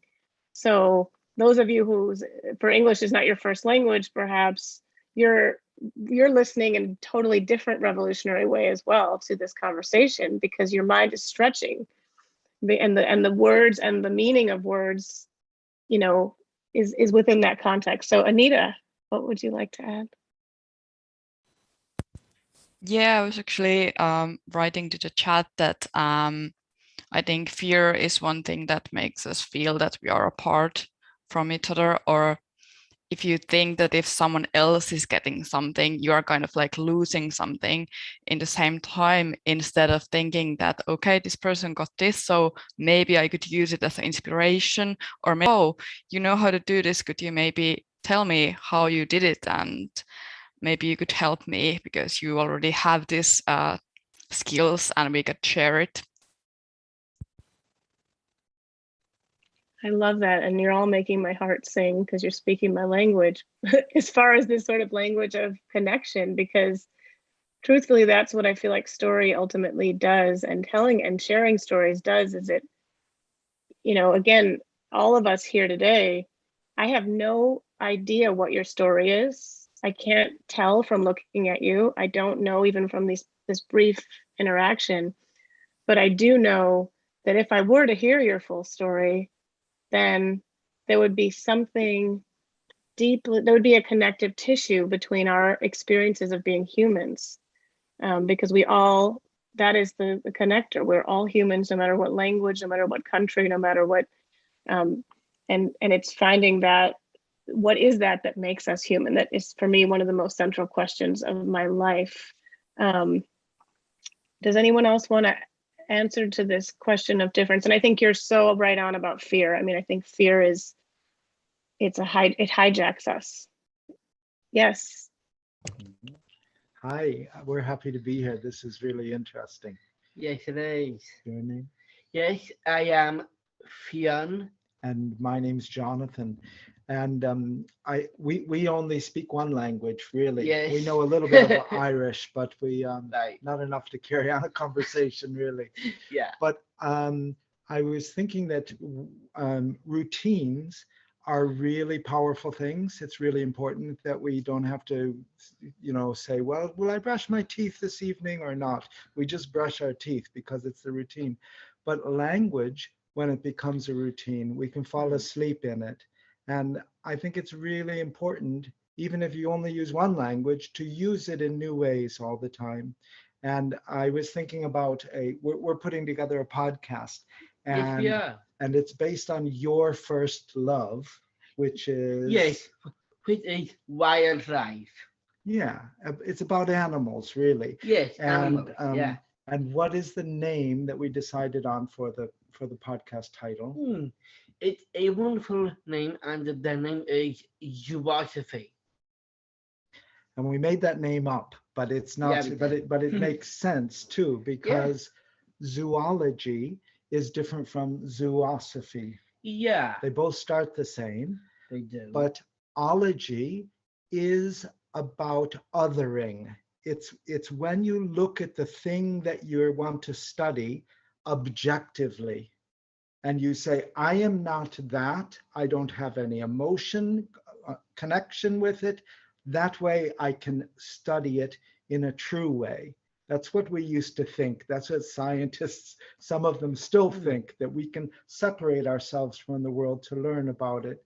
But one of the things that you've helped me to learn, yes, is that we can't ever separate. We can't learn, we can't know something if we take that attitude about the thing that we're studying. Yeah. That the only way to really know something is to connect with it and to put your heart into it. And that's why this this suffix osophy, yes. where does that come from? Well, is it Greek or Latin? I don't even, yes, it is Greek. Yes. So the word Sophie is a Greek word for love or wisdom. Yeah, Sophia, the divine wisdom. Yes. So the idea of putting that osophy at the end of the thing that you're studying means that you study it with love and that you connect with the thing. Yeah. And we really wanted to emphasize that that's how we're approaching learning about animals. Yes. Yes. Can I just name that I love that? That was so beautiful. Thank you so much, Fiona and Jonathan, for sharing that. That is exactly what we're talking about here. And the way that you put words together in order to name those ideas and that concept, that's exactly what we're talking about here. And so with that, because you've kind of put it together pretty nice and neat, our next question was actually, what actually makes someone different from you? Right? So if Fiona's already looking at, we're not different from, right, the animals. We're not different. There might be more similarities for us to take a look at, right? And so when we're thinking about in the same way, I would love to open this question up to everyone else. What prevents you from experiencing ostrophy? Right? When you're engaging with other people, what are some barriers? Anita already mentioned fear. What are some other barriers to experiencing those who are considered different?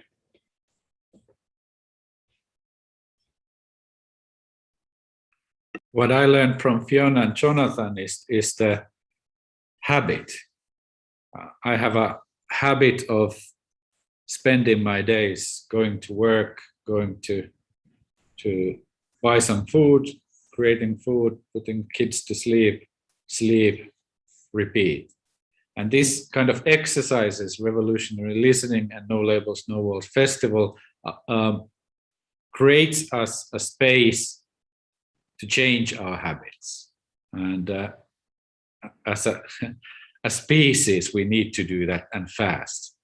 So it's a very good place to learn, because small things then might have big impact.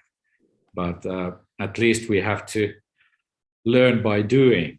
And sometimes this kind of, for example, this exercise gave me very much, but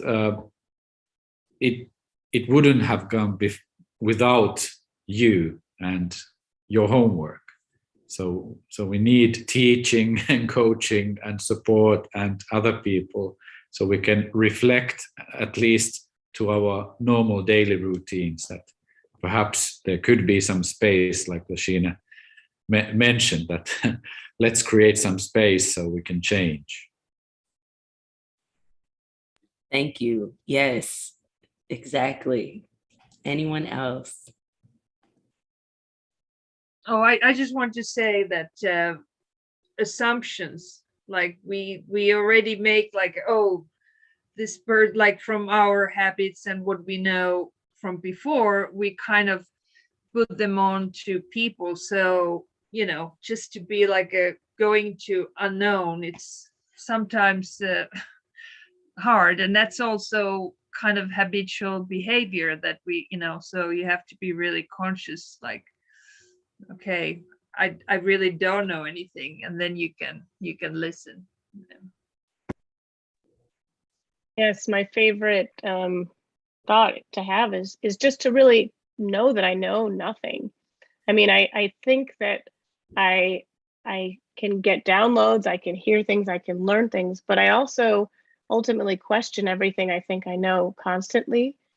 That's a habit, that's a muscle I've worked to not be stuck in my belief systems or my thoughts or how I think things are supposed to go, because I think that is a barrier. That I just want to say that I think is a barrier to true connection.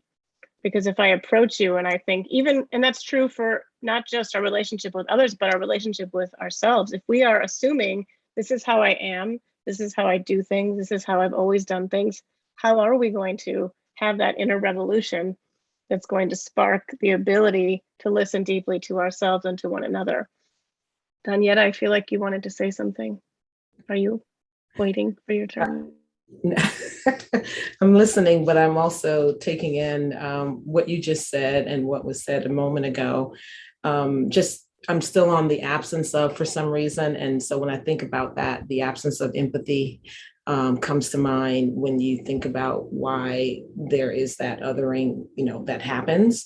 And that's on one extreme, but then maybe the other side might be the thought that there is a superiority, that I don't need to question. I already know, just like you mentioned, but more so like as a way of life, the assumptions have cemented, and now this is how I'm going about my life. So even if the social proof is right in front of me, maybe, in many mediums, many outlets right in front of our faces, we still may not even accept it because of the way we have kind of cast that mindset in stone. So I'm with you on just always being curious, always asking and questioning. Also, I think about culturally too, how in some cultures being sure is a value. It really is in certain communities, right? So if you are unsure, uncertain, or questioning, that may have a different takeaway depending on the communities in which you are in. So just having that full breadth and width of understanding it from many perspectives. But yeah, that lack of empathy, and then on the other end, the superiority aspect. Thank you. So true. And Michael, did you want to say something? Yeah, I was just going to say, I mean, it was so interesting doing the interview because like the person that came in had a Goodwill badge. It's a secondhand shop. He works there and didn't know who he was. And when we started asking the questions, like everything just by his appearance that you assume naturally just by looking at somebody kind of melted away. Like his story was pretty extraordinary. And without asking those questions, or even in listening to those answers, I personally wouldn't have known any of that. And then, but I also think like habitually, that's kind of what we're geared up because of our transactional society that we kind of live in. So I kind of thought about how many times it would take to practice that, to see then how that would affect myself. Like, let's say I did it once a week for the whole year and met somebody new. How would that transform me? Because our society doesn't dictates our actions normally. So anyway, so that's just something that I was thinking about, and yeah. Well, and I think also our access to one another is very, at least in the United States, it's very much based on what you look like, who you went to school with, what communities you're a part of, what your socioeconomics are, and your assumptions based on appearances of other people, whether you can even reach out and talk to somebody, whether you have the fear of them, whether you've been conditioned to think that they are dangerous or a threat to you, or like someone said, was it you, Anita, talking about somebody, the scarcity mentality, somebody's gonna, if I if I talk to this person or open up, they're going to ask me for something, or I'm going to lose something, or, this sort of survival of the fittest mentality, thinking that we have to be in this constant competition with each other versus the collaborative model, I think, of beingness in the world. So Michael, I love that. And I kind of want to challenge you and everybody else on this to, yes, what if you set that habit or that goal to practice flexing that muscle weekly of asking, approaching somebody that you may have never met, or you might have a curiosity or feel drawn to, or just be wondering about, in this very respectful, loving way. Ask for permission to find out more about them. So I want to ask you who did this. Remind me who did it. Marcus and Michael. Who else did this actual process that's here? That's okay if you didn't. We're not gonna call you out. Fiona and Jonathan, they've been doing a version of it, I think, for the last, I don't know how many years. But so they've been doing. Awesome. So I want to ask so those of you who did this, just to give a guide for other people, how did you approach this person in order to be able to do the exercise? Did you ask permission? What was your process like, and how did it feel to be putting yourself out there like this? And for the sake of the live stream, I want to go ahead and just give a summary of what we asked everyone to do. And what we asked everyone to do, we provided prior to this meeting a list of questions, and our ask was for everyone to reach out to someone who was quote unquote different or othering from them, right? Whatever that meant to you, which is why we spend so much time considering that definition and how it might be different for everyone among us, right? And so sending those list of questions as a list of 10 questions, not required necessarily to ask them in any particular order, but we wanted to make sure that you actually picked 4 questions from the list and to engage them with this individual. You did not have to do the same questions for each person, but we wanted to give you that opportunity to have some questions that would actually cause you to practice some revolutionary listening with someone that you haven't met before, that you would consider different from you, and that you wouldn't have otherwise had this conversation. Okay, so I am definitely excited to hear about your engagement, and something I want you to name as you're sharing is, did you ask for permission to ask the questions before going into your line of questioning? And Lucina, do you want to just, for the sake of the live stream, read those questions so that the people who are watching might be able to do this on their own, separate from this? Yeah. So the questions were, of course, number 1 is, what is your name? And what does your name mean? Number 2, tell me the story of your birth. Now, this was cool. We kind of got a chance to play around with this and see this enacted with Neasley, and it went really, really well. So the next question, what is a moment in your week when you feel particularly inspired? Number 4, what is a moment in your week when you feel difficult emotions? Number 5, how do you define love? What or who do you most love? Number 6, when was a time that you felt most seen? Number 7, when was a time that you felt alienated? Number 8, what comes to mind when I say building a bigger we? Number 9, what labels do you subscribe to? And number 10, can you tell me about the most memorable gift you've ever received? And so as you're sharing, if you have specific moments that you want to call out and it pertains to the specific question, I'd love to know that as well.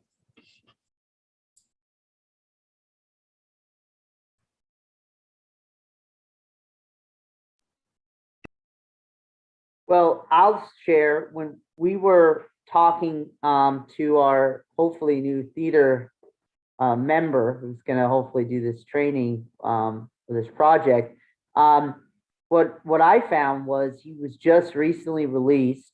He was a lifer without the ability of parole, and then because of the laws, he actually got out. He was recently out, I think like a few months. He was from Louisiana. And I forget what else, but the big thing that I got from it was how he listened. because of his life experiences and also what he thought of the world. And it was so open because he got out. You know, he was free. And I think it was kind of, at least the group, because the group, we had all our other members ask him questions. So it wasn't just me asking, it was actually the whole group. So it was like a collective action. But what they got out of it was a lot of hope and inspiration for their own lives. And so did I. So yeah, it was just a really, it was so welcoming. And then the other thing I gathered from it too is if we just had him come back and do the play without asking the questions, then it would have never been asked, you know, because we were there to do something else. So it was really, I think it was it's such a welcoming way of getting to know somebody, is doing this exercise. And that's what really I got from it. And I want to ask you, thank you for doing it. And I want to ask you, how did you invite him to speak to you? What was can you just give us, because it's also a different, I just want to say, I haven't tried what you did. It's a very different thing to have a bunch of people asking an individual these questions. And that's a different context, not right or wrong, it's just different. But I'm curious how you approached it. What did he know that this was for something like that? You know, what was the context? I read the introduction, but the way I usually get people, or I usually take action with others, is I do it as quickly and painlessly as I can, where they just start doing it. So there's, you know, all the fears, like I think Anita was talking about, aren't really the funness of it. Because I think anytime there's a collective action, everybody sort of has a good time because they feel connected together. So I did. How did you so he walks in, just walk us through the actual. Oh, well, that was at the end of our session. So at the end, I basically said, hey, you're a new member here. We want to get to know you. And then I read the script. And I said, is that okay? And he answered, sure, I'm in rehab recovery programs. This is what I do all day. So I thought that was kind of enlightening. I was like, hey, maybe we all should go to rehab, you know, do some rehab groups. But anyways, but that's how it happened. Thank you so much. And I think, as you kind of shared, it's a gift for the people asking the questions and the person who gets to decide whether they share or not. Thank you. And I think Lashina just posted the questions in the chat. And there was one question that I'm going to ask when I start listening, is that if somebody had a good time, the only thing I would like from you is that you spread it on. So you then will take, it doesn't have to be these questions, but if you want to use this script, but then you go into another community and do the same thing. And that's something that, so then it's full circle. That was just something that I'm probably going to add as I continue. Yeah, and I think, thank you. And I think there's a key, I just want to state this for the live stream too. It's an important step in all this is permission, right? Is not violating somebody's privacy and or energy space. Just because you have a curiosity and you want to know something, that doesn't give you the right or the permission to go into their world or their space, because there's a sense that you really have to connect. Again, if you're doing that inner listening, that will help you to start to notice what's really happening with the people around you, so that you're not curiosity, I'm making up words, on people, right? You don't want to be like, I just want to know. This is not a selfish act in a sense. Although I don't think there's anything wrong with selfish acts on some level. I think that there's a way in which when we do these kinds of active revolutionary listening acts, it is benefiting us, but we have to make sure that the other person feels that it's an invitation, not a demand. Marcus, you wanted to talk about your So I just did that, Ariel. So I of course, in my area, we don't know our neighbors. So like there's plenty of people around, and the culture in my local community is that everything is fine when everything is fine. So usually if we take contact, something is wrong. It was easier for me to reach out my 2,000 plus social media community and say that I'm now playing a game. I'm taking part of Lashina's and Ariel's great workshop on No Labels, No Walls Festival. Ha ha ha! But can anybody that I don't really know, and that's 1,999 of all my social media contacts. So can anybody send me a message so we can have a chat, for example, online? And then immediately on that same minute, I got somebody saying that, hey, I'm a person here in the middle of a forest somewhere, and let's hook up and have this conversation. And later Marcus, that day, I'm curious, really quick, how many people responded to that? I got two responses, and that's enough. So that's a good social contact out of that 2,000. But then I then contacted one person also at the summer cottage, somewhere in the middle of a forest. Well, in Finland, that's majority of the country. We're all living in a forest. So, and then I have even reports. Sort of, I thought that Ariel wants me to report all these answers. So it's like a research that I'm now doing. So I have the reports for you, Ariel. So I'm a good student. So then we played the sort of choose a number from 1 to 10, and then the person chose a number, and then as the instructions said, like 3 to 5 questions. So we went through perhaps 4 questions because it's in the middle. So at the end, the real conversation started. So for people I didn't know, then we have a sort of at least half an hour for a conversation about other things. And then we realized that how do we know each other? Somehow we didn't know before. So I sort of, and that was very, very delightful. And I also invited them to the festival and to our Action Monday sessions. And I'm very happy about this exercise. And and Ariel, I tried to shut up. I was just listening. I thought that that's the revolutionary part. So like shutting up and listening.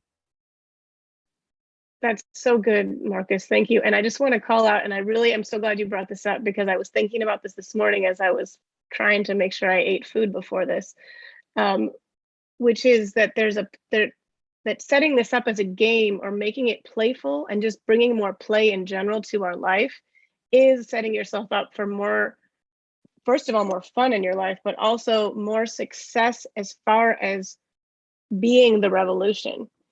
What we think of, I don't know, the idea that's out there in my mind in the mass culture of the world of revolution is this sort of violent, destructive, possibly destructive / constructive thing. But I don't think that the common denominator around revolution is fun and playful. But I want to say that revolutionary listening is actually fun and playful on a certain level. It can be challenging, it can be uncomfortable, all those things. But if any of you have done theater, which I think a lot of us have here, those games that you're forced to play, or those situations that you're in, or you're in a scene, oh my gosh, it can be so uncomfortable and scary, but you're also having fun. So enjoying the process of putting yourself into some situation that is completely different.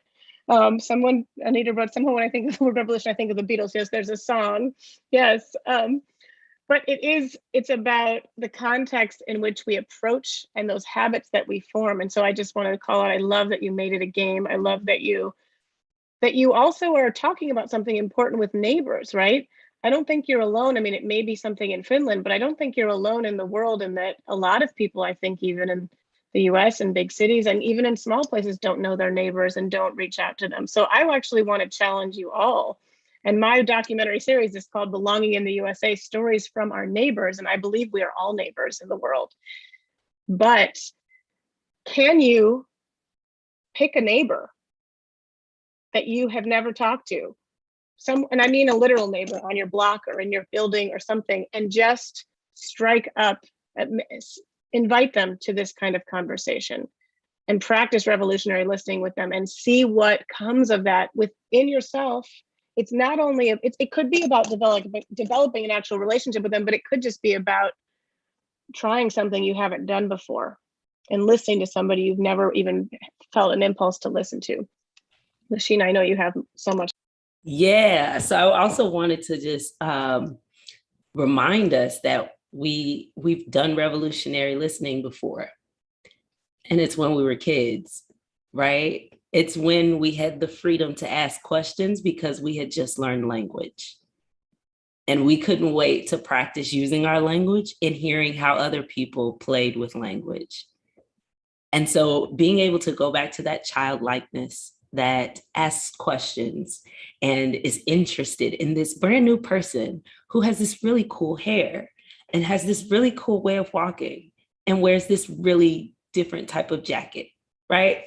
Like my daughter asks questions. I mean, and she can barely talk, right? But even while Ariel's talking to her, she's just yapping away, right? And so when we're growing up, something in that process as we're growing up, and granted, I'm not saying that this is everybody's experience because everyone didn't experience that freedom, right, as a child to just ask away. But for some who were able to ask questions or to just pull at somebody's coattail and say, hey, what's that? Why are you doing that? Where'd you learn how to do that?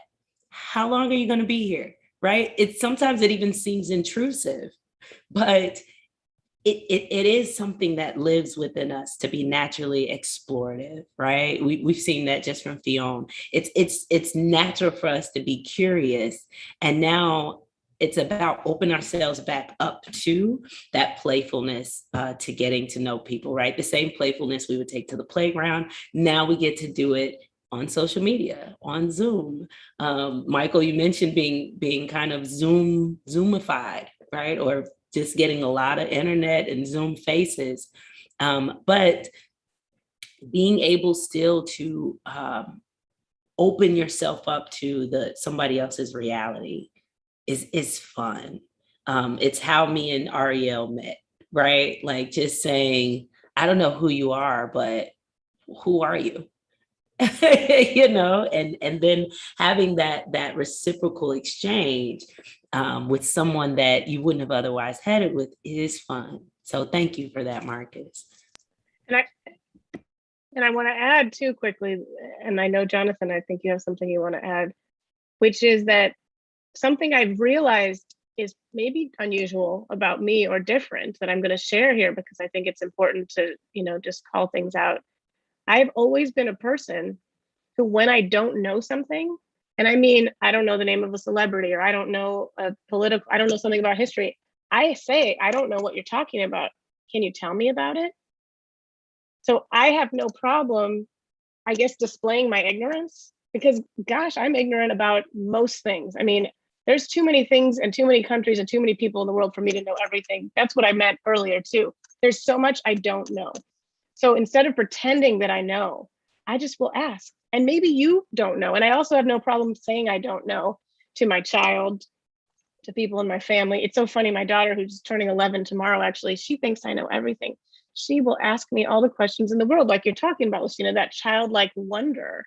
And I love that she thinks I know everything, but I'm the first to always admit to her, I don't know, but we can look, we can find, We can find a person who knows. There's no limit to our resources and to the access really that we do have to information.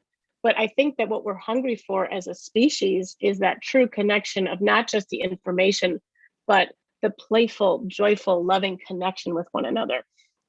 So Jonathan, I know you're gonna have something beautiful to say into all this. I don't know. Thank you. That was wonderful. And you're looking at a couple of fools here too. We're happy to be ignorant. I mean, it's very frustrating to be ignorant. So we want to learn. So all the time we're looking to get past. There's a paradox there, isn't there? Because it's like every day you wake up as a child, and this man here is an expert at that and really teaches me and teaches all of us, I think, about being open to the world and being not nervous about being somebody, but just being. And what did you do today? Where were you? I was street performing. I played the fiddle, also called the violin. And it's one of your favorite things to do. Yes, it is. And what did you say to all, well, not all, but to many of the pretty women who walked by? Well, I said to them, "You look very beautiful today." And what did you say to the handsome men that walked by? You look very handsome today. And what did you say to the dog owners? I said, I love your dog. Yeah, and so Fionn kind of greets everybody as they're walking by, right? I do, yeah. And I realized even babies actually. Yeah. Yes. Oftentimes when families or small families are pushing the strollers right by me, I often would crane my neck to look in the each and every stroller, and I would say, "Well, hello there, little person." So knowing that Fionn is good at that, and how beneficial it is for all of us to see that, we started. It was actually, Michael, I think it was about 7 years ago that Fionn started the "What Do You Love About Your Life" interview project, because we keep things simple. I love the questions that you've come up with, and we're looking for some new ones because we're going to France next week to interview climate change experts. Yes. And we have to ask more than just what do you love about your life. Yeah. But we've asked about 600 people that question. Yes, and we have a video channel where you can see 600 videos of people answering the question, what do you love about your life? Yes. But one of the best things has been looking for people that are different. And one of the biggest wonderful challenges is in the realm of language. So we often ask that of people who speak languages other than English.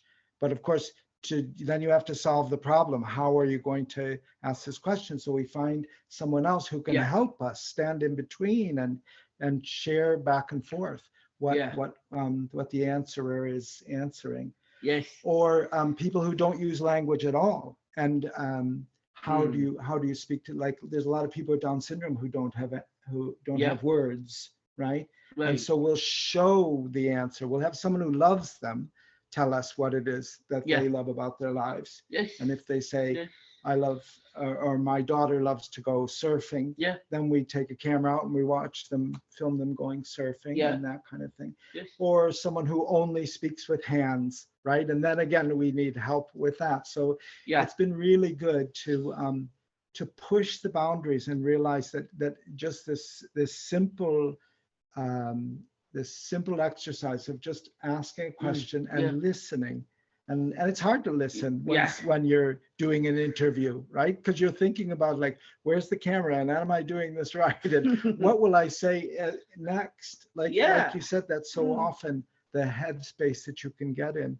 But again, you're just really good at being there and listening. And so we've pushed ourselves by trying to bring the question to people who aren't often asked. Yes, questions like that. sometimes besides saying you look handsome to the lads, I would also say things like, oh, I love your t-shirt, or I love your shoes, Yeah, or I love your tattoos. right.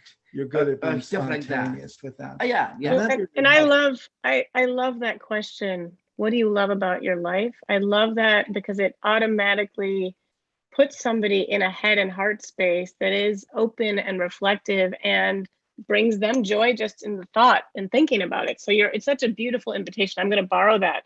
I don't know if I've ever asked anybody that question. So thank you. See, I knew I would learn something. And I love the spirit that you both have. And I think that that's ultimately what we're all getting at, what this whole revolutionary listening process is about. It is about uncovering the spirit. You know, I have a company called Legacy Connections Films, and my tagline is from soul to screen. I make documentary films that bring out the person's soul spirit onto the screen. So again, it's not about the information that you capture. It's about the intention and the connection between two spirits who may never meet again and may meet again, and how you can communicate that. And I also love what you said about, I mean, every single human, this is what's been so hard for me about COVID and masks, every single human who crosses my path, I acknowledge, you know, even babies and animals, you know, I have a moment with them, which some people think is strange probably, but it's just part of who I am.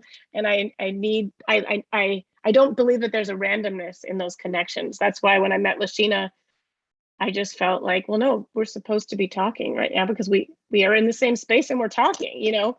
We were drawn together, and that's been such an amazing connection for both of us, I think. So thank you for sharing that. And the YouTube page, the channel is posted in the notes here, so everyone can check it out. And I definitely will. Lashina, I'm sure you want to jump in and say. Well, actually, we only have about 12 minutes. I want to turn it over to give Neasley a moment. Were you going to say something? Yes, please. Unmute yourself, though.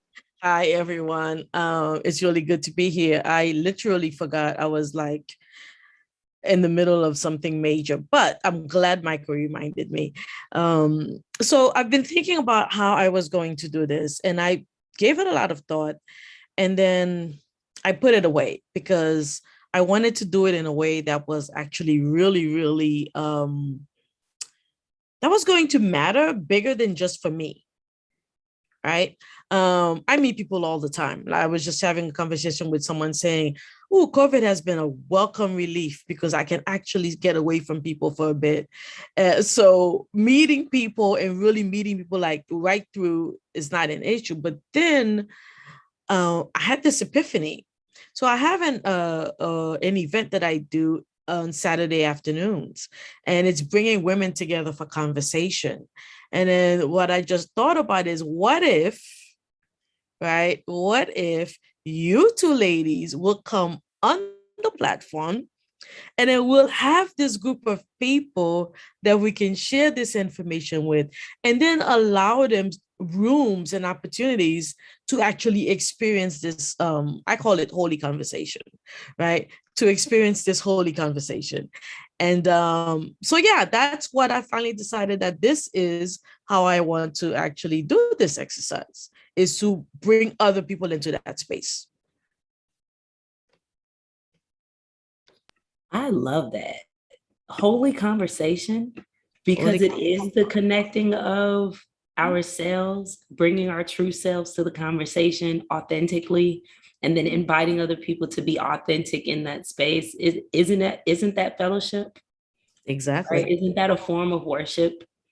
It absolutely. Right. So, no matter what your faith tradition might be. Doesn't matter.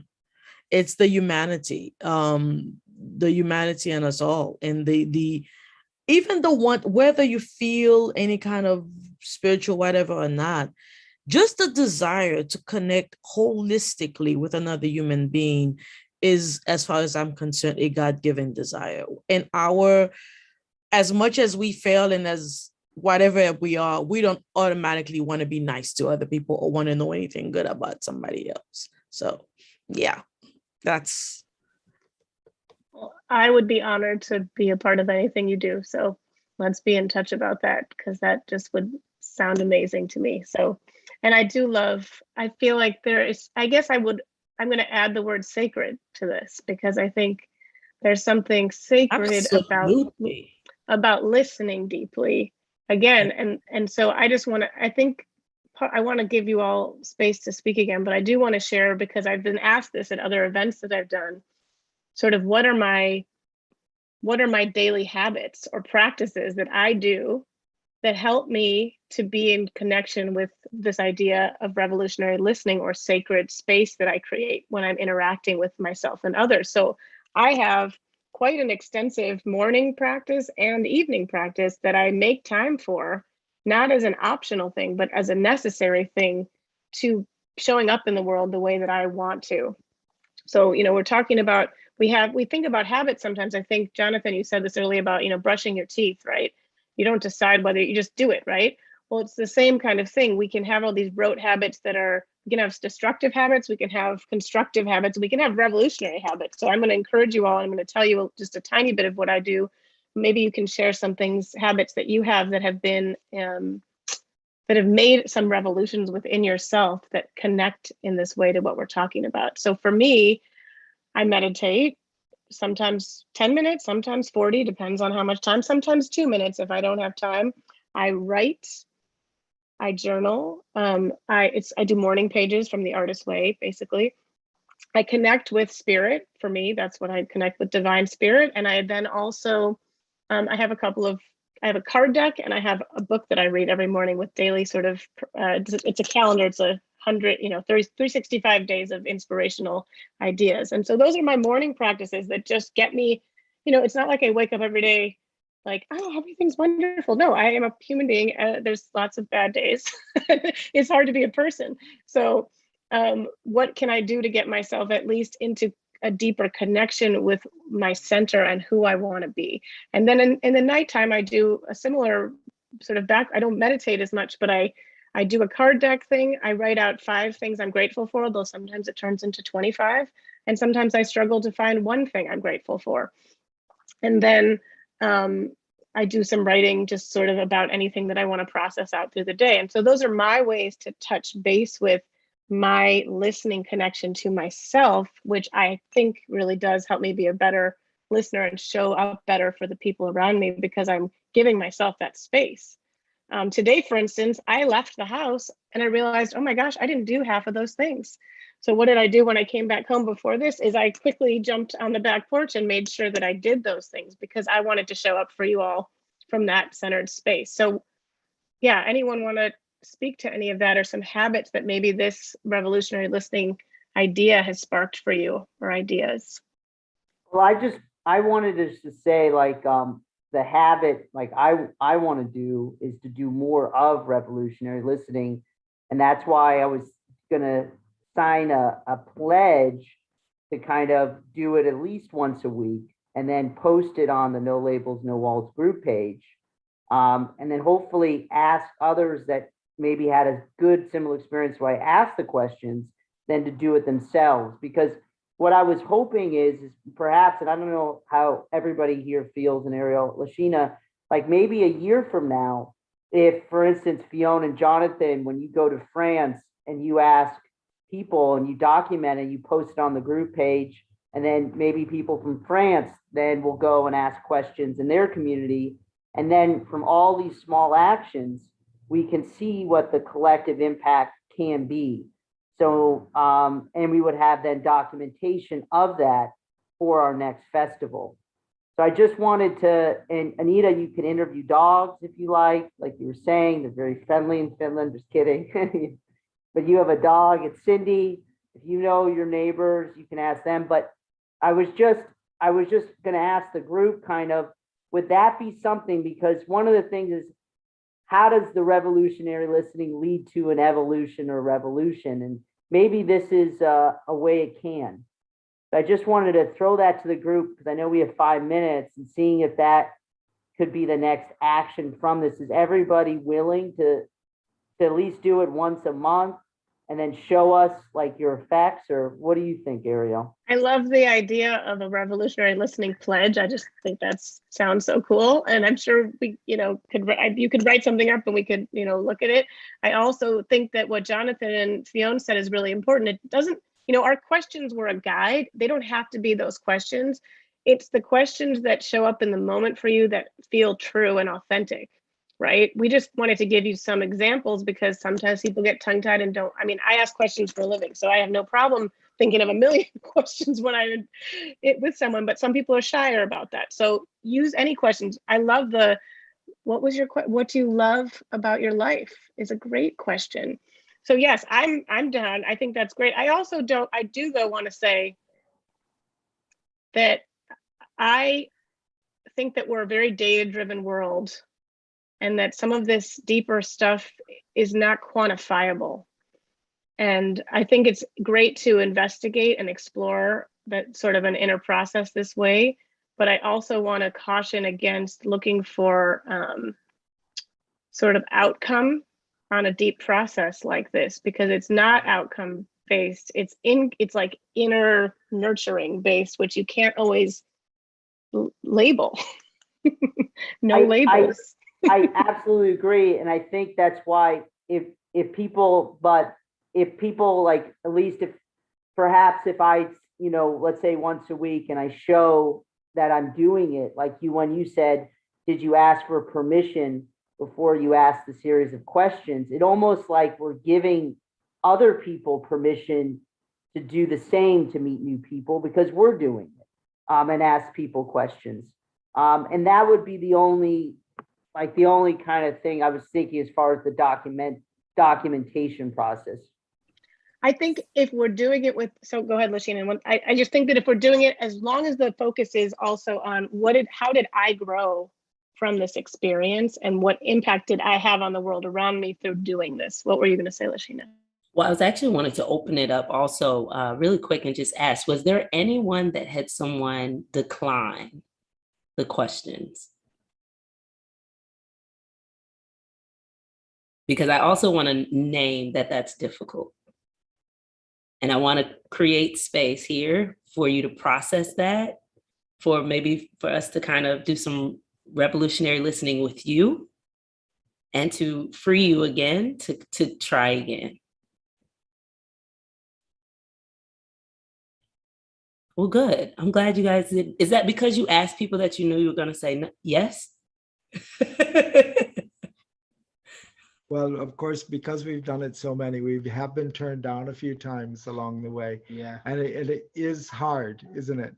It's a bit like, actually, I was thinking about teeth because I went to the dentist today, and it was a new dentist that I've never met before, but I knew something about her because I'd met her husband previously. And I tried to start a conversation with her. And of course, we had work to do, so we weren't going to talk long. But I told her some things about my life, and then I kind of invited her by asking her a question. And the answer she gave was really a shutdown answer. It was really abrupt. And for the rest of the time, I felt badly. I felt like, oh, okay, well, I justified it, and that was fine. But it is hard when someone doesn't want to go along. But then again, it was like, well, I'm paying her to fix my teeth. She doesn't need to be my best friend, So there's that too.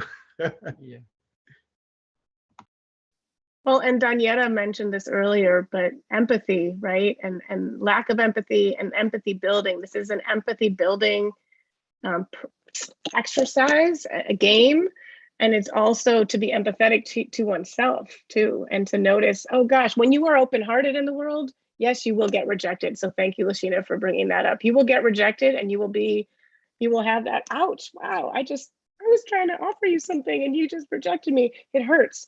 But that, to be able to be open enough to try again and to keep connecting, but also to tend to yourself. Again, that listening inside, tending to yourself and not allowing those single rejections to be the way you live your life based on that. And so with that, we want to thank you guys so much for your time today, for your participation. It was incredible. I know I learned a lot. I know Ariel did, and I hope that it was helpful for you in thinking about ways to do collective action, both through revolutionary listening as well as to others, but most importantly to yourselves. Yes, thank you all so much for being here, and thanks for having us as part of the festival. And you can visit my work at belongingintheusa.com, and I'm also about to start a podcast that will be Belonging in the USA, the podcast, so you can hear my voice more regularly soon. And Lashina, do you have a website? Do you have anything like that you want to share? Well, you guys can just find me on Facebook or Instagram. I'm Lashina Power and Wisdom on Facebook, and also Powerful_Wisdom on Instagram. Thank you all. It was a blessing and an honor to be here. Yes, thank you to Michael, Mary. Thank you, Yes. Marcus. This has been incredible. And yes. Thank you so much, Lashina. Thank you so much, Ariel. And let's take this revolutionary listening forward. As we all know, No Labels, No Walls doesn't stop here. We have weekly meetings called Action Monday. So let's take this action and also continue the action in the following Citizen Fests. Let's connect this revolutionary listening and building a bigger we movement to Toronto Summer Institute next year, not only in Toronto, but in hybrid model all over the world. And so the next year's No Labels, No Walls Festival will present what we have now started here today. Thank you so much again. And next on our festival program, we will have a very special performance. And for that, Cindy, I need your help. So don't go away, because it's our friend Gisem that is going to present some very nice dances for us. Can you tell a little bit background of Gisem and how we and you know her? Gizem is a girl that was my student when she was 9 years old and came to Finland for 1 year.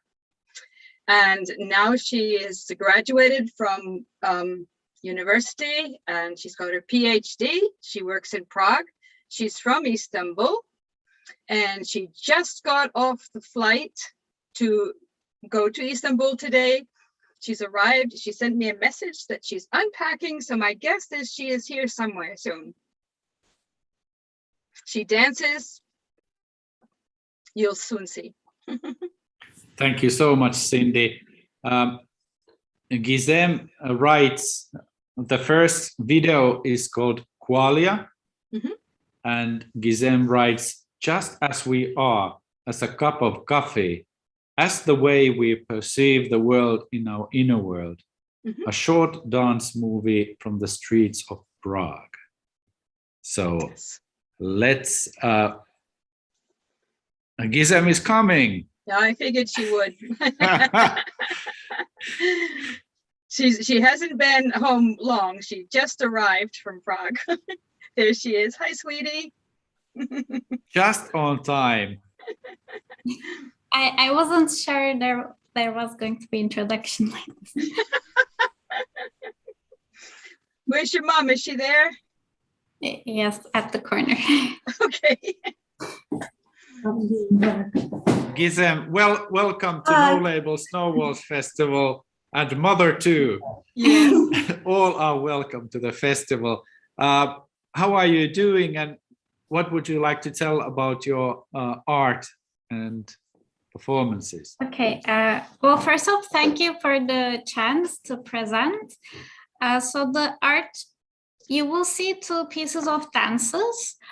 I am the lead dancer in both, but these belong to 2 different projects by 2 different groups. One of the dances is by Kımıltı, which is an ongoing project for 3 years now that's composed of dances all across the world, danced at different places spontaneously. The second piece is called Qualia, and this is a dance movie produced by Niyaz Bildik Dance Company, which is a newly established dance company based in Izmir, Turkey. but the dancers and the choreographs are from all over Turkey, and also I am part of it from Prague, so also worldwide.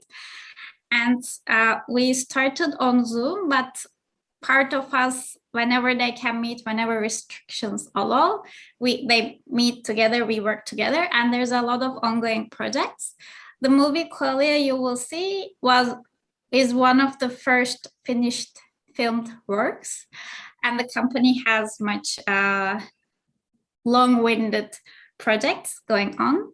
And so, so one of the dances is filmed on the streets of Prague, and one of the dances is filmed on the streets of Istanbul.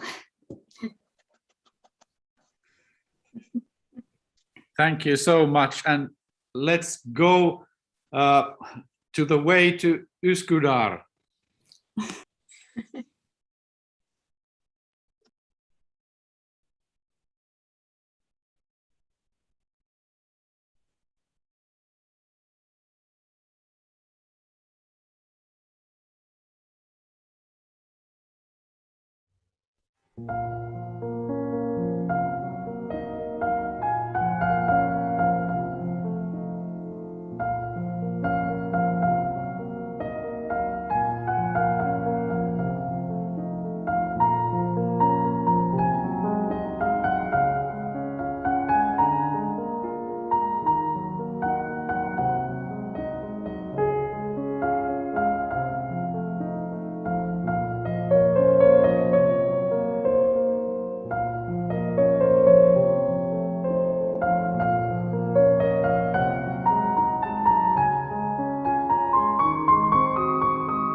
Markus, the video is not showing.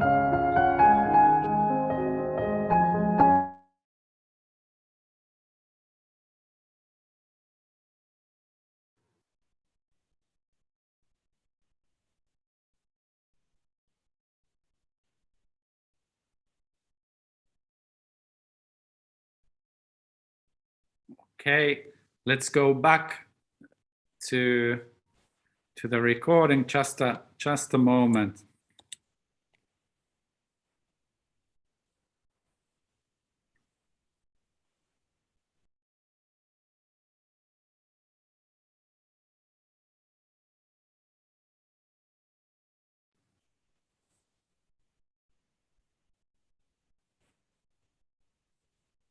Just a moment. We go to and that was Qualia, wasn't it, Gizem? Yes, that was Qualia by Niaz Bildik Dance Company. Yes. But we only heard the music. Sorry about that.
will we get to see Qualia as well?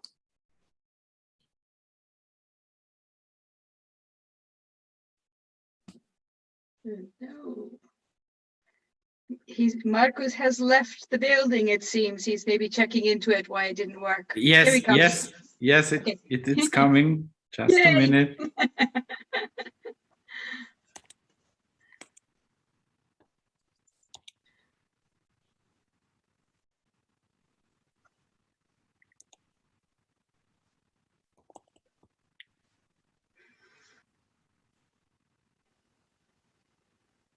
Nestle Han should come in here too. She was holding the camera.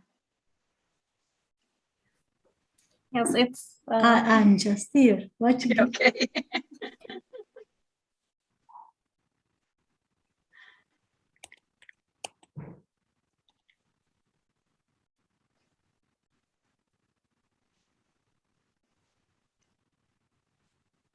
There you go.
Thank you so much, Gizem. That was so wonderful. Thank you. Thank you from all of Niyaz Bildik Dance Company and all of Kımıltı. Thank you. And we all hope to see your dances in the future, No Labels, No Walls festivals as well, and join us on the Action Mondays as well. It's very wonderful. Thank you. And next on our program, we have Inclusive Theatre of New York. Inclusive Theatre of New York is a performing and visual arts company that is dedicated to advancing artists of all forms and levels of ability, including artists with disabilities, to encourage the change of socially constructed images and misconceptions that exist of people from diverse backgrounds and groups. And while I'm reeling in these films, Anita, could you tell a little bit about tomorrow's program so everybody can join? Yeah, sure. Just needed to unmute myself because I forgot it. Yeah, so basically tomorrow we are continuing the program. And first we are going to have live stream event that there are different people performing hip hop and R&B songs. And after that, we are having event called UB Labs, Building Networks for Change. And in the evening, we will have a Riku Turpeinen Ait album, and also ending the evening with Music Beyond All Borders. So hope you will join us also tomorrow. Thank you, Anita. And don't go away, because the evening continues after Inclusive Theatre of New York. We will watch Fionn and Jonathan's, so Fionathan's videos, music and talks. So tune in to No Labels, No Walls and enjoy the evening together with us.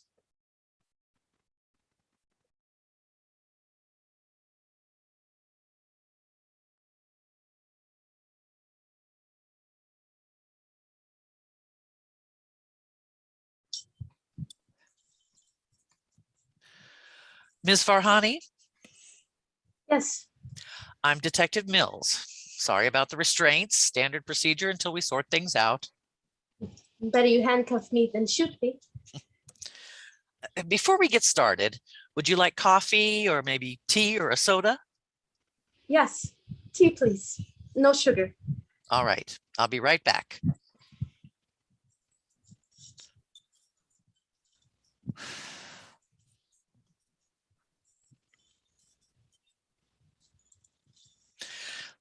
I double cupped it, but it's still pretty hot, so be careful.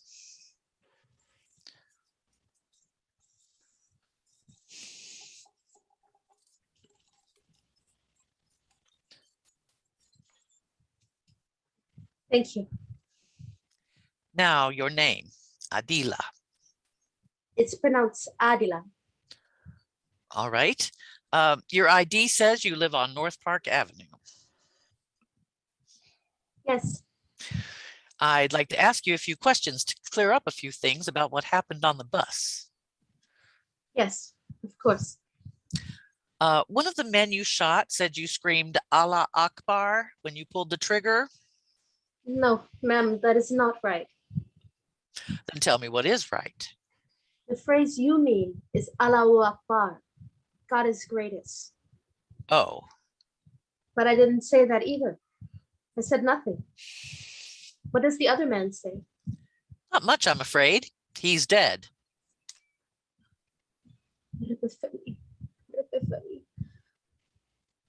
Who was he? Detective? The man who died? Melvin Garrity, laid off from a flooring company out by the Galleria. Did you know him? No, Do you recall ever seeing him before? no. What about the other man, Leonard Tubbins? I cannot even remember their faces now. What does the other people on the bus say? The driver didn't know what was happening, but he said you were a regular rider. Yes, Mr. Hamoud. He's a very nice man. He once showed me a picture of his 6-year-old granddaughter when she had her karate trophy. Well, he told me you always get off at Amherst Station. The train takes me downtown to the hospital. Which hospital? Women and Children's. I work there as a pharmacist, evening shift. I don't own a car yet, so I take the bus and train every day. I am what they call essential personnel. I expect so during this crazy time. Are you saving up for one? A car, I mean? Yes. A couple of people in the front of the bus say you just started shooting, so they hit the floor. They thought you were a terrorist who wanted to kill everyone. Because of my hijab. Yes. And what do the people close to me in the back of the bus say? No one heard Allahu Akbar. How could they, when I never said it? The elderly man who gave you his seat and the 4 women we've talked to all say the same thing. And that is? 2 young white males got on the bus and pulled off their face masks as they made their way toward the back. They were kind of loud, complaining that masks infringed on their freedom. Yes, they were loud and rude and got much too close to everyone. And when they got to where you were sitting, they started harassing you. They ripped off my mask and said they had the right to see my face because I wasn't a real American. But you're wearing a mask now. I always carry extra in my purse. I put on a fresh one before you came. Of course. They spit in my face. You took my purse. The first mask is in the zipper pocket in a plastic bag. There's spit on it if you want to run DNA. Thank you. I used the sanitary wipe and on my face and hands before I put on a new mask. Was that all right? That's fine. And you admit firing the gun, so there's no need for a gun shoe residue test. So what happened next? They called me terrible names. Like what? Raghead, ISIS bitch, sand nigger. One of them even said I must be wearing a suicide vest, and he tried to fill my breast. Take all the time you need. Thank you. They said I didn't belong in their country and that I should go back where I came from. One of them grabbed my hijab and threatened to hang me with it. Which one? The one, not the one who was trying to feel me, the other one. He pulled it so tight. Is that how you remember everything? Yes, exactly. So then you pulled your 9mm Ruger LCP from your purse and shot them both. Yes, I have a concealed carry permit. Because I work late hours and the bus and train, sometimes I understand. I've run your permit. There's no problem with it. So let's get back to the man who was assaulting you. He was twisting my hijab around my neck. I said I couldn't breathe and he said, good, and pulled tighter. May I show you my neck? Yes.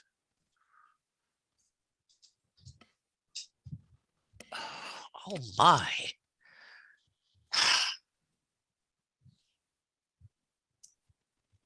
What did you just write? That you have a neck abrasion, which supports your story. You must understand. I was afraid for my life. I do. My hijab is an expression of my faith. It has nothing to do with ISIS or other madmen. Why do some people assume the worst about others? If I knew that, I'd be something other than a cop. Just remember, it's some people, not all. And their hate becomes violent. I expect where you come from, violence is a way of life. Buffalo? I was born here. Oh, But I don't think it's more violent than your average American city. it has good years and bad years, but this isn't a particularly good year for anybody anywhere. Now where my parents were born, well, that's another story. Unless you need to know, I'll just say America is their country now. You've never seen a bigger Bills fan than my father, though my brother prefers the Sabres. One final question. Why hollow points? Did you know they expand to cause maximum tissue damage? I took a pistol class before I was issued my gun permit. Well, then you know. I learned hollow points are less likely to pass through the body and injure someone else. Oh, that's right. That nice old man who gave me a seat was right behind the guy who was trying to choke me. The second guy held him back and kept him from trying to help me. Mr. Greenberg. Yes, that is what he told me. Is he all right, Mr. Greenberg? It looked like the man was hurting his arm. He's fine. It was just a bruise. I've seen him on the bus before, but I never knew his name. Joseph Greenberg. He's an accountant. Why do you smile? He's worried about you. He is? He came to the station and refused to leave until he sees for himself you're all right. In fact, he's waiting out there right now with the bus driver and your father. He says if you need a lawyer, he'll call his brother.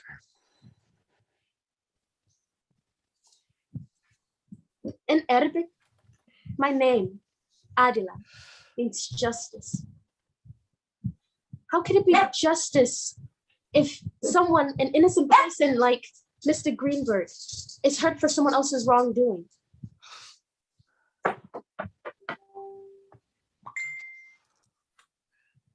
Captain? Mills, the feds are here. The DHS.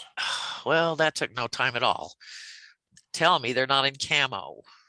No, but they brought somebody from the Joint Terrorism Task Force along for their ride. Of course they did. They want to take over the investigation. Of course they do. SOP for suspected terrorist activity. Have you been watching, sir? I have.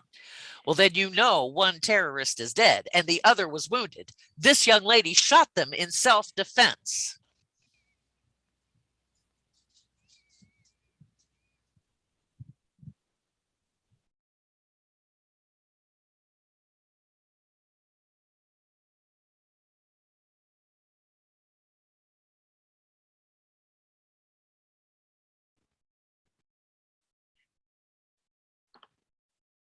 Thank you, Inclusive Theatre of New York. That was really something about justice, and there's very many videos coming from the theater soon. So go to the internet and check out Inclusive Theatre of New York. Thank you for being us at the No Labels, No Walls Festival. Time is running and it's time to go to Ireland together with Fionathan. Fionathan exists to have fun and change the world, to trouble your understanding of ability, to reveal superstars in our midst, and to prove that, in fact, we are the people we've been waiting for. Fionathan shares stories of audacious creativity and abiding optimism with the masses, opening one heart at a time. Through music, live presentations, videos, and visual arts, Fionathan seeks to collaborate with diverse people who are passionate about what they do. They playfully engage with the world of celebrity and pop culture. And Fionathan are seriously into social justice and conserving natural habitats. With Fionathan project, they hope to achieve 3 primary goals: to win for Fionn an excellent life while documenting and sharing the journey, to inspire and support other people in achieving their own dreams, and to shift the societal paradigm so that the unique and alternately gifted people are celebrated. Through example, Fionathan shows that the best way to support one another is in loving interest. That's how each one of us shines. So next we will hear the World Down Syndrome Day 2020 United Nations Conference speech. Coronavirus killed the conference, but those who were originally invited to speak in Geneva at the United Nations were asked instead to create a short video giving the outline of their speech. This is Fionn talking about bad choices.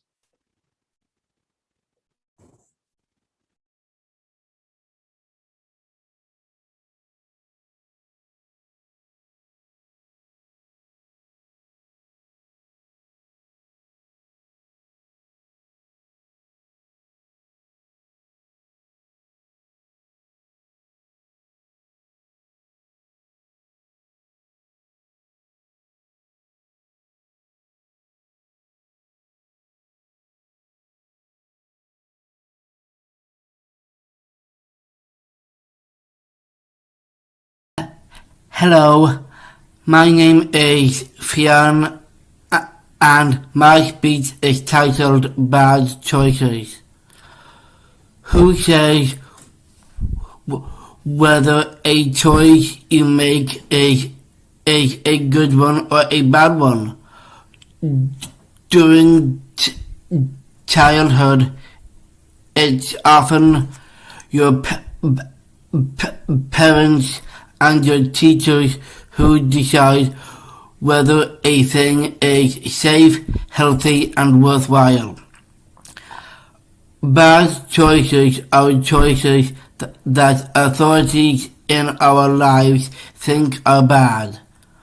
But if you don't go against the advice of others sometimes, then you never really grow up. Crossing into adulthood, people are encouraged to take risks. Sometimes things come out wrong, but that's normal. Do people with Down syndrome have the same latitude as others to make mistakes? The answer is often no. Then again, no one wants to make bad decisions on their own. Supported independence is important. Getting advice and then making a free choice. If I make decisions that those who support me disagree with, I know I have real choice. Bad choices I've made.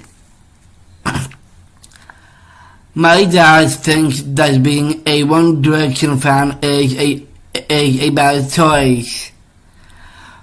My mom thinks that eating burgers and fries is a bad choice.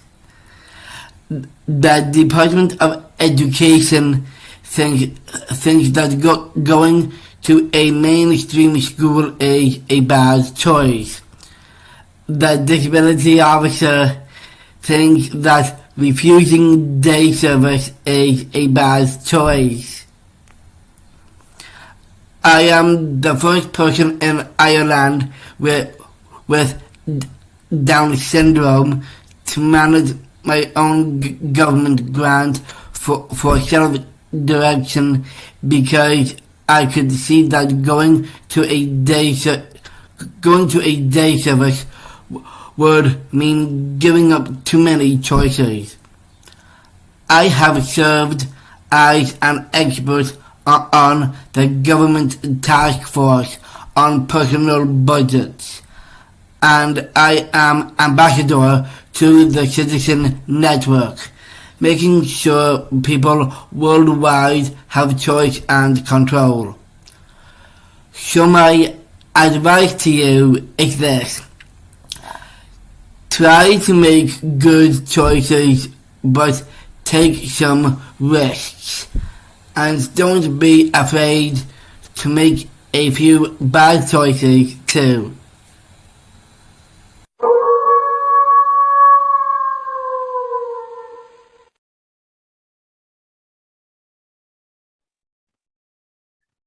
Thank you, Fionathan. And next we will see launch of Westport Arts Festival.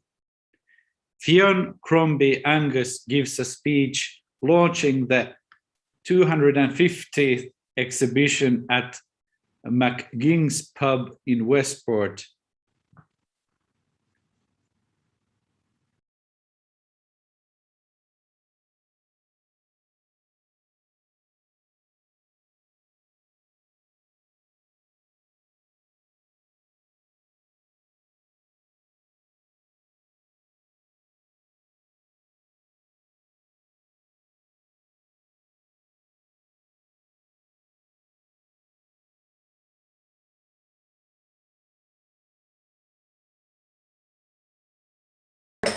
I'm delighted this evening to open this show, Fionn Crombie Angus. Thank you.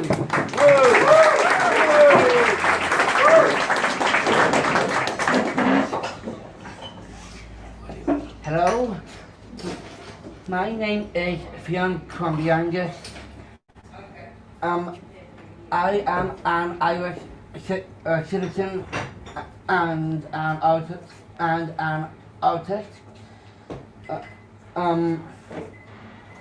The arts are a great equalizer in society.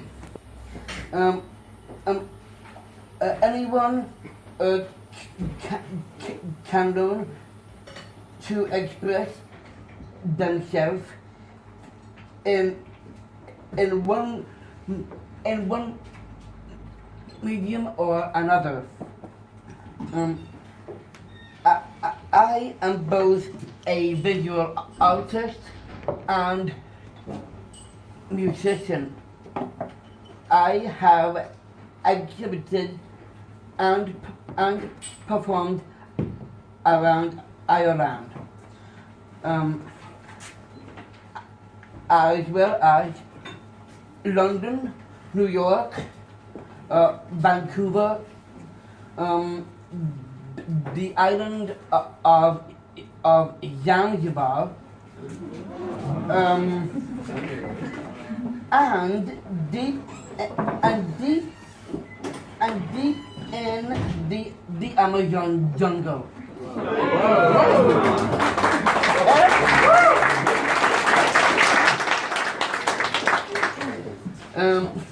And I'm only 21 years old.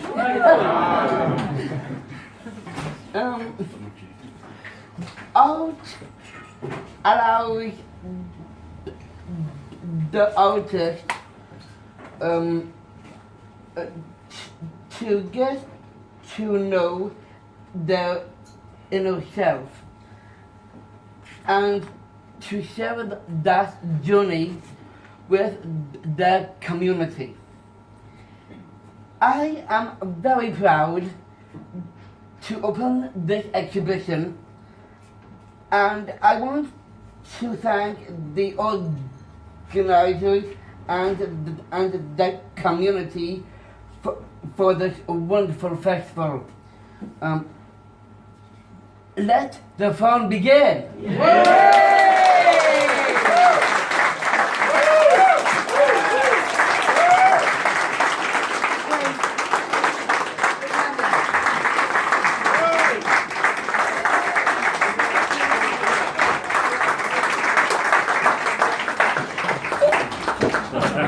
Love you.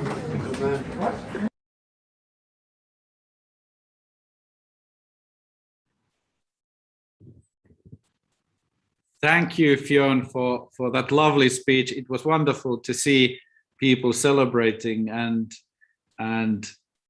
to see people at the festival. So as the last performance of today's No Labels, No Walls Festival 2021, Fionn will play Off to California and the Horses of West County.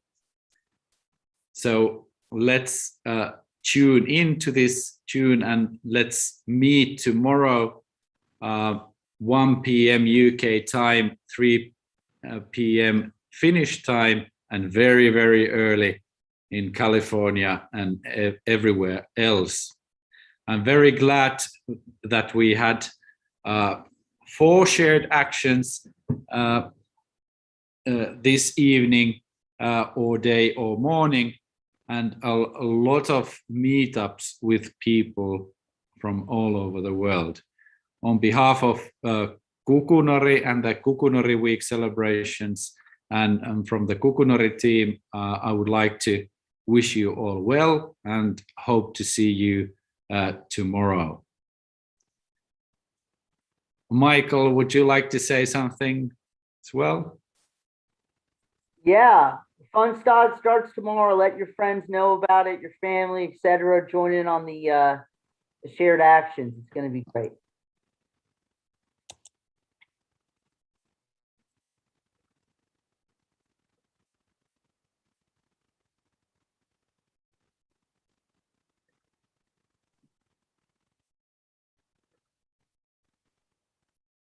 And thanks so much.